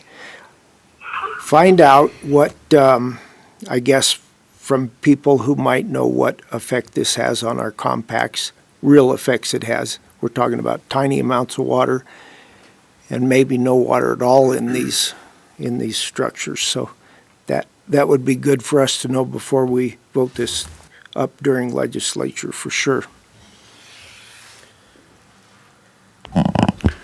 You have a comment on that or anything? Mr. Chairman and Mr. Co-Chairman, please, Representative Eklund, my distinction, and I realize it was, I felt last night especially that I'd be derelict if I didn't address it like I did. I hope there's resolution. I don't believe in bigger, better bureaucracy in government. I know we're already staffed to the minimum, and I know we can't get out and shouldn't get out to look at dinky little structures that go upstream, but sometimes we're called to do that. And to do an exercise, I can almost answer, for instance, the effect in volumetric terms to anybody downstream, it'd be, you wouldn't see it. How could you see it? But these are exactly the discussions you have during these compact discussions and these decree negotiations and final settlements. I mean, they really do get down to the minutia of where every drop of water goes. So my distinction was simply that we're careful in the discussion, and you heard that, we should not perhaps use that type of language, that we think every drop of water is pretty important to the state of Wyoming, and we regard that to the nth degree. How that translates into this particular policy or affects this BDA policy, I'm up for the discussion certainly, and I wouldn't drop it if you, I would certainly obligate to further conversations even if he didn't forward this bill. And then. Well, and I appreciate that. The interesting thing is about the compact. The minute that we start issuing permits, you put a bullseye on these things from a compact discussion. Again, they've been going on for 30 years and it hasn't been on anybody's radar screen. And now we got a bullseye out there and saying, oh my God, we're gonna have to discuss BDAs at your compact meetings now because what's going on? You're issuing permits. How many permits did you issue? How much water are you storing? And the thing is here's the almost ridiculous part about it. Is the very nature of the permit says it's good for 10 years. These things are not designed to be permanent structures. So you're going to mire yourself down into a discussion of how many BDAs, how much water, and the reality is you better go check every year because it's going to change every year on the ground whether the structure's even there anymore or not. So it's almost like we're painting a bullseye on ourselves. So just my thoughts on the whole compact discussion. So anyway, if it's not and I don't know who said it earlier, but I've always prescribed to the philosophy that if it ain't broke, don't fix it. And until somebody can show me that there's been a regulatory call and where these were sucking somebody's water rights out, it ain't broke in my opinion. Any other questions for the state engineer? Don't see any. Thank you. Anybody in the audience would like to comment on this? Bill? At their own risk. Yeah. All righty, I don't see any. All righty, what's the board want to do? Or the committee? There is a motion and a second to move it. I'll move the bill, call for the vote. All right. Question's being called. All those in favor, say aye. I think this requires roll call. Okay. Neil SO 380. Senator Agar excused. Senator Ansemi Dalton. Aye. Senator Dockstader. Aye. Senator Driscoll. Aye. Senator Moniz. Representative Blake. No. Representative Eklund. Aye. Representative Hunt. Aye. Representative Paxton excused. Representative Simpson. Aye. Chairman Hicks. Aye. And Vice Chairman Larson. No. That's passed. All right, we'll go on. We're on, it's supposed to be 12 p.m. when we get to this. Carl? Good job, Chairman. I think we missed that, yep. I'm running the meeting well. Planning contracts. Upper Wind River in-stream flow interagency agreement. And I think our director's here to help us out with that. Mr. Chairman, thank you, and I know that I am between you and the door on a late afternoon, so I will try to be as brief and provide you the appropriate amount of information on these remaining topics.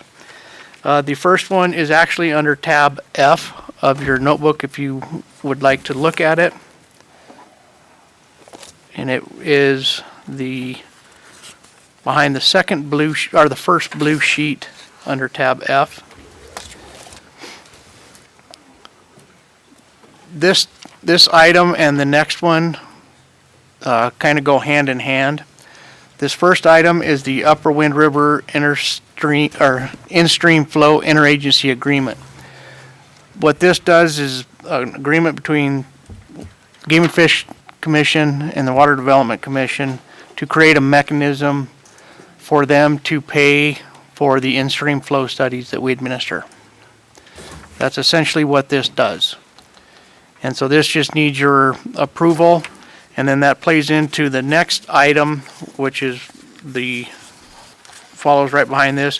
This is the actual agreement for the Upper Wind River In-Stream Flow 2019 consultant contract, which actually authorizes the work to be done. So that's the gist of that, and if you need more explanation, we can certainly provide it, but that's essentially what these are. Any questions? I need to get direction here. Do we need to vote on this? Mr. Chairman, we do need an action from you, if we could. Verbal or roll? Okay, verbal's fine. All righty, if there's no more discussion, is there a question? Okay, I think we got that called. All righty, those in favor say aye. Aye. Those opposed say no. All right, we got those both.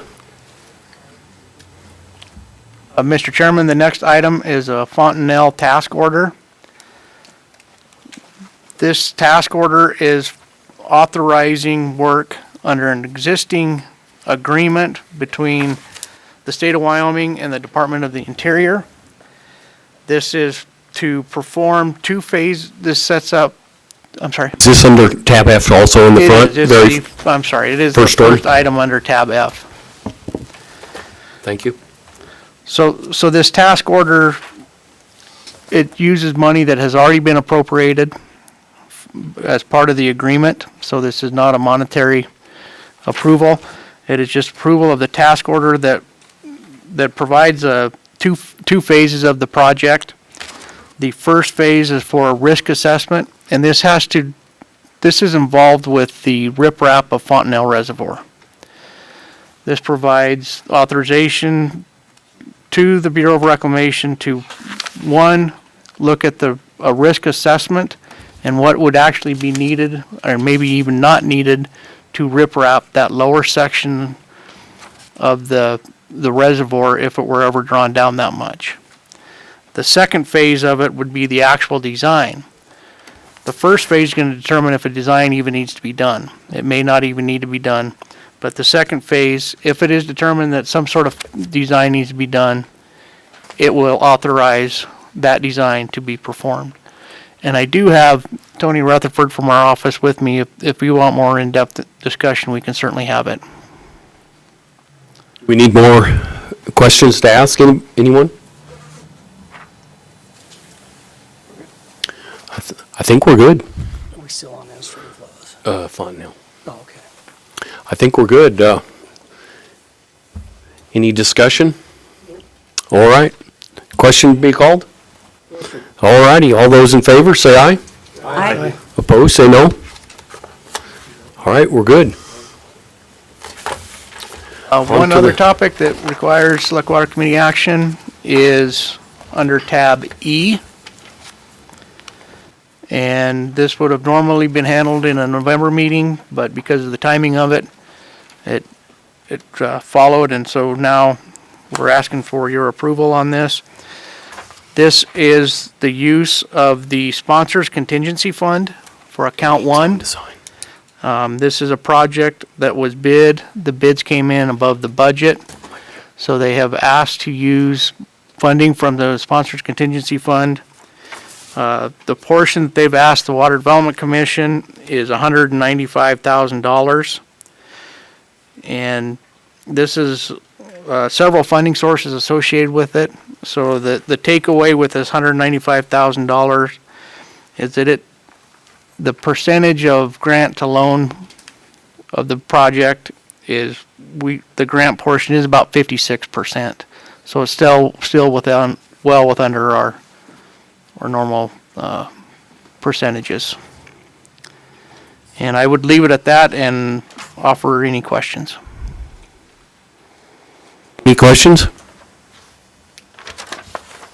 I don't see any. You probably need a vote on that also. Please. All those in favor, say aye. Aye. Opposed, no? All right, that's passed also. I guess now we're on to future meeting schedule. Do you have those? I probably have them here. You see? Mr. Chairman, under tab MC, I believe. Okay, You want me to do this, Mr. Chairman? I got it right here. be great. Okay. The next Water Development Workshop meeting is March 19th in Cheyenne. The next Water Development meeting is Friday, March 20th. And then the next joint meeting would be May 14th between the Water Development and the Select Water Committee. The workshop would be on Thursday, May 14th, then meetings on May 15th here in Cheyenne.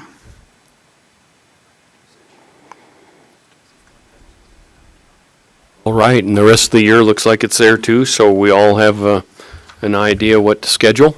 Mr. Chairman? Yes, go ahead. I'll wait till they get done. Mr. Chairman, can I ask a question? I spoke briefly with Mr. Hicks at the JAC. Following legislature, we've got contracts that we need to have approved so that we can get them to sponsors and begin our work.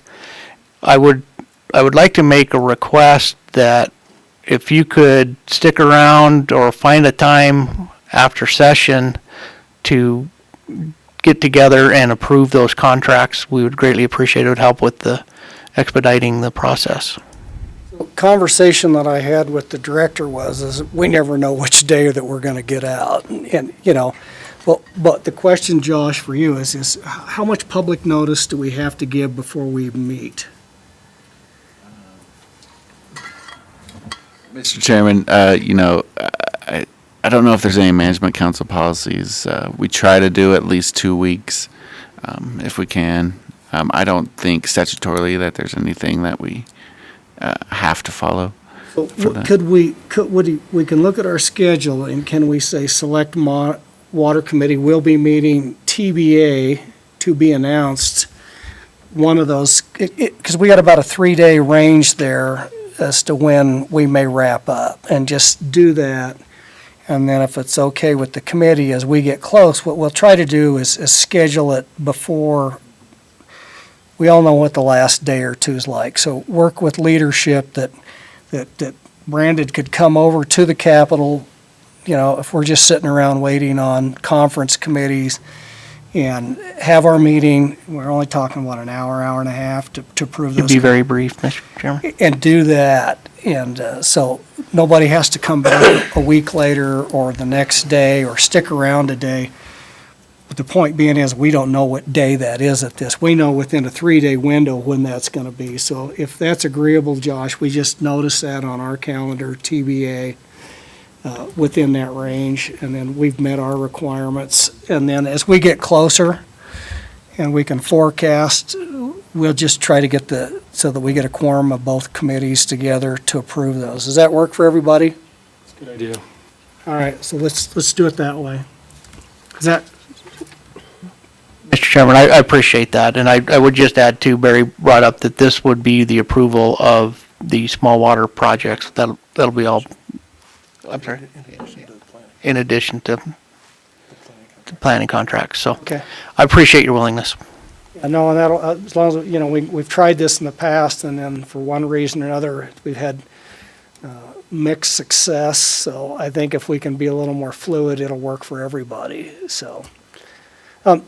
Question I have on the meeting calendar is a discussion I've had with several members on the Senate. Haven't had a chance to talk to Vice Chairman or the House members, but it's becoming very difficult because there's 2 of us that are on joint appropriations. So for those December meetings, if we can look at actually working that Select Water Committee meeting, and I guess one of the things that I've heard back from some of the Senate members is they'd like actually a little more input as to what days that we meet, particularly, not so much in the front part, but certainly as we get into the August, October, November. But the biggie is the December meeting with the Joint Appropriations Committee.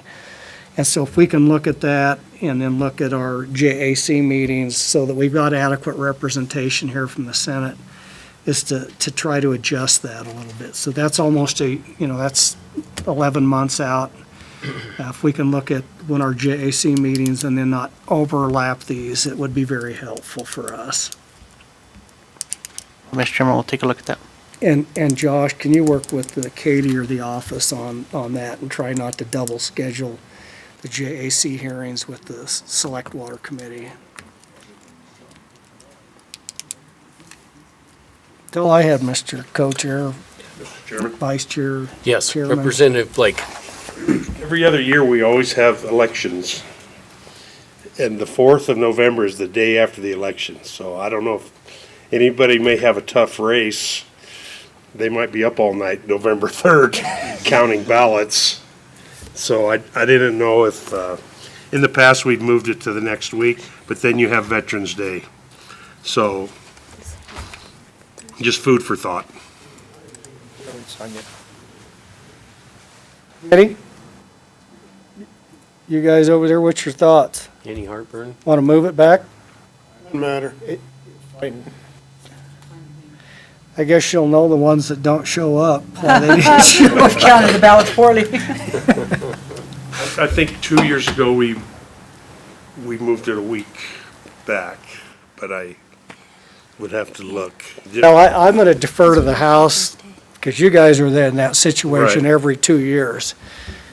So if you guys want to move it, I think at least unless Mr. Majority Floor Leader's got a different thing, I'd leave that up to the House.